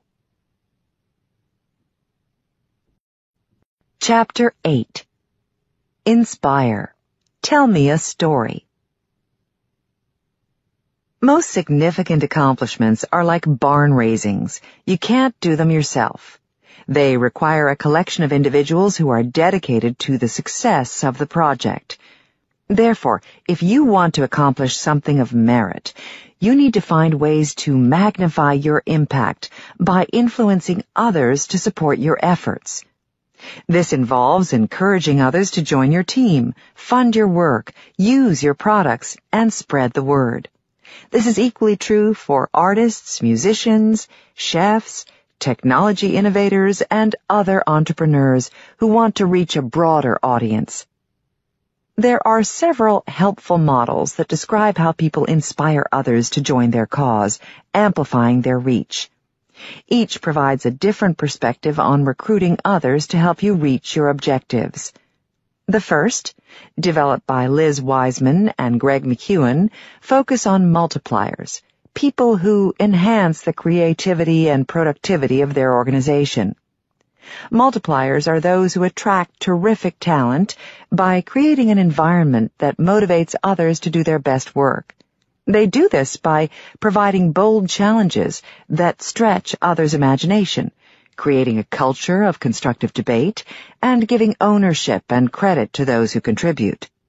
This collection of behaviors leads to vastly increased morale and motivation, and generates a quantum leap in output. Wiseman and McEwen write, "Simply put, when you invite people's best thinking and lead like a multiplier, your team will give you more discretionary effort, more mental and physical energy, and more of the fresh ideas critical for long-term success." At the other extreme are diminishers, people who inhibit creativity and productivity by building their own personal empire, hoarding resources, giving directives that don't leave room for others to contribute, micromanaging, and making all the decisions. When you suppress others' freedom of expression, you get a fraction of their effort and output. The starting point for multipliers is enticing talented people to join your team. One of the most powerful tools for doing so is telling a compelling story that captures your vision. Inspiring stories motivate others to join your cause, even when it wasn't their original idea. Most people are hungry to be inspired by other people's stories and are eager to join in. This is the crucial link between entrepreneurship and imagination in the invention cycle. Organizations of all types, from preschools to research laboratories, are filled with people who are passionate about what they're doing, motivated by the vision of colleagues who have inspired their imagination. Companies, as well as individuals, have stories. If a company's story is compelling, it generates a wide swath of support and interest. If not, the prospects are diminished. Venture capitalist Ben Horowitz says, "Companies that don't have a clearly articulated story don't have a clear and well thought out strategy. The company's story is the company's strategy." Your company story needs to clearly tell what you are doing and why. Communicating this in an engaging way is fundamental to effective leadership. The story must explain at a fundamental level why you exist. Why does the world need your company? Why do we need to be doing what we're doing, and why is it important? This harks back to the discussion in Chapter 3 on motivation, because your story directly reflects your motivation. According to Chip and Dan Heath, co-authors of Made to Stick, there are several core principles for stories that are really compelling and thus sticky. The stories must be easy to understand, have a surprising element, and be both believable and emotionally charged. We're drawn in by these stories and want to pass them on to others. Whether you're making a toothbrush or a drinking water filter, the more engaging your story, the more likely people will be to join you. In the summer of 2014, the Ice Bucket Challenge to support research for a cure for ALS, also known as Lou Gehrig's disease, went viral. The story was simple and very sticky. Individuals filmed themselves dumping a bucket of ice water over their heads and posted that video online. They then nominated 3 other people to do the same. Those who didn't do it needed to make a charitable donation to the ALS Association. This challenge raised awareness about ALS among the millions of people who participated and millions more who saw the videos. It also raised over $40 million in a couple of months, far more than the organization had raised in prior years. The key to the virality of the Ice Bucket Challenge was its simplicity. What could be simpler than pouring a bucket of ice water on your head? The surprise factor, an ice bath isn't something you would usually choose, and the fact that people are compelled to pass it along to others. Once you complete the challenge yourself, you pass it on to 3 specific people. Most people who partook didn't even know about ALS before they received the challenge, but they learned about this debilitating illness because the challenge was fast, provocative, and easy to spread in a short video posted on social media sites. The multiplier effect was huge. According to the New York Times, between June 1st and August 13th, there were more than 1.2 million Ice Bucket Challenge videos viewed on Facebook, and more than 2.2 million mentions on Twitter. In addition, donations to the ALS Association hit $41.8 million, more than double the amount the association had received during the prior year. We consume stories all day long. When we read them in the newspaper, when we watch shows and commercials on TV, and when we listen to programming on the radio. In addition, each of us tells a story every time we share what we're doing with a friend, family member, colleague, investor, lawyer, or doctor. When you tell your doctor about your symptoms, they're embedded in a story about your life. When you talk to your lawyer about a situation where you've been wronged, you are telling a story about the infringement. The stories we tell reveal much about us, and it is incumbent upon each of us to learn how to tell stories that have the impact we hope to achieve. Since we tell stories so frequently, we have lots of opportunities to practice.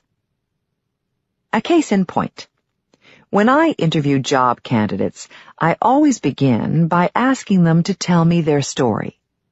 The results are invariably illuminating. Their response quickly unlocks their view of the world and reveals how they see themselves. Some stories focus on how fortunate candidates have been. Some focus on their bad luck. Some concentrate on how hard they've worked to get where they are. And some reveal a random walk through life. By hearing the stories, I can easily visualize how well or poorly each candidate will look at the new role and at the possibilities that it holds. In Chapter 7 on persistence, I shared a particularly difficult time in my life when I struggled with exhaustion and anxiety. During this time, my mind was drawn to dark thoughts that were terribly distressing. When I finally admitted that I couldn't go on as I had been, I made the active decision to change my story. So I sat down and literally wrote a new one. I crafted a few pages that described my life 2 years in the future and explained what I had done to get me from here to there. The new story provided a roadmap and helped me navigate the path forward. We each have a story of our life that we carry with us, and it influences how we engage with each new experience. If I asked you to tell your complete life story in as much detail as possible, it would probably take an hour or so. If you wrote a book conveying your life story, it might take a dozen hours to read, less than 1 day of your life. We continually distill our story down to a collection of pivotal moments that we believe represent who we are. We choose which episodes to include and how we frame them. Those stories say a great deal about us, but they also shape the way in which we engage with the world, and as a result, how the world engages with us. I remember running into an old friend who had worked with me many years earlier. We started trading stories of our shared experiences. It was fascinating how differently we remembered our time together. He recalled a long list of incidents in which he and others had been treated badly. I didn't remember any of that. My memories were much less bittersweet.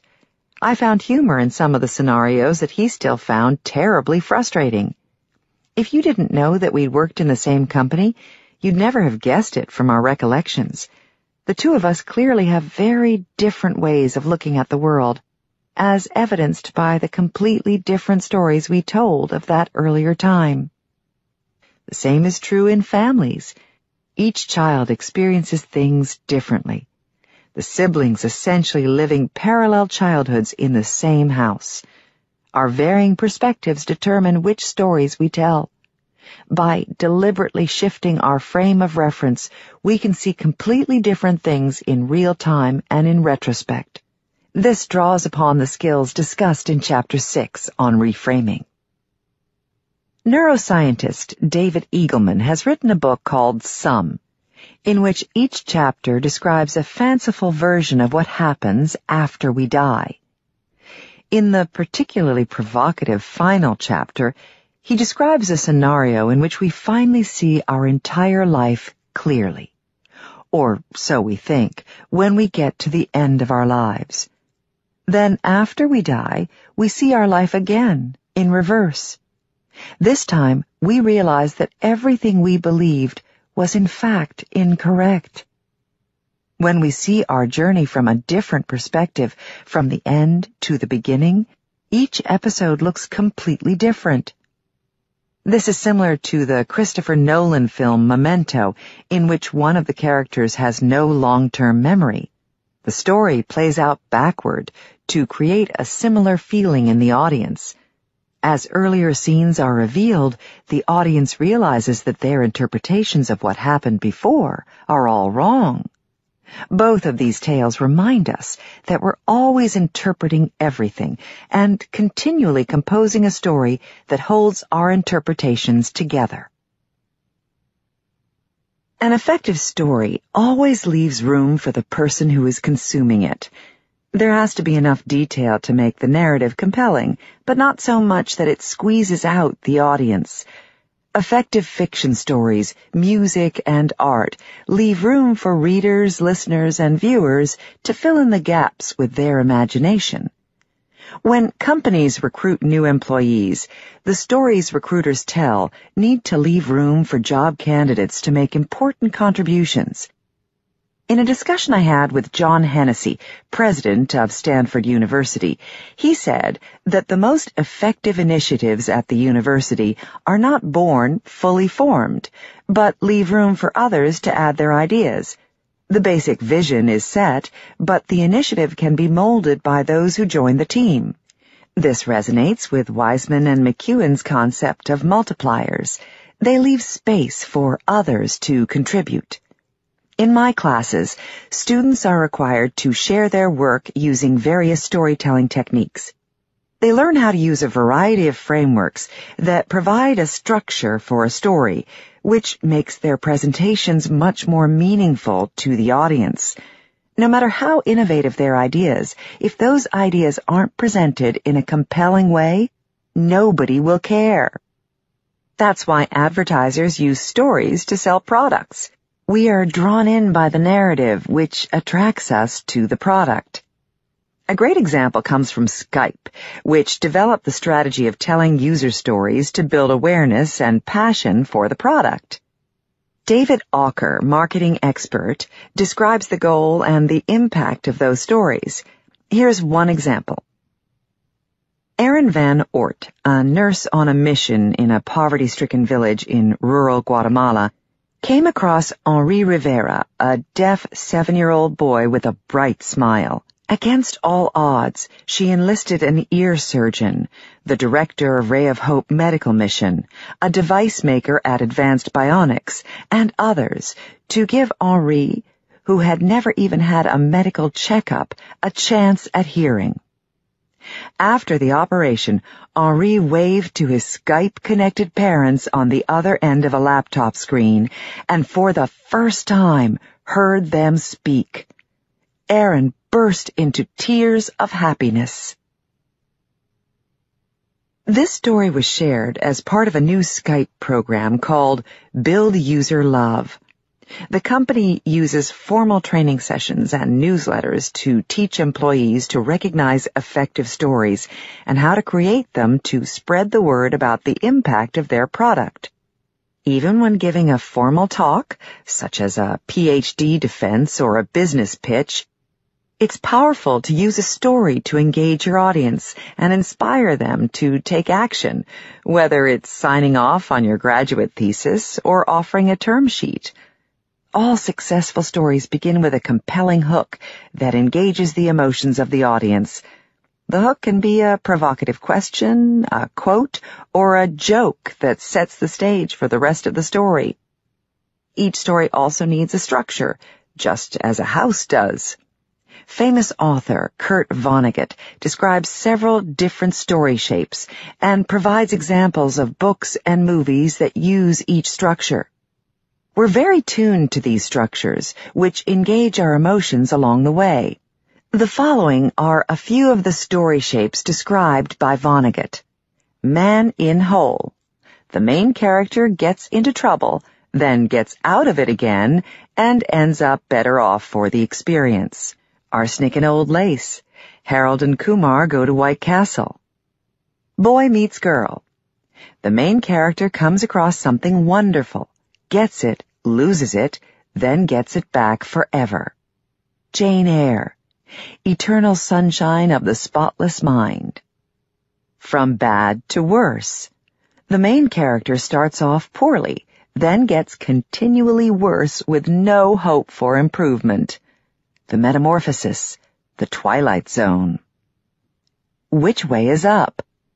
The story has a lifelike ambiguity that keeps us from knowing if new developments are good or bad. Hamlet. The Sopranos. The simple story spine structure, first described by playwright and performer Ken Adams, is an easy and very useful framework. It is as follows. Once upon a time, introduce situation.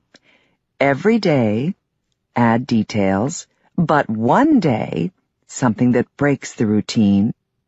Because of that, consequence 1. Because of that, consequence 2. Because of that, consequence 3, etc., until finally the climax. And ever since then, resolution. This framework is the backbone of most fairy tales. Ken Adams shows how it can be applied to The Wizard of Oz. Once upon a time, there was a little girl named Dorothy who was carried by a tornado to the magical land of Oz. Every day she journeyed toward the Emerald City in order to ask the great and powerful Wizard of Oz to help her get home. But one day she got to Oz and she met the wizard. Because of that, the wizard told Dorothy that he would only help her get home if she killed the Wicked Witch of the West. Because of that, Dorothy encountered many dangers and was finally successful in destroying the witch. Because of that, the wizard agreed to take Dorothy home in his hot air balloon. Until finally, on the day of their departure, Dorothy ran after her dog Toto and missed the balloon. And ever since then, Dorothy learned that she always had the power to get home on her own, which she did. He notes that when stripped down to the story spine, the movie in question loses many of its characters and much of what makes it so brilliant and memorable. That's because the story spine is not the story, it's the spine. It's nothing but the bare-bone structure upon which the story is built. And that's what makes it such a powerful tool. It allows you, as a writer, to look at your story at its structural core and to ensure that the basic building blocks are all in the right place. This structure can also be used in an effective business pitch. Here's an example of how it might work as scaffolding for a product pitch for Cala Health, a startup described in detail in the introduction to this book. Once upon a time, 8 million Americans suffered from hand tremors. Every day, they had trouble with simple tasks, such as drinking a cup of coffee and buttoning their shirt. But one day, Cala Health developed an inexpensive, non-invasive treatment that eliminated their hand tremors. Because of that, there was an effective and affordable alternative to invasive brain surgery. Because of that, many more people were able to get treatment for their condition. Because of that, they became able to take care of themselves more easily. Until finally, this new treatment became the standard of care for treating hand tremors. And ever since then, millions of people have been able to live without debilitating symptoms. One of the easiest ways to check the effectiveness of your story is by using the BAR test, described by Nicole Kahn, a senior project lead at the design firm IDEO. Essentially, she and her colleagues practiced telling the story of a new product or service as though they were telling someone at a bar, without any fancy slides or data. Running the bar test involves talking to people, often strangers, and getting their quick feedback on an idea. According to Nicole, we tell them our story, we verbalize it, we grab a colleague who's completely unfamiliar with what we're doing and buy them a beer or a coffee and spend 15 minutes to see if they understand the point of the presentation. We look for when they lean in, or when they look away or reach for their phone. We look for nods and ahas. We look for what surprises and delights. That's how we figure out what's sticky and resonating. Force it to be succinct. That's the magic of verbalizing your story. You've invested nothing, and there's no reason to get stuck. You can redo it again and again. Key goals for your story should be first to resonate with the passions of your audience, and then to give them a clear path for action. Bob Sutton and Huggy Rao discuss this in their book Scaling Up Excellence. They describe the need for a hot cause and a cool solution. When you trigger an emotional response in people, they stop thinking about themselves and start thinking about the collective interest. Bob and Huggy describe the 2006 initiative by the Institute for Healthcare Improvement called the 100,000 Lives Campaign, with a mission of encouraging doctors and nurses to adopt practices that lead to much better patient outcomes. The actions include 6 very simple steps, such as washing hands between visiting patients.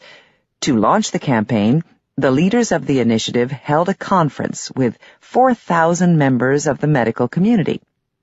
One of the speakers was Sorrel King, who had lost her daughter to a preventable medical error.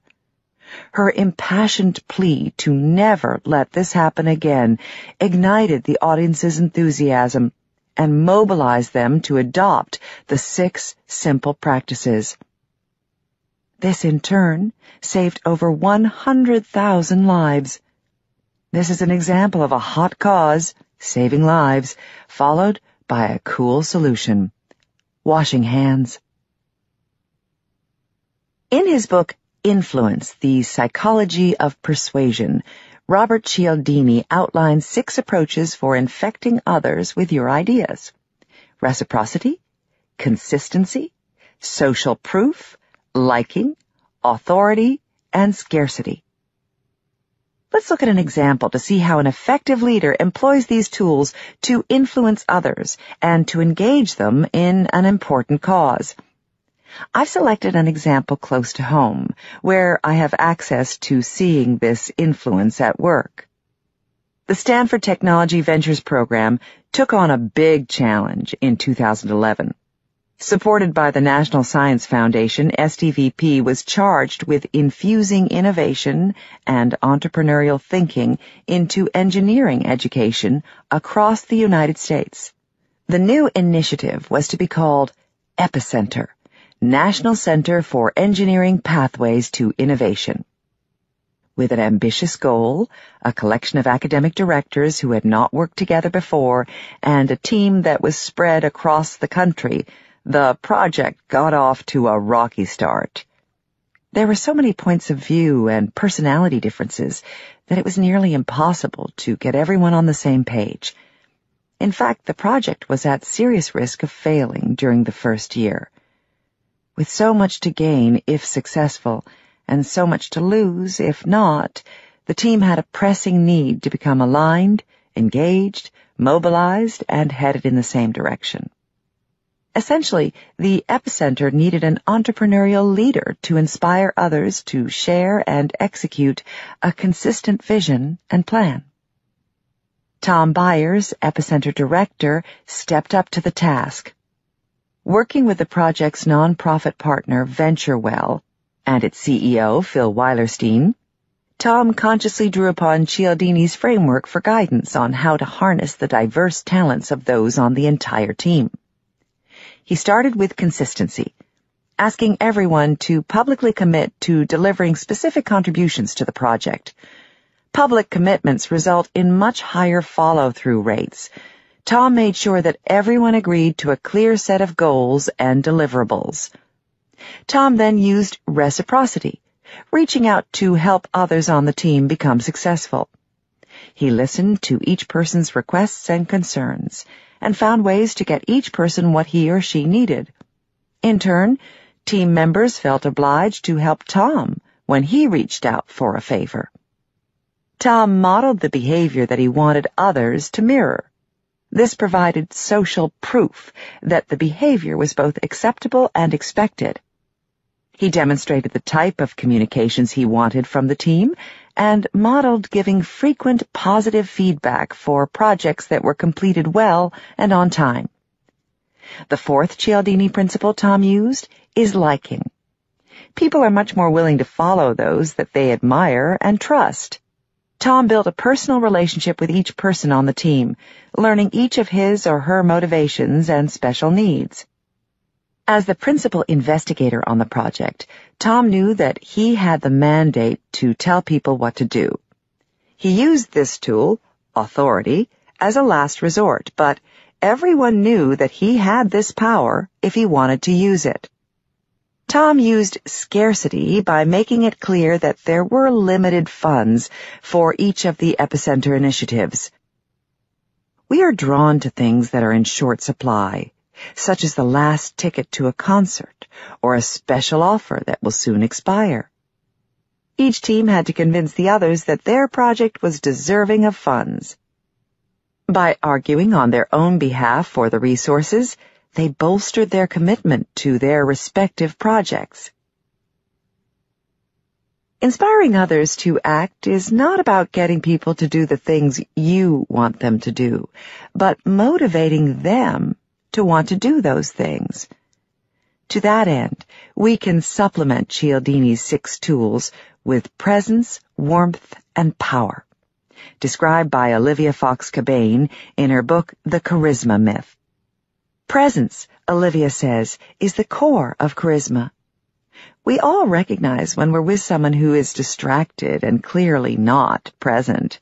This lack of focus instantly destroys his or her charisma.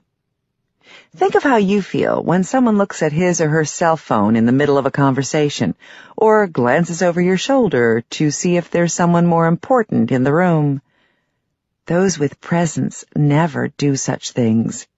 They behave as though you are the only person in the room, and everyone and everything else has evaporated. No one can fake presence, because it's obvious if a person isn't fully engaged. The second component of charisma, in Olivia's view, is warmth. This is essentially the impression that someone likes you and will use his or her power on your behalf. We sense warmth primarily via body language and eye contact. Those who don't look us in the eye, for example, we perceive as being colder than those who hold our gaze. Finally, charisma involves power, as described by Olivia. Power is your perception of your ability to affect the world around you, whether this be through raw physical power or large amounts of money, influence, expertise, intelligence, high social status, and so forth. We look for clues of power in the person's appearance, in others' reaction to that person, but most of all, in the person's demeanor in their body language. The MIT Media Lab was able to predict the outcome of negotiations, sales calls, and business plan pitches with 87% accuracy without listening to a single word of content, only by analyzing the voice fluctuation and the facial expression of the person pitching. You control your own charisma and can practice the skills related to power, presence, and warmth. Once you start paying attention, you'll see how people display or dissipate their charisma by the way they stand or sit, the manner in which they talk, the expression on their face, and their use or lack of full engagement. Alita Hayes, who teaches dance at Stanford, says that we are always already dancing. That is, we are always moving in the world, and others interpret that as our dance. I've been fortunate to teach with Alita in many situations and have observed her transform people before my eyes by helping them unlock their presence, warmth, and power. She illustrated this transformation beautifully while running a workshop on physical presence. Alita demonstrated 2 ways to enter a room. In the first, she walked in casually and looked around. In the second, she walked in deliberately, planted her feet firmly and gracefully, stood up straight, and made warm eye contact with others in the room. The difference was so dramatic that it moved me to tears. She literally transformed herself from nobody to somebody in seconds. This chapter has described several ways to encourage others to help scale your efforts. These include creating an environment that multiplies the output of your team, telling a sticky story that compels others to join you, framing your story so that it has the greatest impact, using storytelling techniques such as the story spine to communicate your ideas, using principles of influence to compel others to action, and bolstering your charisma to increase your effectiveness. Whether you know it consciously or not, you're influencing others in every one of your interactions. Inspiring collaborators, customers, investors, family members, and friends is a key role of an entrepreneur, no matter what your pursuit. It's nearly impossible to manifest your ideas, whether you're an artist or an astronaut, if other people don't share your dream and support your effort. This doesn't mean that everyone needs to embrace your ideas, but you do need a critical mass of avid supporters to amplify the impact of your vision. This is why inspiration is the keystone of the invention cycle. It provides the spark that leads to the next wave upon wave of imagination, creativity, innovation, and entrepreneurship. Projects. 1. Tell or write your life story 3 times. The first time, focus on all the terrible things that have happened to you. The next time, focus on all the wonderful opportunities you've had.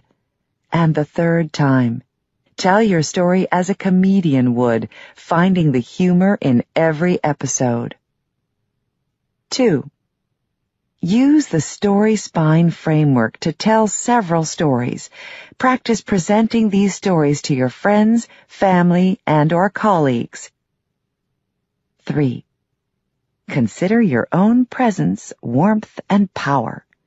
Which of these characteristics do you exhibit, and which could be enhanced? Pay attention to those around you and privately evaluate their presence, warmth, and power. How do these traits affect you and others? Conclusion. The end is the beginning.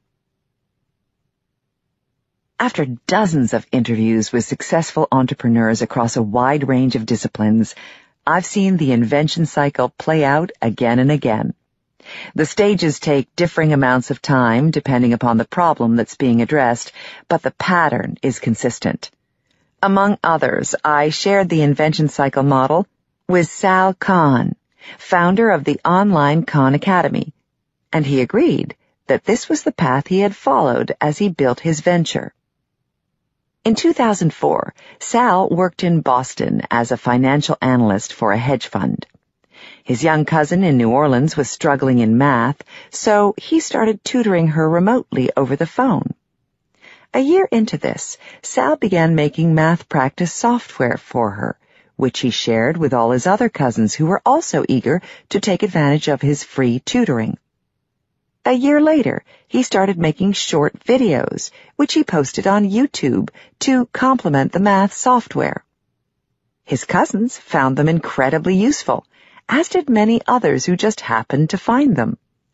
Inspired by the impact he was having, Sal considered how he might scale the process of making educational videos to address a wider audience. This was the imagination stage, where Sal became engaged with teaching and envisioned something new. By the time Sal had posted 30 to 40 videos, letters were pouring in. Kids wrote, thanking him for helping them master subjects they thought they would never learn, and parents sent their thanks for helping their children succeed in school. Sal's drive to build educational content blossomed, and he tried various teaching and technical approaches to see which worked best. This was the creativity stage, which required both motivation and experimentation. By 2009, 3 years after he started posting videos, about 100,000 people were using Sal's content each month. With this success, he left his job in finance to commit his full-time effort to online education. Sal knew enough to question conventional teaching methods, and he built a unique learning platform that he called Khan Academy. This was the innovation stage, which required both focusing and reframing to come up with fresh ideas. As his vision grew, Sal needed to bring in financial support, hire employees, and encourage more people to use the Khan Academy resources. Sal's tenacity and ability to mobilize others helped him galvanize a great team, develop partnerships, and compel donors to support his effort. He entered the entrepreneurship stage, which required both persistence and the ability to inspire others. His work has had a far-reaching impact around the world, sparking the imagination of students, educators, and other entrepreneurs. As this example illustrates, by building the scaffolding that supports bringing your own ideas to life, you in turn create a platform for others to do the same. This is the essence of the invention cycle. As described in the previous chapters, there is an effective pathway through this process, from inspiration to implementation, with a requisite set of attitudes and actions. Imagination requires active engagement and the ability to envision alternatives. Creativity requires motivation and experimentation to address challenges. Innovation requires focusing and reframing to generate unique solutions. Entrepreneurship requires persistence and the ability to inspire others. It's important to keep in mind that your attitudes are impotent unless you develop behaviors that bring those thoughts to fruition, and your actions are doomed to fail unless they are paired with the proper mindset. By braiding together your attitudes and actions, you prepare yourself to do much more than is imaginable with much less than seems possible, no matter your objective. Looking at the invention cycle from that perspective, you can see that those who manifest the required attitudes are effective, and those who have the requisite actions are inventive. Effectiveness is your ability to get things done, and inventiveness allows you to generate breakout ideas. Each set of traits is necessary, but not sufficient. Only when they are coupled together are you effective at bringing new ideas to fruition. Attitudes for effectiveness: engaged, motivated, focused, persistent. Actions for inventiveness: envisioning, experimenting, reframing, inspiring. The invention cycle supports and reinforces other models related to innovation and entrepreneurship, including the design thinking process, developed by my colleagues at Stanford's Design School and taught widely around the world. Design thinking usually refers to 5 steps for generating ideas: observe, define, ideate, prototype, test. Tim Brown, the president and CEO of the design firm IDEO, defines design thinking as a human-centered approach to innovation that draws from the designer's toolkit to integrate the needs of people, the possibilities of technology, and the requirements for business success. Using this process, design thinkers make careful observations from a specific point of view, and based upon their insights, frame a specific problem that needs to be addressed.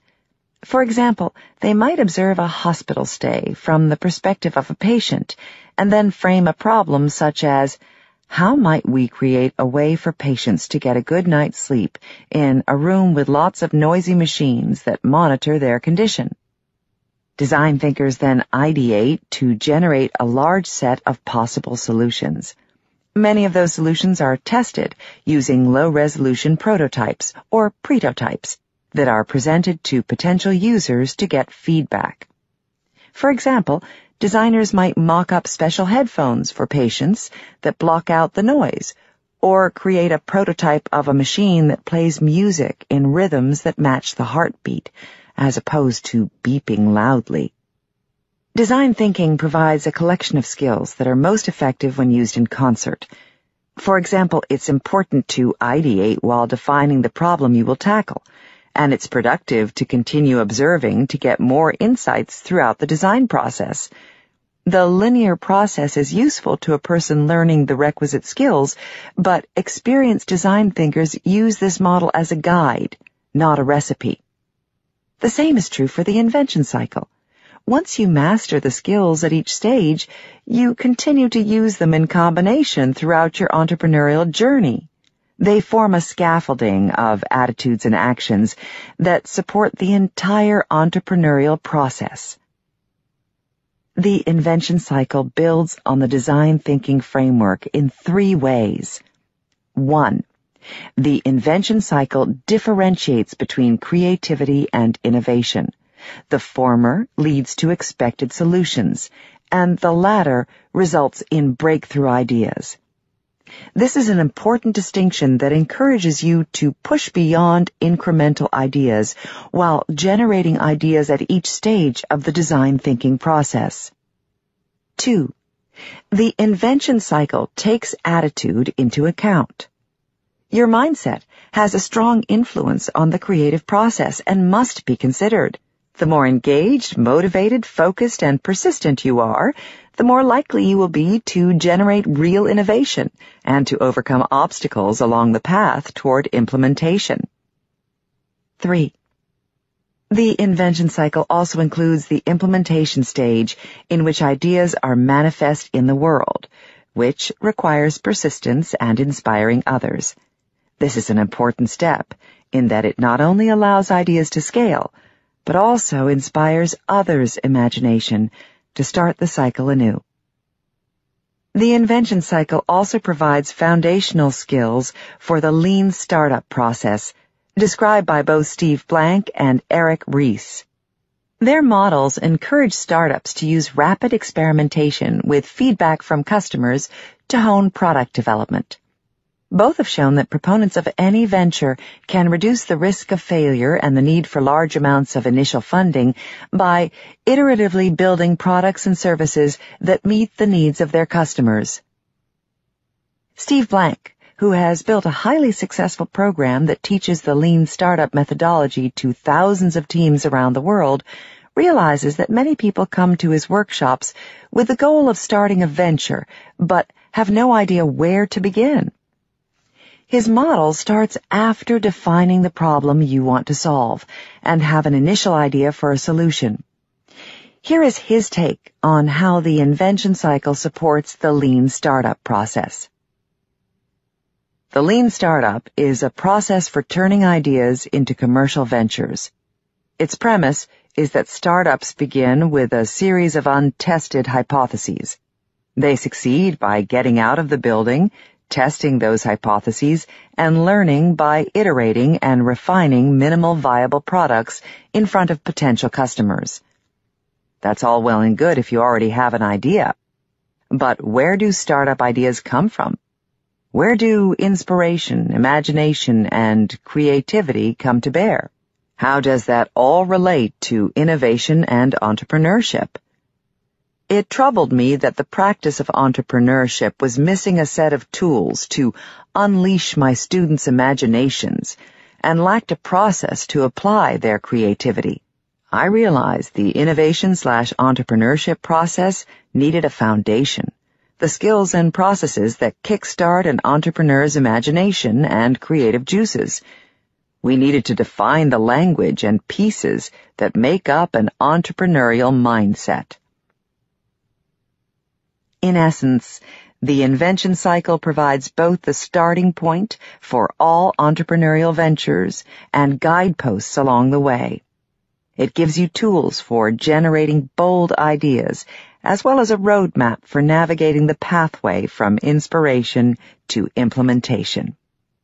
As a result, the invention cycle allows you to identify more opportunities, generate unique solutions, and manifest your ideas, important skills for designing and implementing the life you want to lead.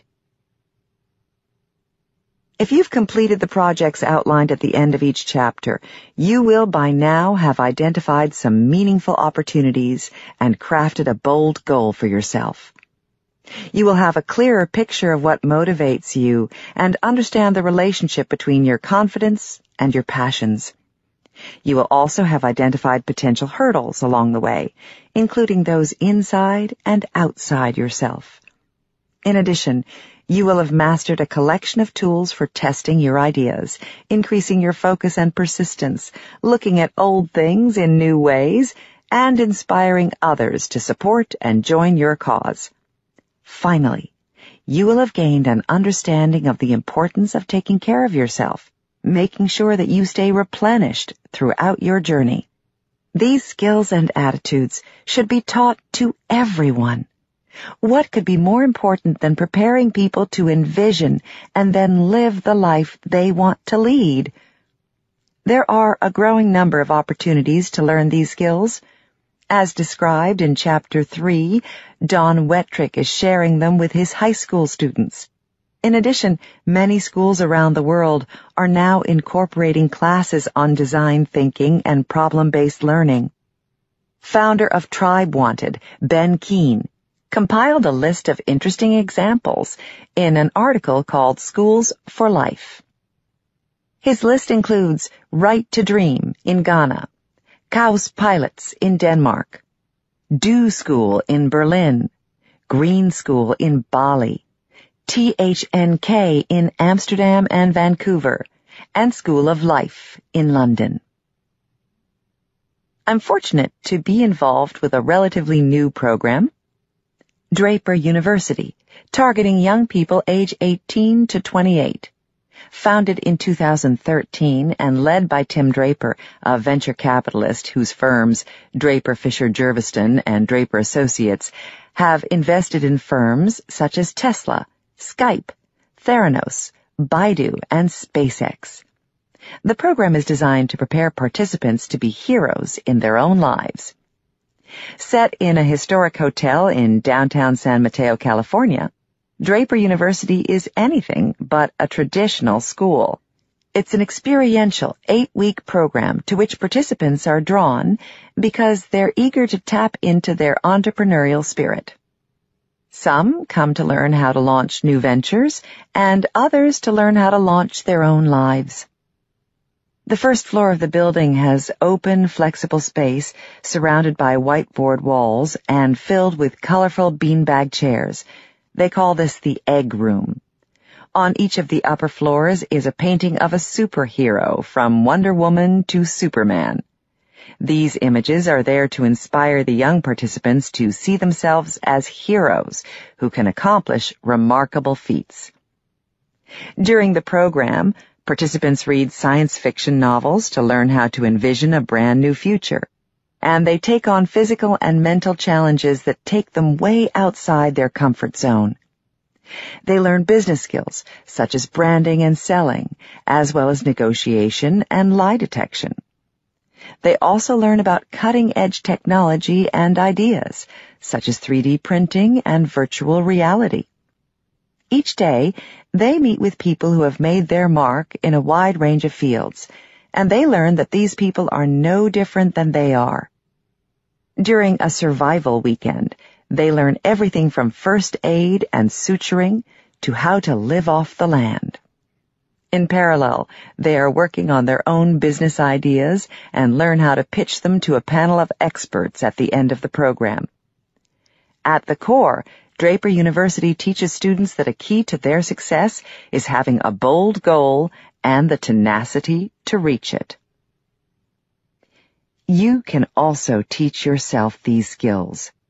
There are countless role models of those who have taken on an audacious goal and built a path to that objective. Many of the cases in this book tell the story of people who did just that, like Sal Khan, who developed Khan Academy, and Pia Sorkar, who's addressing AIDS education in India and beyond. You can build your skills organically by following the process described in the invention cycle, beginning with engagement and envisioning what might be. With motivation to propel you forward, the experimentation begins, leading to opportunities to see challenges with fresh eyes. Once you identify your unique contribution, it takes persistence to manifest those ideas and to inspire others to join you on your journey. It is clear that people around the world are hungry to tap into their vast potential and are eager to carve a path to a compelling future.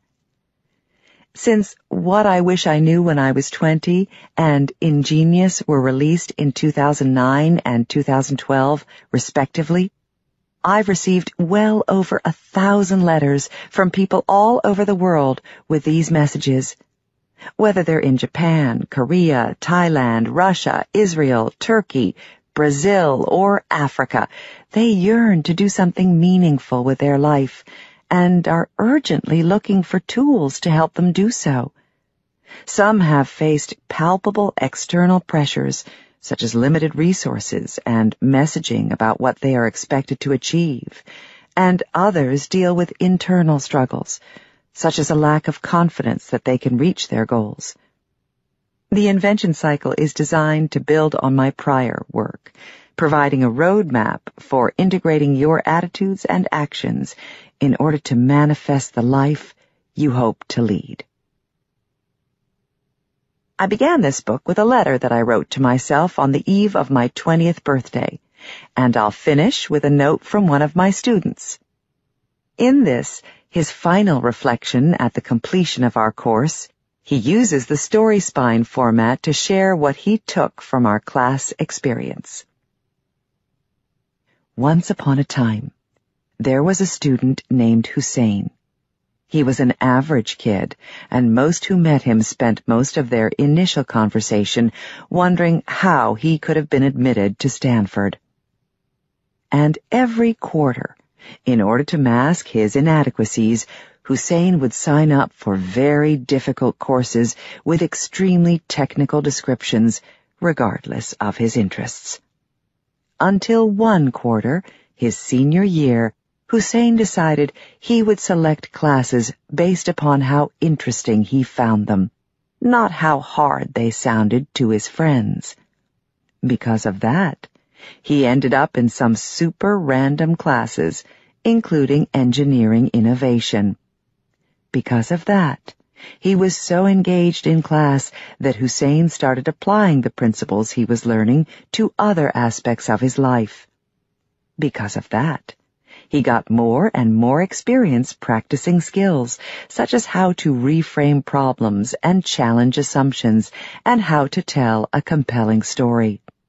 Because of that, Hussein began to view life less as a casual participant and more as an active innovator. Until, finally, he became much more present in each moment. Ever since then, the lessons remain. The most important one is that inspiration and happiness are most easily found doing what you really want to do, and not what you think you should do. Your future is determined by how you dance in the present. Hussein's story reinforces the message that your attitudes and actions are inextricably intertwined. They fuel each other, igniting a powerful chain reaction that leads to wave upon wave of ideas and actions. If you actively shape your mindset and hone your behavior, there is no end to this cycle and no limit to what you can achieve. You are the master of your invention cycle, where the end is just the beginning. Projects. 1. Return to the letter you wrote about your goals for yourself. Edit the letter again. This time include all the attitudes and actions that are required at each stage of the invention cycle. 2. Having gone through this process, make a list of your key insights. What did you already know, and what is new? How will what you've learned influence your attitudes and actions going forward? Summary of projects. Setting goals. Write a letter to yourself describing what you hope to achieve in the future. Select the time frame that makes the most sense to you and be as specific as you like. The goal of this exercise is to get you into the mindset of thinking about carving a path toward your objectives. There will be opportunities to revisit the letter in Chapter 2 and again at the end, so please consider it a draft that will be revised. Identifying opportunities. Spend an hour silently observing in one location. It can be anywhere: a cafe, your office, a city street, a park, or at home. Make as many observations as possible. Consider the implications of these observations and identify as many opportunities as you can. Look up job listings in your area, even if you have a job. Select 3 completely different jobs and write a paragraph that describes the possible paths forward, starting with the advertised role. Envisioning the future. Think of the world as a collection of stages, from your hometown to the entire world. Which stage are you on right now, and which one do you want to play out your life on in the future?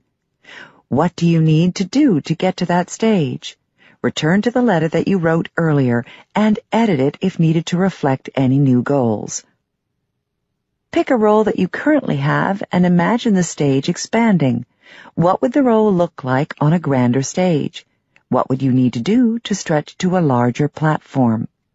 What are the hurdles on the road to your objective? Which ones are external and which are internal? Unlocking motivation. What really motivates you? Consider the short term, the intermediate term, and the long term. Think about that question in regard to different aspects of your life, including family, education, work, and community. Fill out the passion confidence matrix with activities in your life that fit into the 4 quadrants: high passion, high confidence, low passion, low confidence. Ask friends, family, or colleagues to do the same and share your results. Discuss why you place specific items in each quadrant and whether there are ways to move some of the items into the upper right quadrant, high passion, high confidence. Experimenting. Practice making prototypes. Pick a few challenges or opportunities in your life, big or small, and design and perform different types of prototypes to evaluate the feasibility of various solutions. Consider what approach you will use for each: the mechanical Turk, the Pinocchio technique, or the fake door. For example, how might you create a prototype for a new item on a restaurant menu, a pillow with a built-in alarm clock, or an app that offers personalized exercise protocols? Look at the list of things that motivate you from the prior chapter and design some experiments that would address these challenges or opportunities. Do an experiment. Try something you've never done before and see what happens. It can be a social, physical, or intellectual experiment. Actively evaluate the results of the experiment to extract what you've learned. Does this motivate you to do additional experiments in this area? Focusing. See how long you can focus on a project without interrupting yourself. Pick a quiet spot and a task that you want to accomplish. If you find yourself easily distracted, look for ways to eliminate them, one by one. For example, close your computer, shut off your cell phone, and remove from your desk items that draw your attention. What's in your trash compactor? What things might you delegate or eliminate? Reframing. Practice homuncular flexibility by learning to write or brush your teeth with your non-dominant hand. Pick something in your everyday life that you don't enjoy and find ways to make it enjoyable. Think of ways that you could look at the situation differently and specific things you could do to change the experience. Look back at your goals you have set for yourself and come up with a list of crazy ways you could accomplish them. Figure out how you might make those ideas work in reality. Persisting. Make a list of all the resources you have. Start with the obvious things and then dig down to identify other tangible and intangible resources available to you. Take a few steps this week that are a bit larger than you think you can handle. For example, volunteer to do something that will take more effort than you usually expend, or tackle a problem that looks complicated at first glance. Afterward, spend some time on reflection. Were the results as you expected? Or were you able to handle the larger step gracefully? How high is your ocean? How far below the surface are the mountains?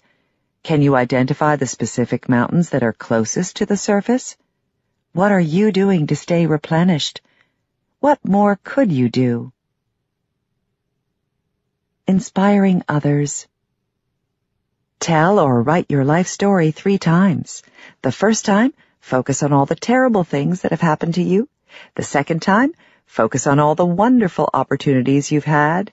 And the third time, tell your story as a comedian would, focusing on the funny episodes. Use the Story Spine framework to tell several stories. Practice presenting these stories to your friends, family, and/or colleagues. Consider your own presence, warmth, and power. Which of these characteristics do you exhibit, and which could be enhanced? Pay attention to those around you and privately notice their presence, warmth, and power. How do these traits affect you and others? Reviewing attitudes and actions. Return to the letter you wrote about your goals for yourself. Edit the letter again. This time, include all the attitudes and actions that are required at each stage of the invention cycle.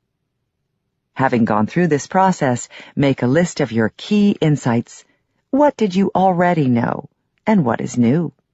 How will what you've learned influence your attitudes and actions going forward?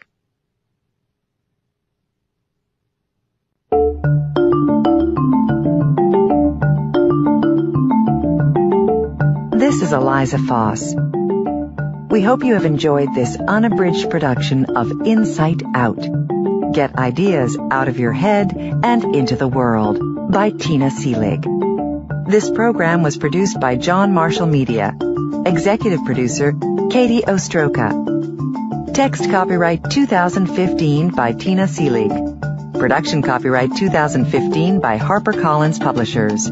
All rights reserved. Thank you for listening.